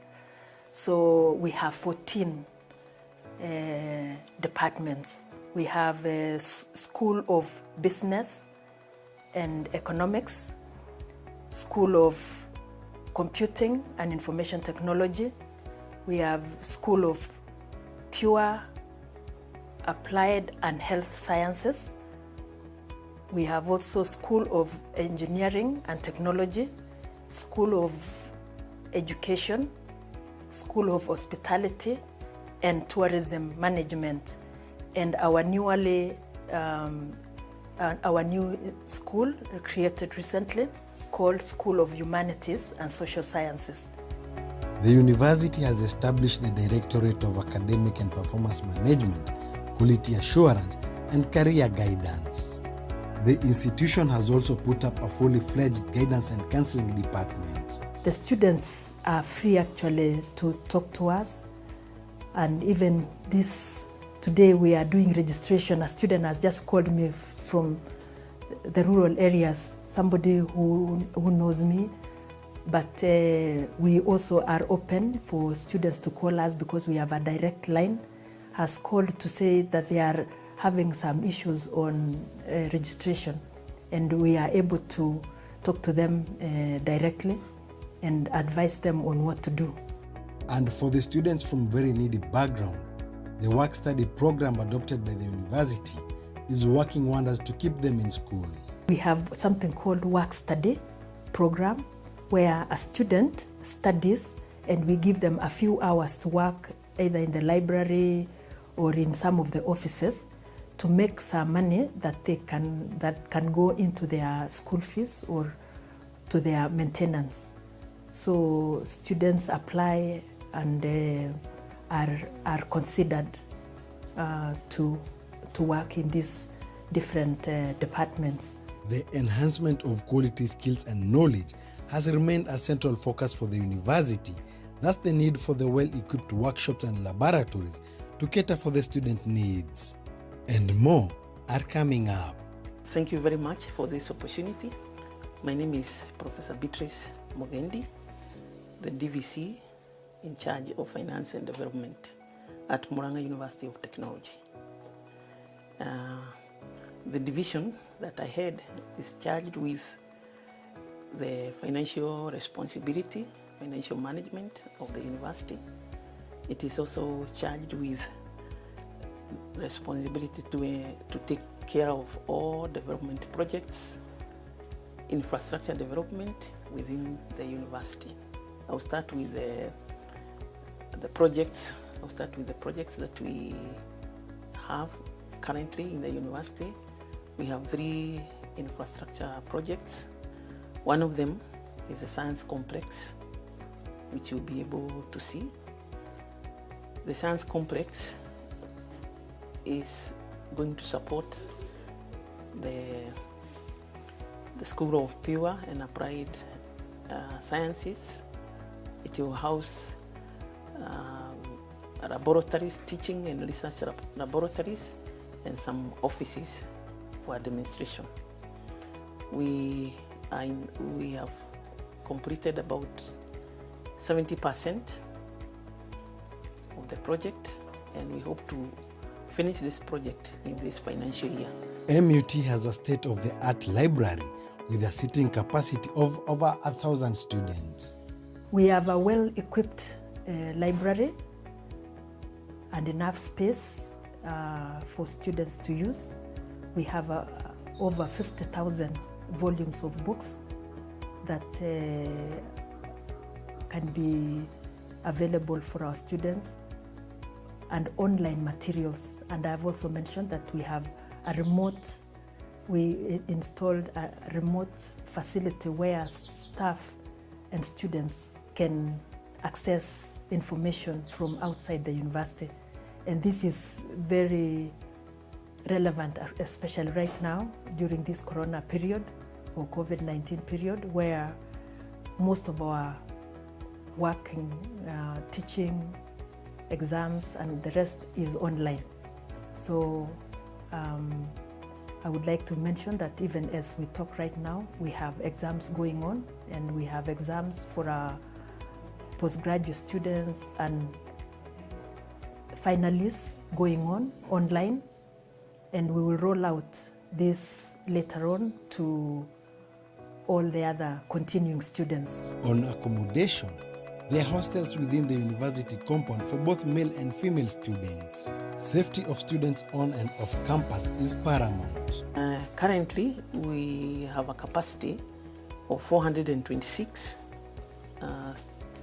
accommodation capacity of 426 students. 152 are males and 274 are females.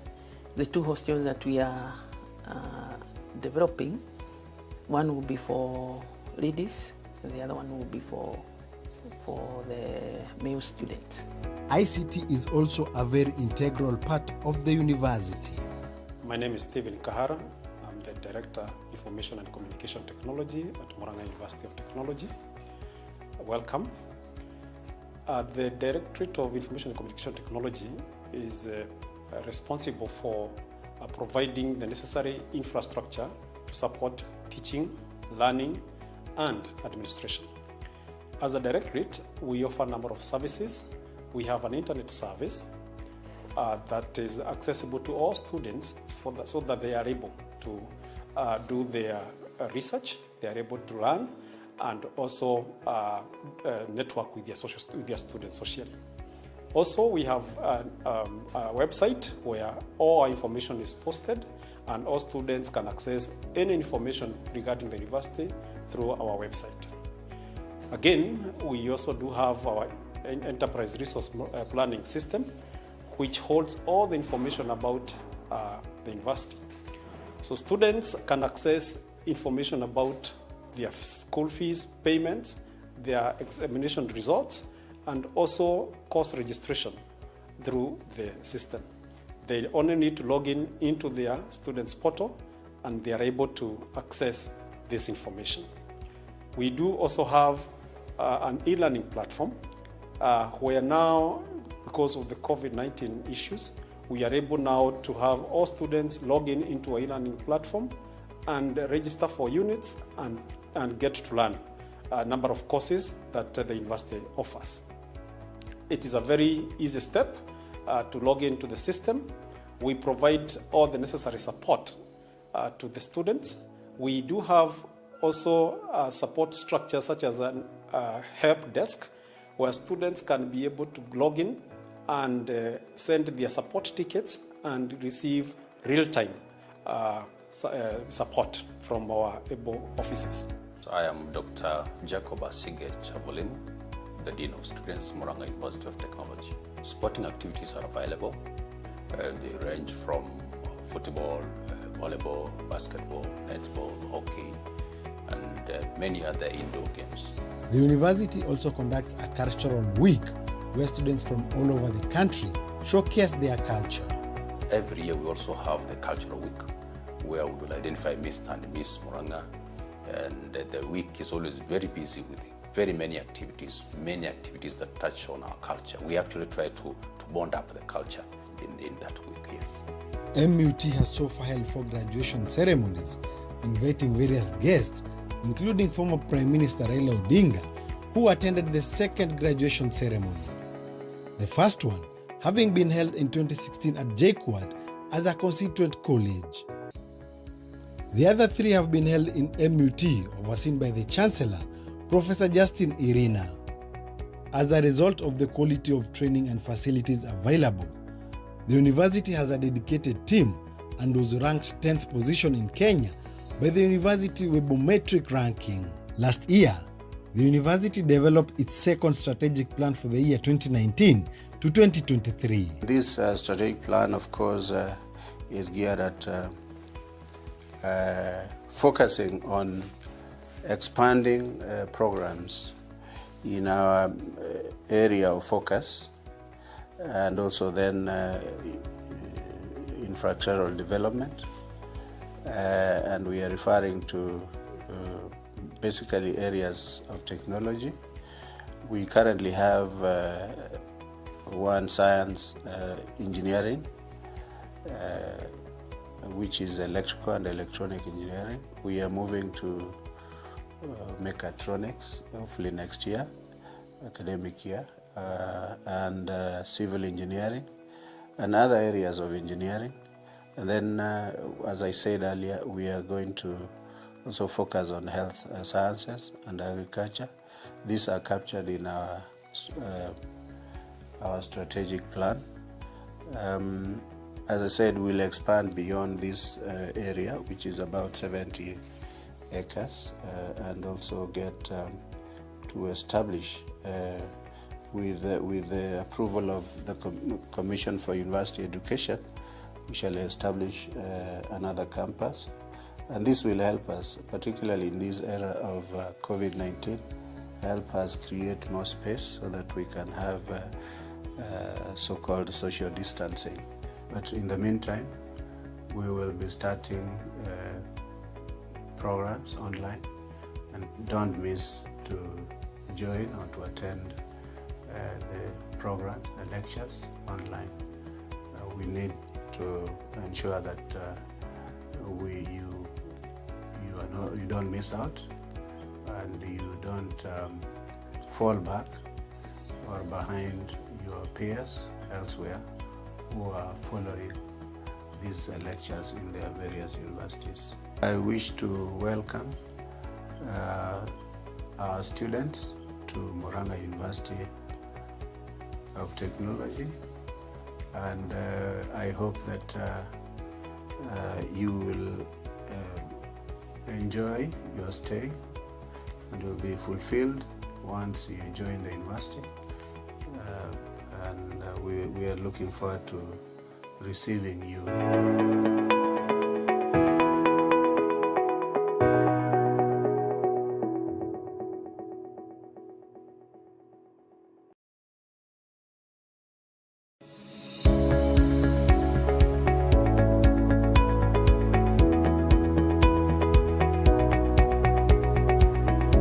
Welcome to Murang'a University of Technology. Let us take you around on a tour of this exquisite institution. Murang'a University of Technology shares a rich history with Kenya's founding president, Jomo Kenyatta. Being among the founders of the original institution, other notable founders include Charles Rubia, Kenneth Matiba, Maina Wanjigi, Father Joachim Gitonga, among other leaders from Murang'a County. Murang'a University of Technology is a successor to Murang'a University College, which was established in September 2011 via the Murang'a University College Legal Order number 129 of September 2011 as a constituent college of Jomo Kenyatta University of Agriculture and Technology. The university, which is strategically located at 1.5 kilometers from Murang'a town, 85 kilometers northeast of Nairobi, 70 kilometers southeast of Nyeri, and 50 kilometers southwest of Embu, in a very serene environment, is currently the only university in the county serving as a learning institution for students from across the country. I'm Professor Dickson Nyarik, the Vice Chancellor of Murang'a University of Technology. Murang'a University of Technology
and I'm trying very much to do a slideshow, but I don't seem to be able.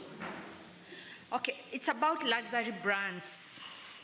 Do we have luxury brands in Kenya in terms of the hotel sector? Give me examples. Okay, so let me define luxury brands, and then I'll request that you give me 1 or 2 examples.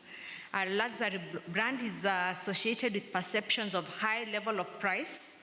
That's one quality. Aesthetics, rarity, extraordinariness, and a high degree of non-functional associations. And when they market themselves, they go contrary to the marketing rules. For example, they are rare. Maybe you need to book a room and you're told you need to wait for the next 3 months for you to be able to get the room.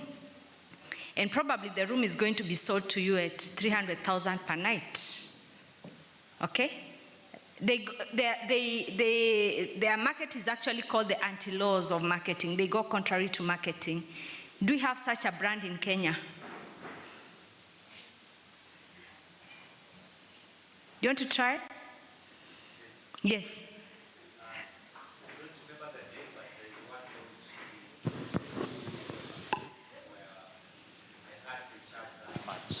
They charge that much? Yes, thank you. Is it easy for me to get a booking, or do I have to wait? Is it rare? Is there scarcity? It's rare. Okay. Yeah. I will remember the name in the course of the conference. So we can be able to say maybe we have a few, but not many enough. And that is a gap I'm trying to identify, because we need to sell something different from what we've been selling for a while. So think about that private jet, and that gives you sort of a background of what iconic luxury is all about. And that is where we need to push the tourism industry and hospitality in Kenya too. And luxury is not a new thing. It started in the 90s.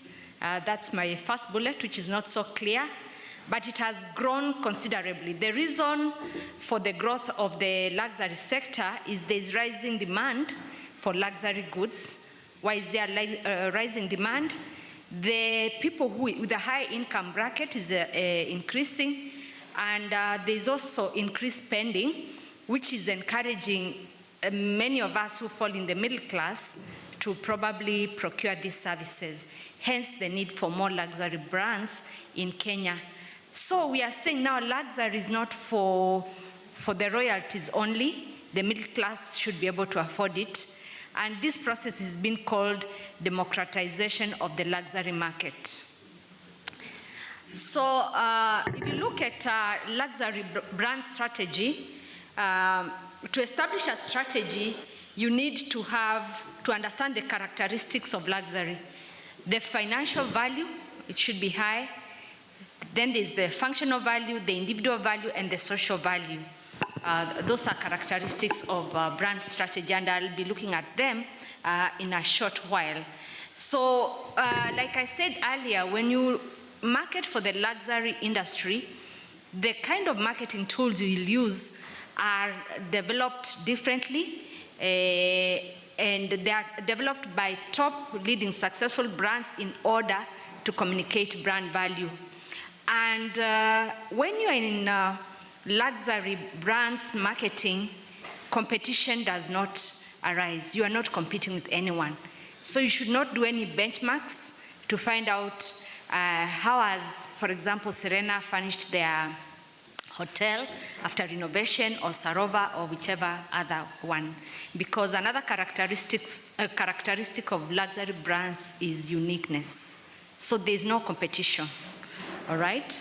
So I just gave an example of that brand. How do we pronounce it? Cartier. Okay, it's, what do they deal with? Jewelry, watches. So this is just an example, and on the next slide I'll give an example of another one. But one of the things about luxury brands is they don't succumb to the demands of customers. They will not caress your wishes, okay? They keep non-enthusiasts out of the game. They dominate the client. You are not the one to dominate them. And I'm still thinking, how many of such establishments do we have in Kenya which will not pamper you, which will not give you customer satisfaction surveys? It's taking it to the next level. So this is another case of a luxury brand, the Hermes. It's from Paris, quite old, started in the 18th century. They used to make sandals for people who were on horses and all that. Today, for you to get this kind of bag that the lady is carrying, you book, you wait for 6 months for it to be crafted. Like you see there, their brand promise is a combination of rich heritage, exquisite craftsmanship, eye for detail, high level of quality, professionalism through the manufacturing process. Hence, this bag is very rare, exclusive, superior, competitive in a ruthless world of luxury. So you'll wait for around 6 months and you'll buy the bag for around 1.2 million shillings. Are we able to sell our products to that level of clientele? Instead of doing the mass tourism we have been doing, selling cheap, as we move towards sustainable hospitality and tourism, if we can get a few tourists who are able to spend this much, I think it would be a better destination. So those are just 2 examples from non-hospitality. Ritz-Carlton, it's an iconic luxury hotel, and of course they deal with the finest people in the world. Are we able to attract the finest in Africa? And so, of course, the rating of Ritz-Carlton is very good. The ambience, their marketing mix, it is different. Are we able to look at the marketing mix of this kind of establishments? So, like I said, this is a gap. I say this is a concept. This is a gap. I don't see many of such establishments in Kenya and in Africa, yet we are endowed with all the resources that would attract the luxury market. So there's a quote there: customers purchase luxury products or services to satisfy their individual role-playing dreams, which they become heroes. When you sell luxury, you sell 360 degrees experience, not just a product. Are we selling a 360-degree experience? Now I'm going to put that on hold. I'll bring in something new and then I'll connect the two. And if I'm time-bad, Dr. Bichage will warn me, but it was my classmate, so I know he's likely to give me an extra 2 minutes. Reality versus fiction. I've put that on hold and I'll pick it on it later. Is money a reality or fiction?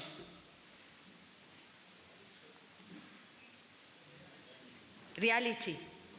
Are religions reality or fiction?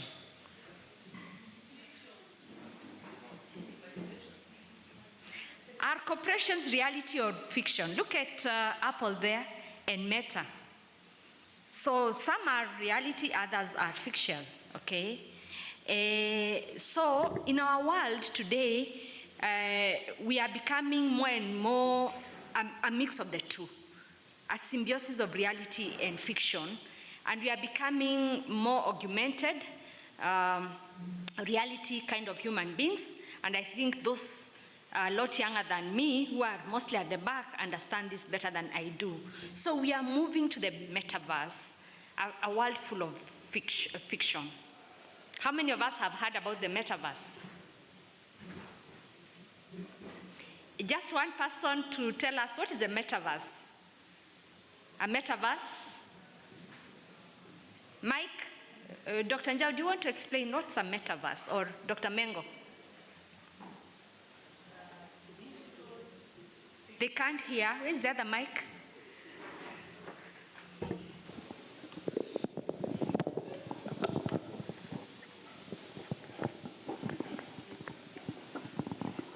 First, it's digital. It doesn't exist in your actual world. And so even the values that translate there are also not set in reality. Yes. There's another world now. Dr. Njau? Something like utopia. It's something that you can't put your name, but it's digital. Yes. So it's something in their minds. They're thinking so fast, and things are moving so fast that things are changing too fast. You can't put a name to it, but it's like utopia. But is it just in the mind, or is there a real metaverse now? It's a reality. It's coming. Dr. Njoroge, you've heard about the metaverse.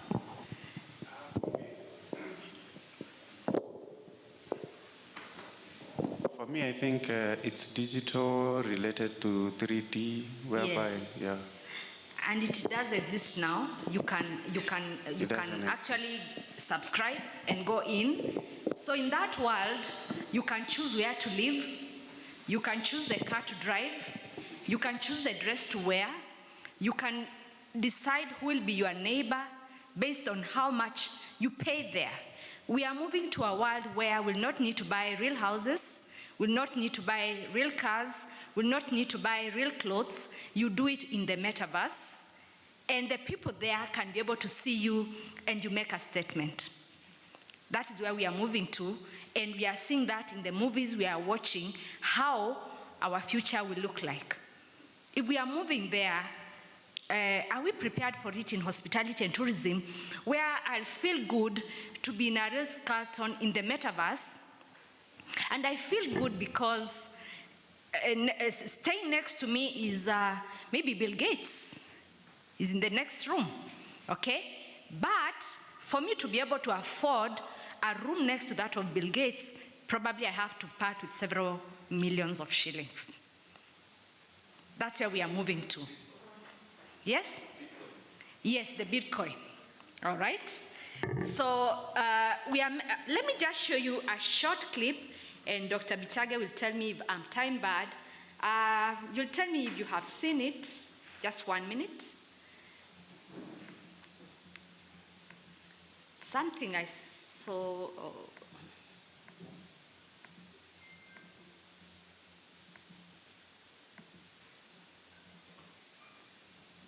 Has it disappeared?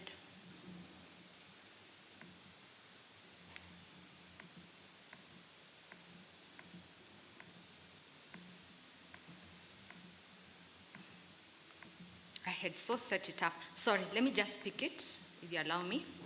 And you tell me if you have seen it on TV about this world we are talking about.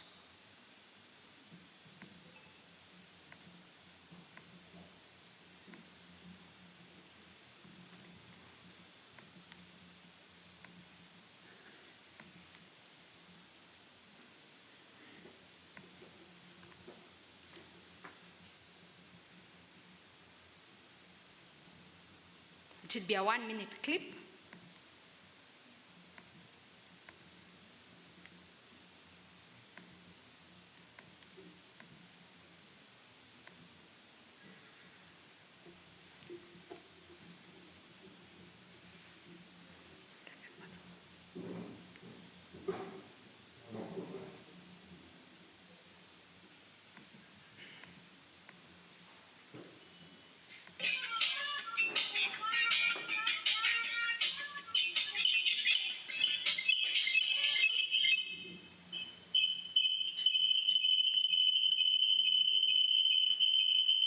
This is how the metaverse looks like.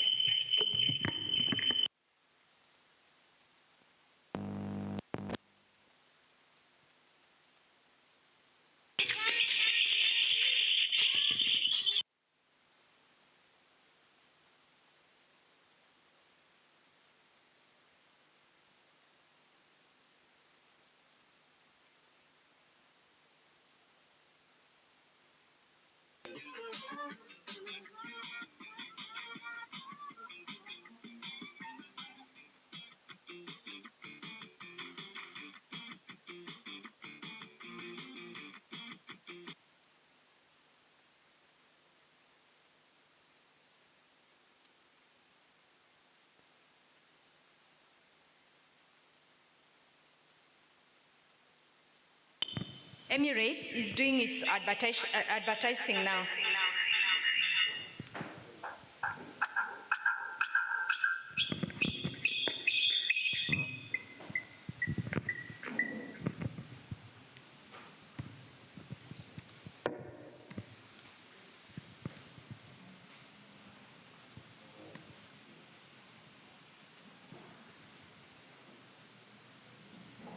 It wasn't that.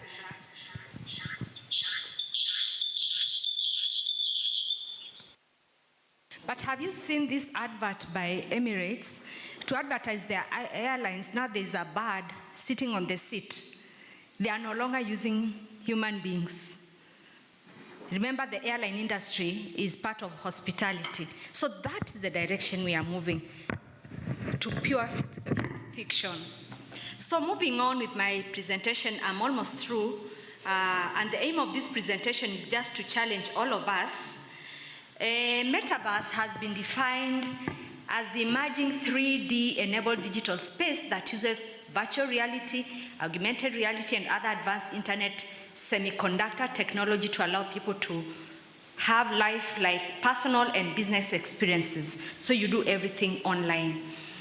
So you'll find in this metaverse, designer brands now are dressing avatars, you know, you get this kind of things. Fashion shows have started taking place on the metaverse, all right? So this is the first citizen hospitality company which has built on the metaverse. It is there. I don't want to read this literature, but I'm just tempted to read a few lines. By June 28th, there were 1,563 views. It is in the metaverse world. Any player can enter and enjoy the game experience for free. It's more like what people do on PS4, PS5, and all that. So the metaverse has spaces. Each planet has a total of more than 1,600 towns, 690 second-class cities, and 55 first-class cities, with a huge world with more than 510 million square kilometers in the metaverse. In here, you can be neighbors with your friends, drive, walk or fly to explore and travel around the world. You can climb mountains to watch the sunrise and experience 4 different seasons. So you can go through spring, autumn, summer, winter, all that. You can also take a spacecraft to visit players on other planets. In the metaverse game world, players need to improve their life skills and together with other players develop their own city. Every day is a whole new exploration and challenge. Want to experience an exciting second life? In the world of Meta City M, we make life fantasy possible. So earlier on I had spoken about luxury brands. Where are luxury brands in all this? Luxury is based on a power brand. A strong brand, metaverse or vision makes a brand, a luxury brand, right? So this is sort of to help you understand the normal hospitality and tourism we are selling is probably just selling the emotional and rational bit. But when you go a notch higher, you have the rational, the emotional product, then the element of fiction. Remember, luxury is dream marketing. You just make people dream, okay? And you appeal to their emotional. So that is a bit which differentiates normal brands from luxury brands. And here is the world of fiction. So, and it makes the whole difference. Luxury is about added value. Look at this statement. Water is not water when it is Chanel, all right? Chanel is a brand, right? Those who like designer brands, you know about Chanel? It's a brand. But when I take water branded Chanel, it's not like taking this one branded Murang'a University, with all due respect. I'll be ready to pay 20,000 for it because it is Chanel. Are there people ready to pay for that? Yes. Why are we not tapping them and bringing them to our country? We know of a model who is always here, Naomi Campbell. We can have a lot more Naomi Campbells. They have money to spend. This is the direction we need to take our country. And just one more thing before I settle. If it is not possible to start the luxury brand from zero, there's something they are calling now brand extensions. You ride on an existing luxury brand, like this one is Armani. Heard about Giorgio Armani? Giorgio Armani, now they have opened a cafeteria in Milan. It's easy for people who use Giorgio Armani to patronize that cafeteria. So you can leverage on an existing brand to have a brand extension, or you can just change the way you are doing your marketing and packaging your product so that you target the luxury market. So for me, I'm seeing maybe 3 gaps. Here I've written 2. One, we trainers. Are we training? Do we have a course in luxury marketing? What made me think about this is a student, a class, an online class I teach in Switzerland, and I realized these are things they learn in their program. Are we teaching about luxury marketing? Are we doing enough research in luxury marketing? And to the hospitality and tourism industry, are they targeting the iconic luxury, or what we call luxury in Kenya is, which is the best hotel in Nairobi? Maybe Sankara, Kempinski. Are they at this level? Thank you very much.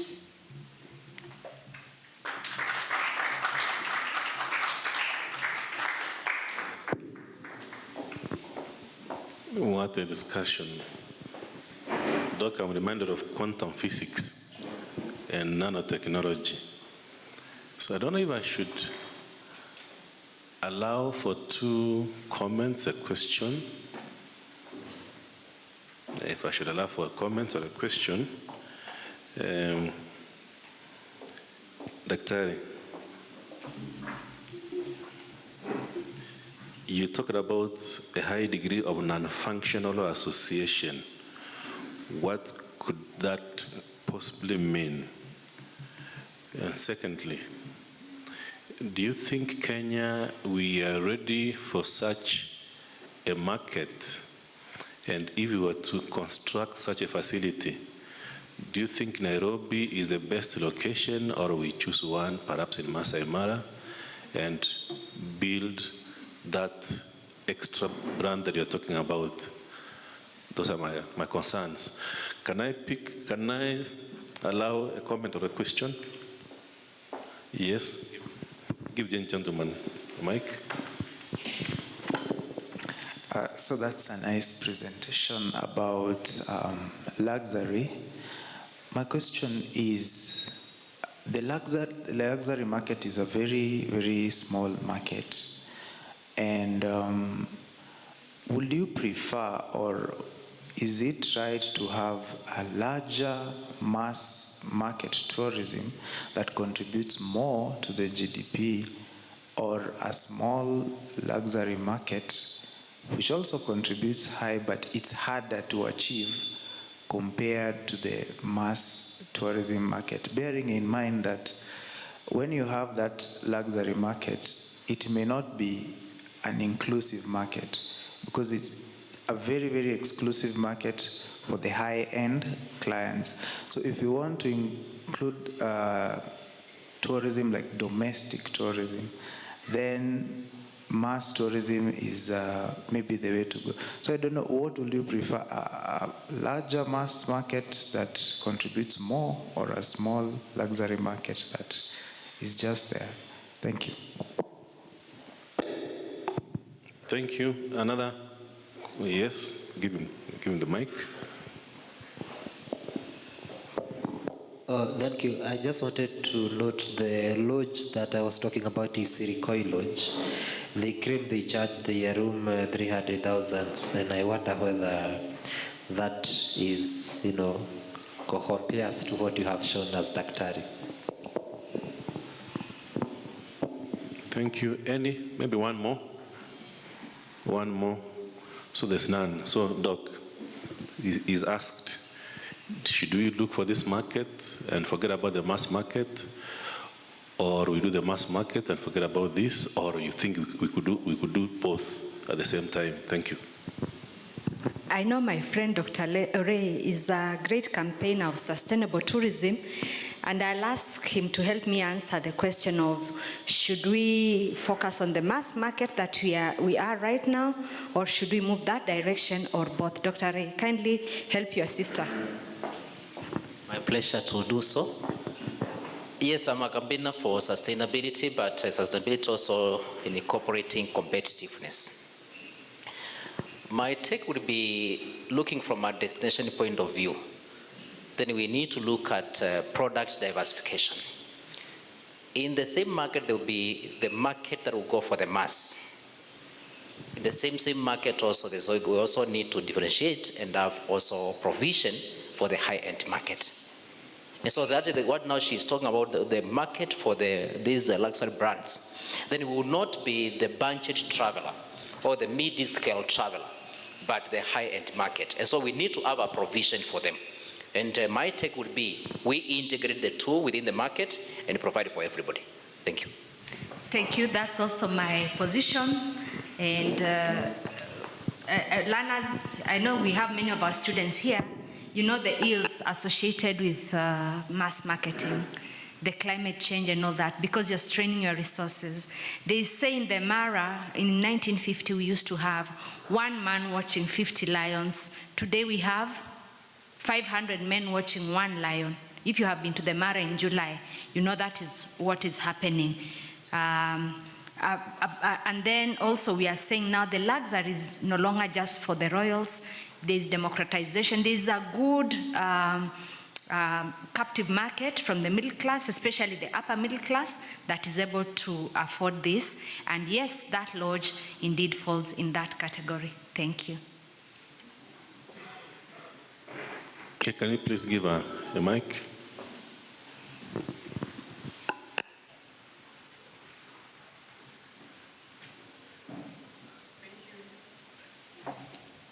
Thank you. This is Dr. Njao, Kenya Utali College. On the issue of the metaverse, I'm still thinking it's a comment, not a question. You see now with 3D technology, they are able to produce this chair. They're able to make a bed. They're able to do a sofa.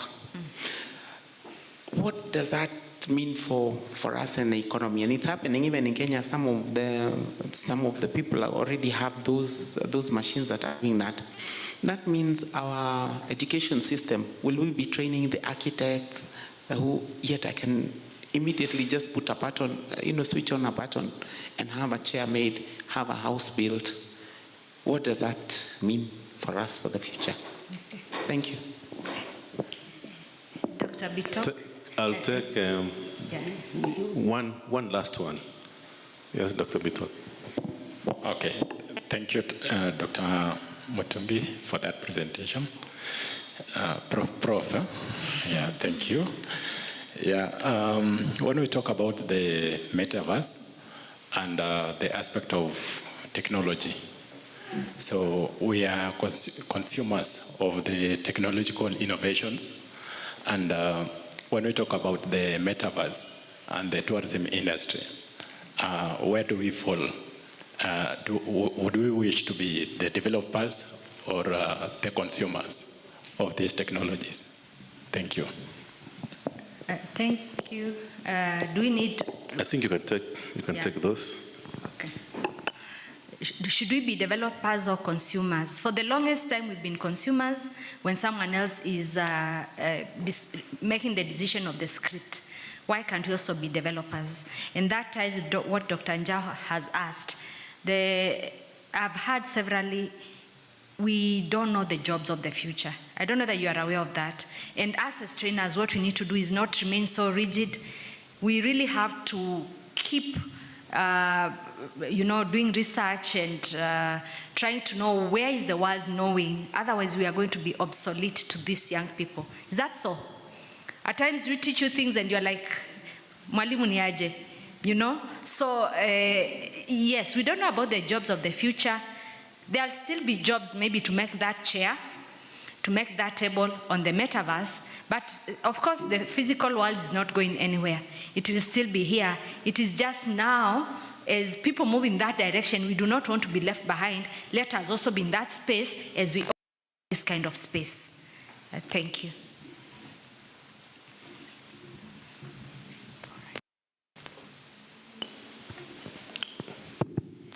So, Doc, just a quick one. If you were to have such a week, perhaps you have one or two in Kenya, would you think, for instance, in Nairobi or even in Mombasa, when you're going on your way to Malindi, you know that road, if you were to put such a facility there, are we going to attract people to go and allow them to use that road, or you think it will be off-grid, like in Masai Mara, like in Samburu, like in Turkana? Well, what is your take? I would base it on a feasibility study, or she wants to help me. Please give her the mic.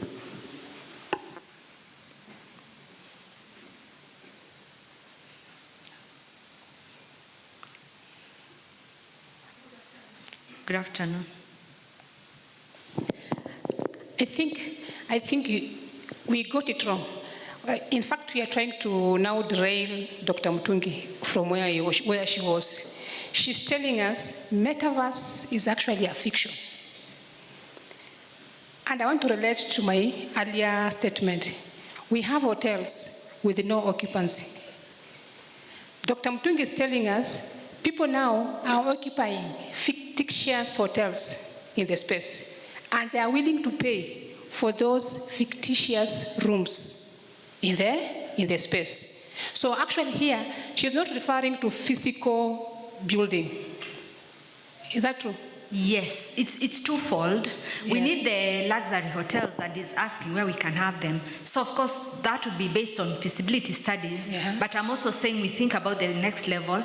After we have the physical, can we also have those on the metaverse? And that's what you're saying. So we need both based on feasibility studies. Mm. Yes, but there's a ready market willing to spend so much. Someone will buy a dress for 2 million so that it looks like that of Kate Middleton, and she'll want to be her neighbor on the metaverse. There are people ready with that kind of money. I wanted to add down this. I come from Western. There's a client in Europe who has never been to Western Kenya. Now, I create Western Kenya in a metaverse and sell it.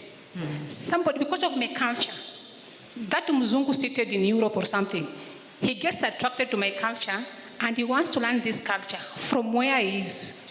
So by this metaverse concept, he's able to actually fly into Kakamega, fictitiously, live with me for 1 year, depending on what he wants to learn.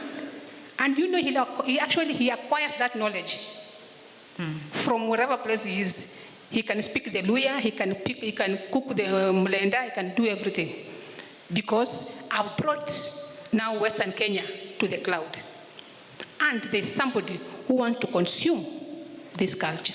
That's how I got it. Yeah, thank you for helping me. Dr. Cecilia.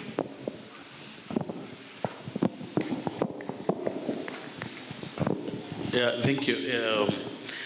The story of innovations excites me, and I want to share about the opportunities, because you asked a question, and actually Dr. Bitok asked if we will be consumers or creators, because the opportunities are there, and that is actually for real. In Kenyatta University, we have a Chandaria Innovation and Incubation Center, Business Incubation Center. I am incubating there for a project of making an engine that does not use fuel, working on it. But the question is, how many among the people that I meet there when we meet as incubatees and mentors, I rarely see colleagues in the hospitality and tourism industry. Not that they are not ideas. I think we just need to wake up to the core that we actually can be incubators there. You can incubatees there. We can be people who will be developers of great ideas For example, before we knew it, hotels were almost vacant because Airbnb has taken over and everyone is selling their small rooms in their compounds in the cities. Before we knew it, because I used to run a taxi, a travel company, and airport transfer was one of the biggest business because I was based in Eldoret initially. From Eldoret to the airport in Eldoret was very, very few kilometers, and we used to charge 1,500 for an airport transfer. But I can tell you no one will pay that now. So that business for a travel agent is gone because we have Wasili, we have Uber, and many other travel apps. So the question is, are these apps being done by us who know the projects or products that we need to sell, or they are being made by others and they come actually with a lot of side effects because they don't take care of that need that we have been studying or professing for a long time. And so we find side effects of the products that not actually take care of the tourists. So I think we just need to wake up to that call and become developers, even in the metaverse. You can take a last one from Dr. Isabella.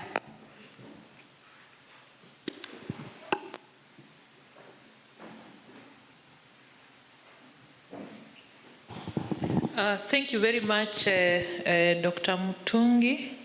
That was a very interesting presentation. What is the difference between this and virtual reality? I don't know whether... Does anyone want to help me with that? What is the difference between this virtual metaverse and virtual reality? Mengo, could you assist me? Giver. And we make that the last question. This one, here. Virtual reality and augmented reality, they are the techniques that now the metaverse, if you want to create a metaverse, you use the virtual reality technique to create the metaverse. Thank you, Doctor. Actually, it's a technique Thank you. to create an imaginary image.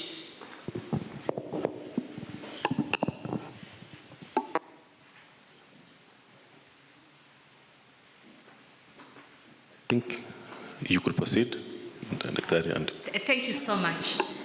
Next is Dr. Mengo Mbisi. I'll just put up her slides and then she'll come. So as Dr. Mengo is coming to speak to us, Doc, it was a concept, but you can see it's eliciting a lot of discussion.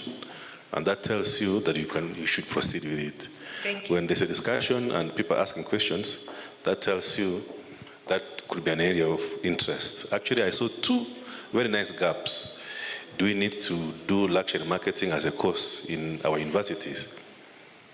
Which I really think is perhaps quite important. So can we give a clap to Dr. Mutungi?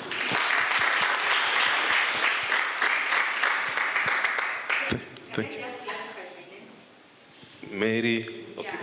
Yeah, at times maybe you hear Mutisia, Mutungi, and you think they are different people. So those are my names, Mary, Mutisia, Mutungi. You know, women keep adding names, eh? So no wonder I have so many names. So I'm still the same person, and you are free to use either. Thank you. So next is Dr. Nyabisi Mengo. She's giving us a paper that is titled Rethinking Successful Event Characteristics. So Dr. Mengo, we can't wait to listen to you. Proceed.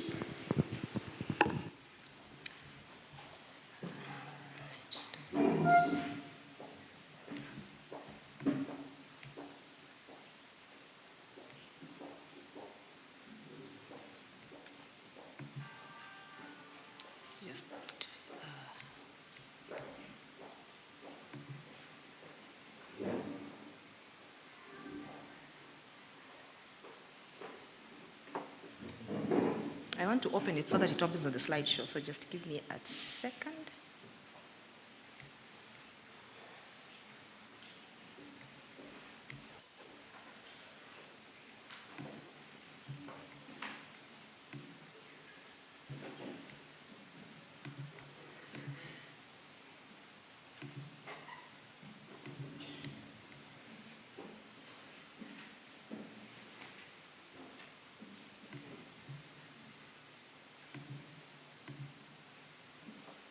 Awesome.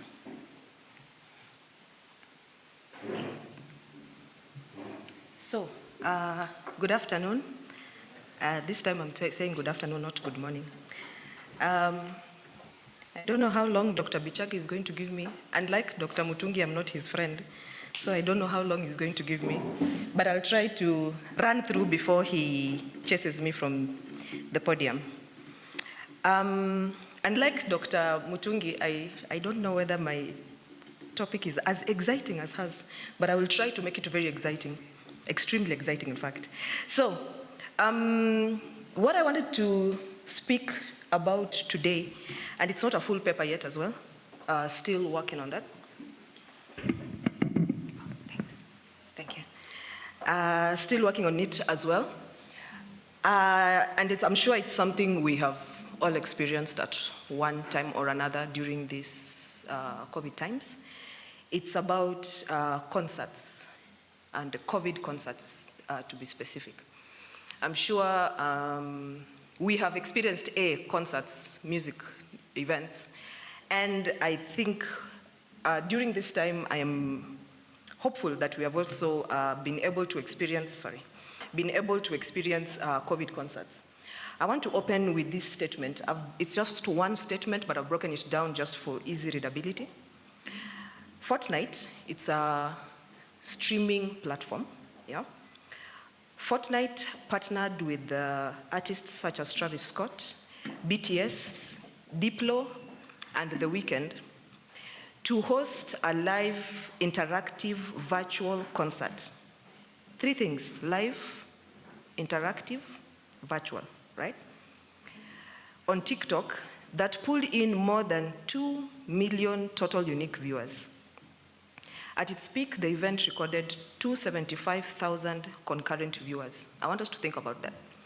The event itself had 2 million viewers from around the world, right? If you think about live events, that goes above and beyond the numbers that you would actually experience in a live event. So I want us to think about that as we go through this session. So events are basically gatherings of people for various reasons, whether it is concerts, whether it is sports, funerals, what have you. We are looking at concerts specifically. A concert is described as a music performance. Number one, there's a performance of a certain artist. And number two, there has to be an audience appreciating the performance. So just a comparison. When we think about events or concerts, first of all, it is, let's hope that won't die before I finish. First of all, it is people coming together, people interacting, you know, people having fun with each other, talking and singing, singing along, feeling the performance, right? It is people in the same space. And of course, because you're in the same space and you're experiencing the performance, there is a lot of interactions. And that is what an event, a concert is focused towards. However, all of these things that you would get to enjoy within a concert, when COVID came, it's actually now eliminated. Okay. Thanks. When COVID came, it actually now eliminated all of the things that you would get to enjoy during a concert. Sorry? The screen. I'm not sharing the screen. Oh, sorry. What do you call this concert? Yeah. Is it there? Okay, thank you. So when COVID came, actually it went ahead to eliminate all of these things that we, and all of these things that we get to enjoy about concerts, right? Whereas we want to go to a concert to interact with the people, COVID came and told us, no, you're supposed to keep your distance. So of course now we can't go to a concert and keep distance, it's very hard. But I'm sure there are some concerts which were being held and you could see people in small bubbles. I don't know whether you saw those. They were in small bubbles and trying to enjoy the concert as well, but of course it's different. Whereas we get to interact, and the point of a concert is to interact, you are told you have to wear a mask, you have to avoid crowded places, you have to have very few interactions in person. So actually, all of the positive things that you get to enjoy within a concert because of COVID were minimized or eliminated completely, right? So, right. So what then musicians ended up trying to do, because of course that is their livelihood and that is their artistic expression as well, is to try to come up with ways to respond to that and get creative around that. So they went around all of these interactions and social distancing by trying to have virtual performances where they were streaming their concerts. So a virtual performance basically was the performer expressing themselves artistically with a camera in that space and maybe a set, yeah? And the audience now, because we said a concert must have an audience, now the audience views the performance on gadgets. During this time, we saw two types of events. Number one, there were the live events where you can actually follow in real time, react in real time and all of that. And also there were pre-recorded events. So the artist records, then uploads maybe to a streaming platform, then you get to enjoy it. The advantage of both of these eventually is that they would be available afterwards. So just a bit of data about the most viewed virtual events that we had. There is a Korean group called BTS. The people at the back, I'm sure you know, Dr. Bichage doesn't know BTS, I'm very sure. You know BTS at the back, right? You know BTS, right? Okay, fine. So BTS, and your yeses are very feeble yeses. So BTS holds the world record for the most viewers for a music concert. During the event, they hit a top number of 756,000 during the event. This was in June 2020. And then some 2 months ago, I think it was sometime in July or so, the Chinese version of TikTok, it's called Douyin. Also, there was a performer, he's a classical singer, and he performed there, and within the 2 hours, they managed to hit 350 million viewers within that time, within the 2 hours, right? So again, just think about that number, 350 million, not thousand, million from around the world, you know? Those are mind-boggling numbers, right? Probably not, if it was a live event, probably he would not have been able to fill a stadium like that, you know? So, going back to events, and now rethinking events, now that we see that, yes, there is the option of us going online and streaming and offering this service online and this performances online. The question I was exploring when I was looking at this is, number one, will they still be unique? Because one of the major characteristics of events is that they're unique, right? They are one-time occurrences, for example. Will they still be unique? Number two, will these experiences still be exclusive? You know, when you go, the other day there was Oktoberfest at Ngong Race Course, yeah? Ideally, when there's an event like that, it's supposed to be exclusive. It's a one-time thing, you know? And it's exclusive to the people who are attending it at the time. So that, you know, you will have a story years later about that particular event. It's supposed to be exclusive. It's not supposed to be readily available and replicable, right? So by us moving online, are we losing that exclusivity of the events that is unique to events? And thirdly, I was also looking at what aspects of now events or concert hosting is going to now change irrevocably from this experience, right? Now, to answer these questions, what I did is to look at two types of concerts. The first concert is by our brothers, Sauti Sol. Sauti Sol had a midnight train concert where they were launching the album. How many watched this, by any chance? How many watched this? We're not Sauti Sol fans. My goodness, only 4 people. We're not Sauti Sol fans. It was sometime last year. They actually launched the whole album online on YouTube on a Saturday night. Nyinyi wa wapi? Right. So I looked at the Midnight Train album, just the particular performance. And I looked at something else which interests me because I watch it. It's a DJ. DJ Cassidy has a DJ mix where he brings in different artists. Anybody has watched this one? It's called Pass the Mic. Anybody has watched it? If you have not watched it, I strongly advise you do watch it. It's really nice.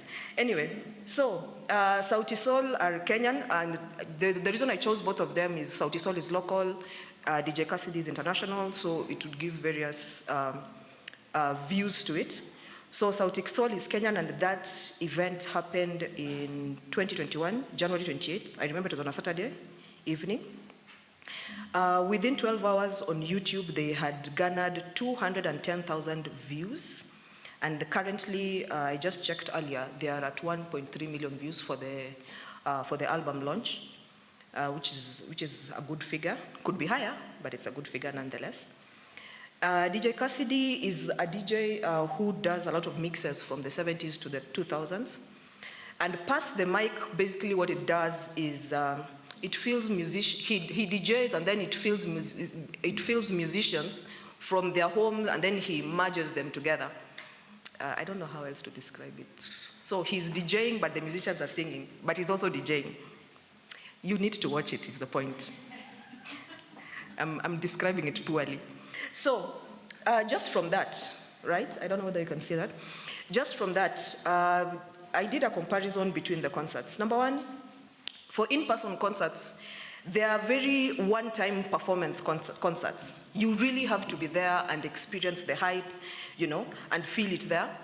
For COVID concerts, they're always there in future, so you can view it in future. You don't have to experience it at the time.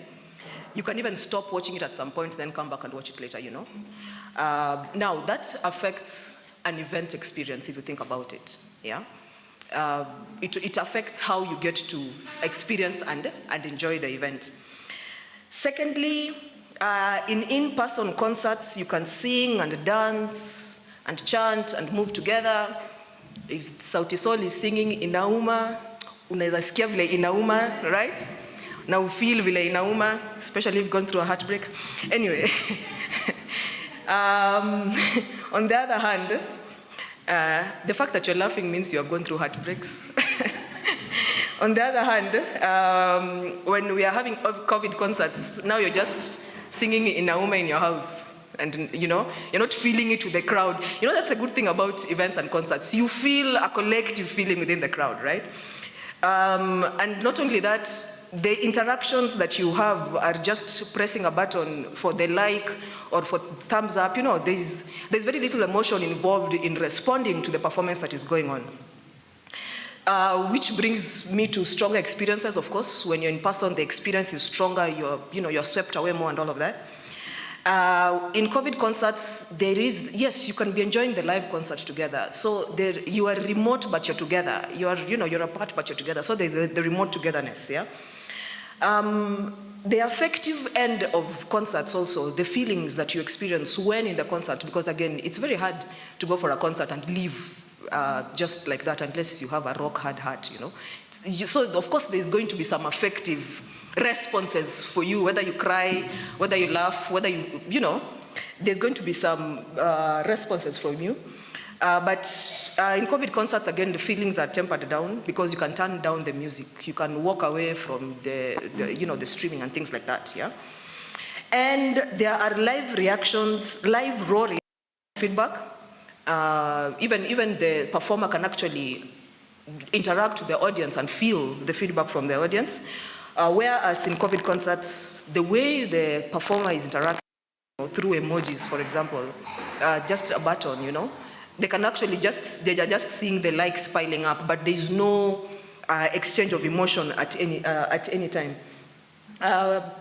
During my research, what I also found just a couple of the platforms which have been used for streaming this include YouTube, TikTok, Fortnite. Fortnite is an immersive one. It's almost like a gaming world as well. Facebook, Instagram. And what I also found out is Spatial Web. Spatial Web is a company which actually came up during COVID specifically to curate concerts, because they were able to get the video and the audios down very well. So they actually came up, and that is the service that they actually offer. So you see, it's positive as well, because companies will actually be able to be created during this time. What aspects have undergone innovation? Number one, ticketing. One thing about physical events that we always used to worry about, even this one, is how are we going to sell tickets? How are we going to distribute the tickets? How are we going to print the tickets to be able to identify the people who are arriving at our event, right? So both of these events that I was researching on were free, and how the artists were now ending up making their money is from the subscribers in the channels, and this is YouTube, right? Which goes now to ask the question, is this financially viable, especially for the artists, because this is how they make their bread and butter? Is this going to be financially sustainable for them? Is it going to make them enough money, them streaming concerts online, and a lot of them for free? Because there were very few concerts which were actually paid up. So is it financially sustainable for the performers? Number two, the second aspect is queuing. Whereas we used to go for concerts, we have to queue to get our tickets, queue to go and drink tea, queue for everything. Now there were non-existent queues. People can come and go as they please, for example. There are no protocols to be observed, so, there's no wait time. The question this leads to now is, part of the excitement of a concert is that the anticipation of going in and experiencing the space and experiencing the music and all of that, right? So does this lack of queuing then reduce the anticipation and the excitement, that you feel when you're waiting to experience the concert? And if it does reduce it, then how can we re-inject this feeling into people so that they can get excited and look forward to a concert? The third aspect that changes is the artistic needs on site. A lot of times when events are physical, there are a lot of needs, there are a lot of things they need to prep on site that they need to prep before they hold the concert, right? But now it has reduced to something as simple as they just need equipment where they're playing their music, for example, the microphone and the set and the stage, the setup, right? So this might affect, because now, of course, now we'll have crew who do not have jobs, because they're event crews, they're used to coming up with lighting and photos and sound and all of that. So we have fewer setup crews. And actually, nowadays you can actually, so long as you have a good phone and a tripod, and you can actually set up your own concert, Number four is now the choice of venue. Whereas in traditional concerts, then you have to think about the venue and think about, oh my gosh, how many people are going to arrive? How are they going to flow through the space, for example? Where are the VIPs going to sit? Where is this going to happen? All of that, right? But now, with these COVID concerts, the only things that you need actually is, number one, think of the artist, because they're the ones who are performing. On the side of the audience, they now think about, just so long as they have good bandwidth, Umeka bundles, you have good audio, your system is good, you have good speakers for you to be able to enjoy the music. So now, what we used to tax the performance with handling for us now has been transferred to the audience. Now it's the audience who have to make sure they have good sound, they have good bandwidth, they have something they can view on properly, So this has been transferred to the audience. Lastly, in terms of the audience, whereas traditional concerts, again, you are able to fragment the audience. You can have VIPs, you can have VVIPs, they can pay higher for different sets of experiences and things like that. Now it is a lot of times it's an equal playing ground, right? So when that happens, the feeling of exclusivity is negated, right? Then maybe people don't feel like they pay more for a better experience, something like that. You know, the way VIPs just sit right in front of maybe the performer to get to experience the performance up close and personal. Now that exclusivity is reduced, which means also even the money that the artist is making from these VIPs is reduced as well. So along with that, along with the questions that I've asked, another direction to look at it from is what are the effective impacts of COVID concerts? As we continue to innovate and go online and stream, how can we plug into audience emotions? Because emotions are a very big part of an audience interaction within a concert. How can we, yes, stream, but at the same time plug in and make sure that audiences feel the emotions? I wanted to, I don't know whether this will play. Let's see.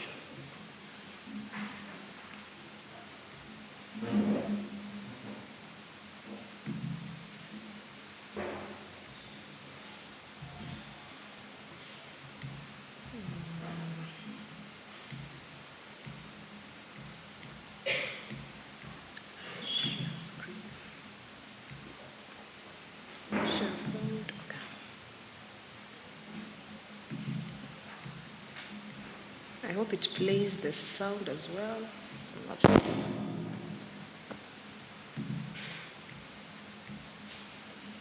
It's not playing the sound. It's not playing the sound.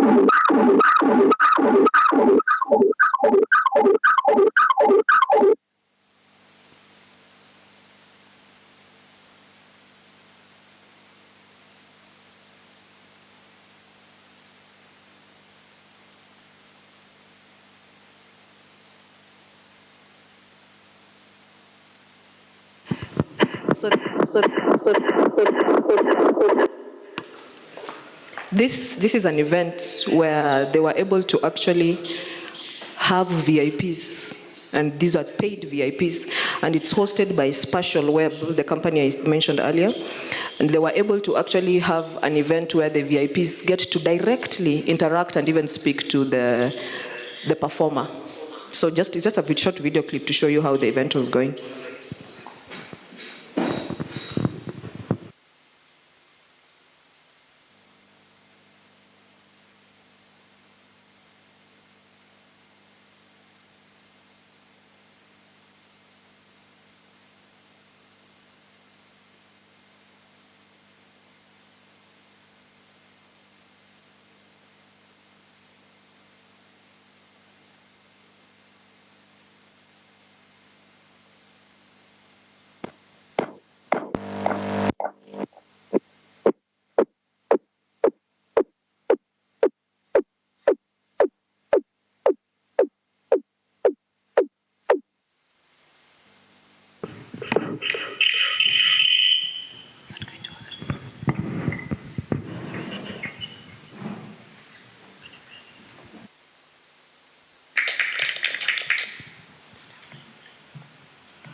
It's on.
right?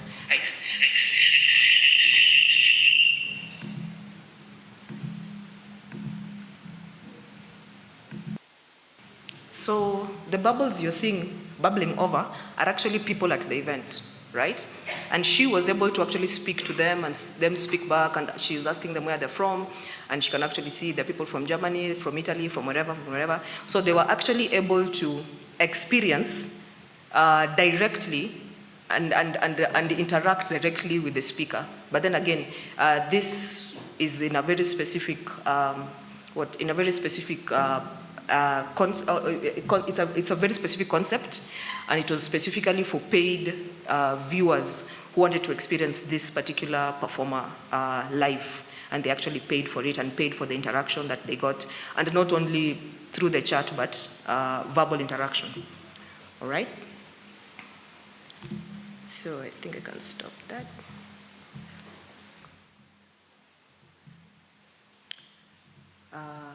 Right, so that was the end of my presentation, Dr. Bichage.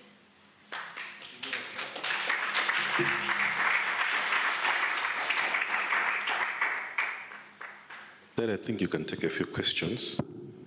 But what I can guarantee you is that Dr. Ray and I will watch past the mic tonight. At least, Doc, I know you're not watching it. We will try and watch it tonight online. Now, there were issues like when you watch live, feelings, you can get goosebumps, tears, heartwarming feelings, etc. But again, you saw that there are things that you are going to lose. Like there's no queuing, there's no artistic needs on site, so artists are going to save on the need to buy equipment. So I think there's an issue of give and take. You have to look at the opportunity cost. What do you gain by doing it virtually? But again, in the morning, you are told that how can we do things differently, if you remember the keynote address. And I think she's trying to see how we are going to do things differently now after the COVID issues. So there's something else that I thought, there's one more benefit.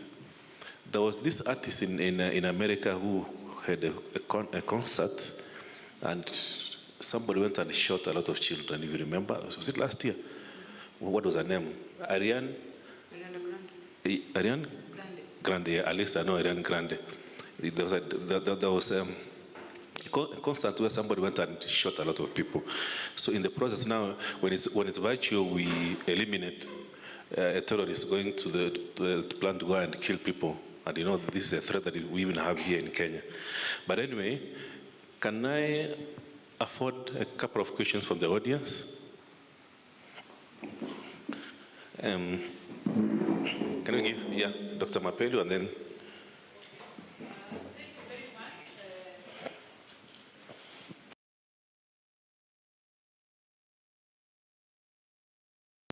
Nyabisi, that was a good presentation. I just want to say that when you talk about events, there are very many reasons why people go to events. And also even watching, like you going by what is what we have right now, we are trying to see an alternative to live events, and that's why we are talking about the different platforms, the streaming, and even the virtual concerts, which even like when COVID was on, there were virtual weddings with virtual audience. Of course, the couple is live, but everybody else is in their different locations, which generally is trying to deal with what we can call a crisis at a moment. But I think we can also look at when you are now coming up with the paper, there are two sides of the coin, because there's just something about attending an event that sometimes adds spice to when you are there live. And if you want to know that this happens, recently there was Halloween at Seoul. People had missed it since 2019. And you remember what happened. People jammed a very narrow street. There were deaths, not because of anything, but people had been looking forward to this physical attendance of that event. And then I also look at a situation where there's something about a live event where even the person doing the performance, like when you go to see Sauti Sol in a concert, besides the audience, there's some energy that the performer gets when the audience is cheering on and singing along the songs and waving in the, they get energized. I don't know whether you get the same energy when it is done live virtual, okay? And then, so for me, I think it is good because like now it gives as an alternative to not having it at all. Like when COVID came and so many things were shut down, entertainers didn't even know what to do anymore because that was their livelihood. We know of entertainers, of people who are celebrities who started sleeping hungry because they no longer offer like the karaoke nights.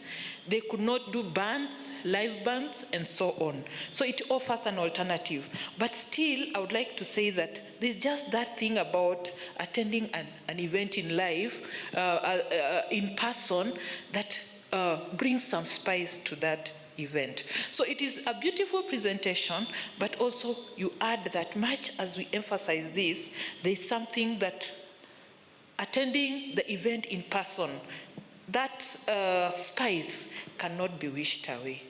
It was just a comment. It's not really a question. Thank you. Thank you, Dr. Beko. Take note of that comment. Tell us your name and you proceed, and then we'll give Dr. So, Dr. I think you can take 4 at once. Yeah. So, good evening. My name is Elijah Gishuru from Murang'a University. I wanted to ask about, live events will involve your following on social media, but not everybody who follows you online resonates with what you do or will show up for your event. For example, this is a famous TikToker, I don't know her name. She planned a physical event. Based on her following online, she thought people will turn up, but people didn't show up.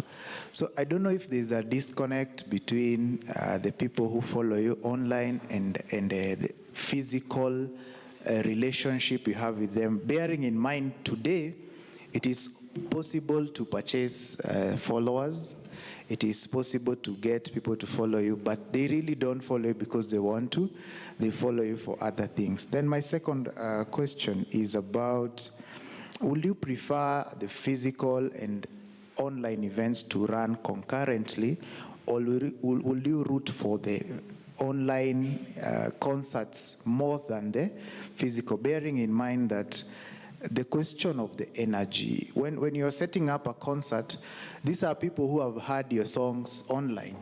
They have heard you, they know you, they follow you, but they still want to come for the physical concerts. So I wanted to ask, would you prefer they run concurrently? I've seen some Kenyan influencers do that. They have a physical event, but they also give a link, a paid up link, so that if you want to attend the event virtually, you pay first, then you get the link. So do you prefer they go concurrently, or are you rooting for online concerts more than the physical? Thank you. Okay. Thank you for that presentation, Dr. I would like to say I've encountered presented, especially with one company called Nexa, that is NEXA. What they normally do is to create for you an avatar, and then they build for you some environment, and then they capture an artist, and then you can stream your enjoyment in a, let's say, in a concert. So I think the virtual environment gives us a lot of possibilities, because if I may tell you, there is one kid, the richest kid in the world is called Ryan Kaji. He was born in 2011. He earns $2 billion per year. He has employed both his parents. He's called Ryan Kaji. Look for that name and read the story. So I think what you have talked about, and I connect with what Dr. Mutungi talked about, especially the development of Avatar and the development of the hotel experience. I think there's a lot of opportunity. Mine was just to uplift your messages. Thank you. Thank you. I think I'll take two more questions. Give her, who else from this end? Yeah. Okay, my name is Jacqueline Kibinda from Kenyatta University. My concern was, you see how you mentioned Oktoberfest. In such events, you have food vendors from different hotels or different restaurants, and that's a way of them earning income. So if we take these events fully virtually, what happens to that niche of suppliers, food vendors? I think, Doc, you'll take that. Remember, most of these comments is something that needs to guide you as you proceed with this study. Proceed. All right. Thank you very much. I think a lot of them were comments, apart from the last one. And we can, I think I can open it up to the floor. We can have reactions, especially, let me start with the first one from Dr. Mapelu. That is what I was talking about, the affective part of the event, yeah? That feeling that you get when you go to an event. There is actually a scale that was developed for it, and I'm going to use it as well, to measure your feelings in an event before and after. Are you looking forward to it? How are you planning for it, and things like that. And then after the event, what aspects do you remember about the event? What did you feel during the event? What moved you? What did not move you? Things like that. There's actually a scale. It's called the Kamamuta scale. In terms of Oktoberfest, yes, I think that was one of the one. I will add it to the one I said about the cruise. That when there is an online event, there is no work for the crew. I think I will add that, as well as suppliers, of course, now. There is no work for suppliers and the crew. So I think I will think about that as well. And maybe we can open up to the floor about online versus physical relationships and events running concurrently. I think there's a hand over there. This is open to the floor. What we feel about events running concurrently, what we feel about whether an online, relationship translates to a physical relationship. I saw that thing about the person from TikTok, that they had following on TikTok, but they were not able to translate it to a physical event. Yes. I don't know if this one will answer, but I want to share. You all know Vida, the Vida viral. Vida, Omwana, Inyanya, you know it, isn't it? Yeah. Were you there when the guy was performing? No. But it's the fever. Everybody has the fever. So that is the kind of experience Dr. is talking about here. Then, I don't know if you realized your topic and actually Dr. Mutungi, it's one and the same. Your last video, the tiara, that is actually metaverse. Because you are able to link to categorize your viewers, VIP, what, and then you are able to link them with the live performance. So that is actually metaverse, and the emotion is there because actually Kenya as a nation connected with Vida. Whether you are real or not, everybody connected from the president downwards. So the emotional thing is still there, Excuse me. Yeah, Dr. Mutungi, and as Dr. Mutungi answers, gives her comments, even the hoteliers, how can they leverage now that there are no, like those who sell space for events, what can they do to make money out of these virtual events? And us in academia, how are we still teaching events management as what? As a course? As in Utali, you are here. Is it still the old approach? So you could make those comments and also consider what I've just said. Thanks. Dr. Bichagi, I like your last comment about how we are teaching curriculum, and that should inform our curriculum reviews and all that, and it's a challenge for all of us training. In terms of regulating who joins an online event, I think there's a way. There's one I wanted to join, and you'd get to a point, and until you produced your e-ticket, you'd not be able to proceed. So there's that provision. They are not free for all. There are some which are regulated. And then in my reading, I also realized in terms of the emotions that Dr. Mapeli is talking about, the next discussion is how to engage all senses in a virtual event, from taste, sight, hearing, feeling, all the 5 senses. The next discussion is, can you experience them in a virtual event? And I think that is the next big research which is being done on how it is done. And I think Dr. Mengo, who was my student, she refused to say that, has alluded to some of that. Thank you. Yes. Dr. Cicinio, please tell us your name and keep on reminding us your name. Thank you. My name is Dr. Cicinio Muthengi. This was my professor. I should not forget. And my supervisor for PhD program. I'm forever grateful for the mentorship.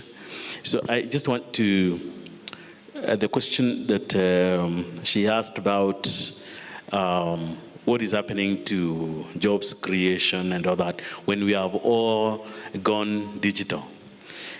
I can tell you there is nothing much we can do. We have to adapt. And that is why we have this conversation. I don't know. At some point, you earn your salary and you never go to the bank. In fact, you don't want to go to the bank. You have your money, you can access it on your phone. You can transact whatever. You don't even want to handle cash.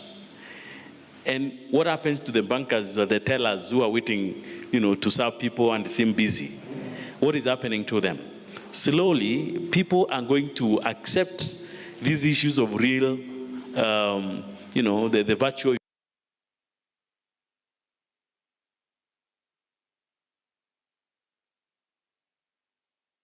Go to a station car and say, how much is this? No. And go to an app, look for these apps and look for a car. And it charges me cheaper. Why would I actually go for these station cars and start negotiating things that I don't understand? So things are changing and we have to live with it. Remember banks at some point, they were against the M-Pesa. Remember, initially, central bank and every bank was against it. But right now they have adopted, they have taken M-Pesa and those virtual payments, they're actually implementing it. Central bank has been refusing issues of Bitcoin and the other, cryptocurrency.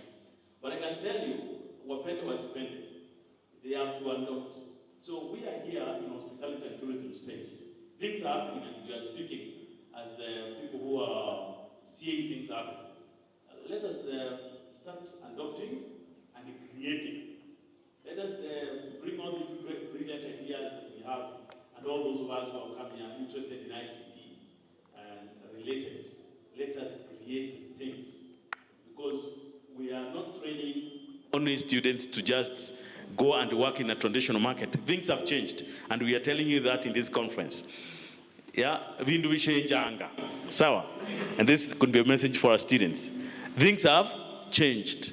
You have trained, yes, in a traditional market, but we are telling you in this conference, things have changed and they are changing. So we need to change with the times. Otherwise, we will train you, you graduate and give you a very nice paper, but you don't have a job, because job is where? Is virtual. And you need now to adopt to that. Where, let me tell you what happened to Coca-Cola company. Coca-Cola used to have so many people picking the bottles and putting them in the crates in a conveyor belt. All of a sudden, they brought a robot that was taking all those bottles and putting them in a crate and moving in a conveyor, and they are dropping in a panel, in a pallet, and then just one person with a forklift would come and push and pick them, the pallet, and push it in a lorry and push it to the end. And so where we are 20 people working, 100 people working, only one person is on duty, or two. Look at how they're constructing the roads. Where we had so many people parking the stones on the road, you find only a few people and they are making kilometers of roads in a day. So things are changing, and in our space we must agree that that is how it has gone. Events have changed, the hotels, the accommodation, the transport, and the air travel, everything has changed. So we are here encouraging one another that we get into creative space and incubate ideas and support each other and go into coding, go into ICT. Don't just sit there and say you are cramming your notes. Things have changed. Thank you. Thank you, Doc. Thank you, Doc. I will take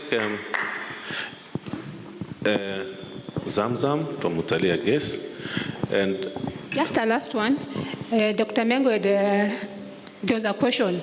How do these artists make their money or their living from the record, from the virtual? Actually, though the event is free, they make money from influencers. For example, me, Utali, I'm at Utali. I want to market our courses. What do? I'll take that clip, South to Soul, and have my influencer to bring people to his site. And once they're in his site, as they play the South Soul, Utali advert comes up. So through that video, we have influencers, we have digital marketing, and that's how they make their money. For me to use their clip, I must pay them to allow me to use their clip to pull people into my site through the influential. So actually, there's a lot of job creation. From one event, you create multiple professions.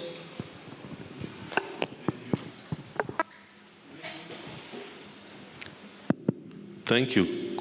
Another comment? This student, give a mic. I don't know how many of you remember the story of Kodak. Those ones used to print and do photos, still photographs, and the resistance that they did. And where is Kodak now? Could you give her that microphone? Tell us who you are. And ask Good evening. My name is Naomi from Murang'a University, pursuing a course in tourism. I have understood that in the concept, to my understanding, I think that the physical and the online concerts should be engaged, because they are both creating job opportunities, and as well, if you cannot be able to involve your senses and feelings when you are watching the program online, I think that when you go there physically, because some will be able to afford the physical ones, so they should be given that opportunity to attend. So I think that both the virtual and the physical they can be combined together, because not all the people will get the feeling when they are watching it online. Yeah, it was just a comment. No one? So I'll take two, and then I'll give Dr. Mengo time to wrap it up. You have a comment? Another one? One last one? So.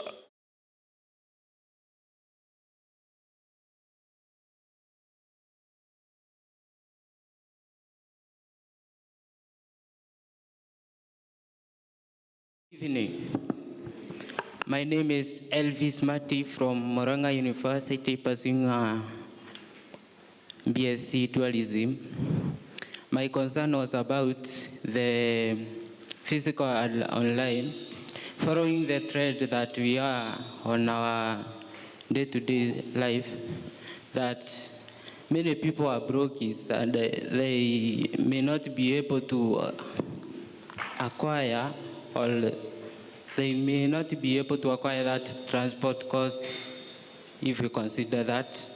And in addition, in virtual, people are able to purchase the tickets, and then they got authorized, and they can venture into that occasion. So I think online people are having a lot of changes compared to virtual in the trading that we are in today life. Thank you. That's a very good comment. It's not all of us who can afford to attend a function or a concert for you said, pass the mic. It's not all of us who can afford. Malim. Okay, thank you, Doc. Thank you, Dr. Mengo, for that presentation. Yeah, I have a comment, and I'd like to commend you also for exciting our passion for the virtual world in tourism. So when we talk about virtual realities, the aspect of virtuality in tourism, it comes up with so many products. We have the virtual tours, and there's so many experiences. So when we go to the core of the tourism industry, defining tourism, we usually say that tourism involves the travel by an individual from their usual place of residence to a new place where they are not going to be paid, they are going there for excitement. And here, we are talking about virtual tours. Virtual tour involves somebody traveling to a different place without moving from their place where they are situated. So does it mean that we need to redefine what tourism means so that we also include the aspect of the virtual tours? Yeah, thank you. All right. You could answer that question. Yes. I think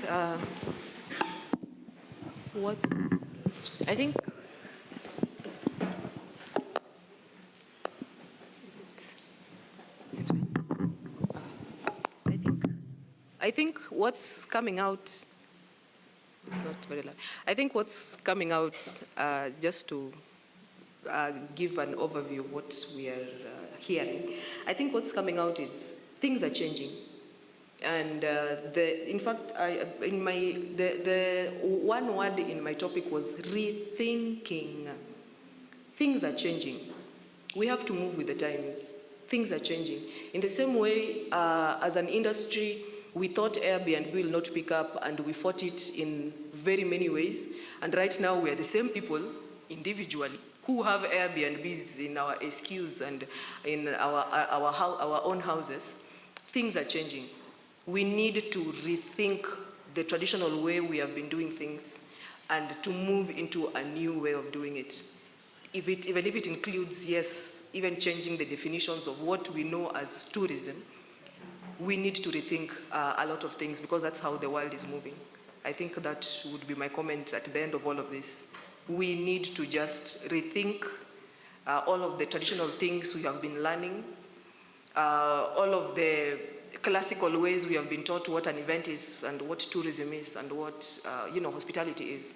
We need to rethink, because otherwise we'll be left behind and we'll just be watching as things move. That is my comment, I think, on top of all of this. Lastly, Dr. Bichage, let me just announce every single person who has taught me, so that because now every single, surely, Dr. Mary, who is standing and now sitting down again, was my supervisor and my teacher.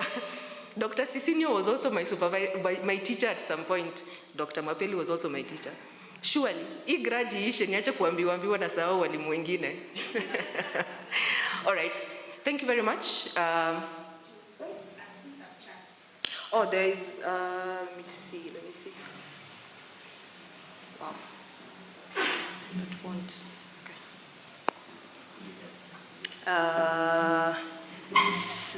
Same, there's a message, I don't know from who. Same with attending a virtual conference.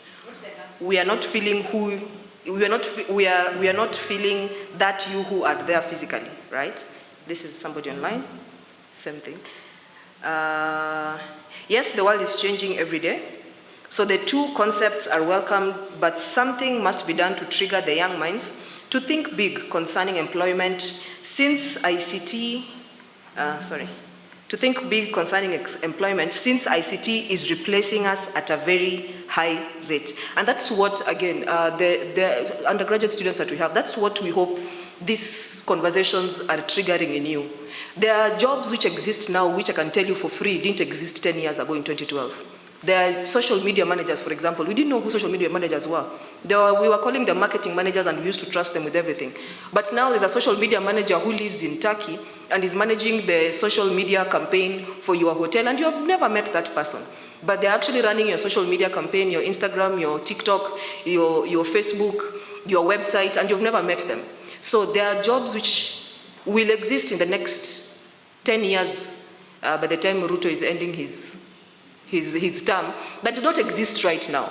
So we are hoping these are the kind of conversations we are having to trigger you to think outside of what is going on right now and to think to the next step, right? They say for you to be innovative, if you're not at the edge of the cliff in innovation, you're already taking up too much space. So we are hoping these conversations are pushing you to the edge of the cliff so that you can think about what's next and what extra thing can actually come out of this.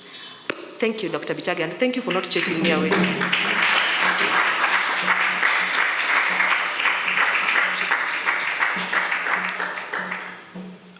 Thank you very much, Dr. Mengo. Maybe what she didn't say is that she's also my mentee. I was her chairman. I mentored her. And when I left Karatina, I gave her that position as the chair of a department. So they were your teachers, but I was your employer directly. And we are proud of you. So thank you very much for this session.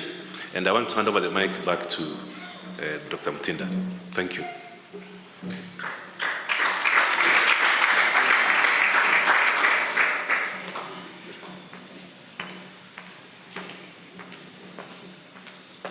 So, good people, very great evening to all of you. Seems Mengo is the point of reference. So what do I say? And Mengo is my friend and my sister. Now you see now. So who is closer, the employer or the brother? So we've come to the close of today's meeting with a really great pleasure. My trust is that we are learning and gaining from the experiences with each other. And those who may recall what we had put in the letters we were telling you to come for this event, we mentioned about sharing research findings. And we also talked about sharing experiences and best practices. So by the time we're going to be leaving here, please tick what you have gained out of those. And we also added there that we are going to have an opportunity to network between the students and their lecturers in the academic world, the practitioners, and the policymakers. So we trust that at the end of the day, you'll have made one important connection with your fellow students, those of us who are students, and with somebody from the industry or from another university. That's something that we do expect out of at the end of these presentations. So I thank you most sincerely for that. I want to appreciate the presenters that took their time and the moderators who took us through this session. Can we give them a round of applause? Thank you very much. So that goes to all of us who have done some presentation and moderated a session. And so now we look forward to tomorrow. Tomorrow we're looking at an address in the morning by Esri, who are going to be telling us about the ICT applications for tourism resilience, and have an interesting panel, which I mentioned in the morning, by the women in tourism. So that's a session that I expect all of us are going to be in, sitting and listening throughout the entire session. We expect to receive a presentation from Travelport, who did not manage to meet us today, and so they may be coming in tomorrow at the point that Dr. Mary was supposed to be doing her presentation, which she has done today. So I want to thank you, and I want also to take this opportunity to wish you a great evening. Please, those who came to visit us in Murang'a, Murang'a is not only green, but it's also great. So green and great. And so for that case, we want to request you kindly. We are in tourism, and we practice what we preach. So for that case, then I want to invite all of you to find space within Murang'a and try to see what Murang'a has to offer, both in the evening and also in the nightlife. And then we meet tomorrow to compare notes. Do we agree on that? So tomorrow we'll have a session to compare notes of what you have discovered in Murang'a, for those who have never been around. So please take time, discover Murang'a, and meet you tomorrow. A very good evening to all of us. There's a cup of coffee and a cup of tea. Please enjoy it and see you tomorrow. Thank you. God bless you.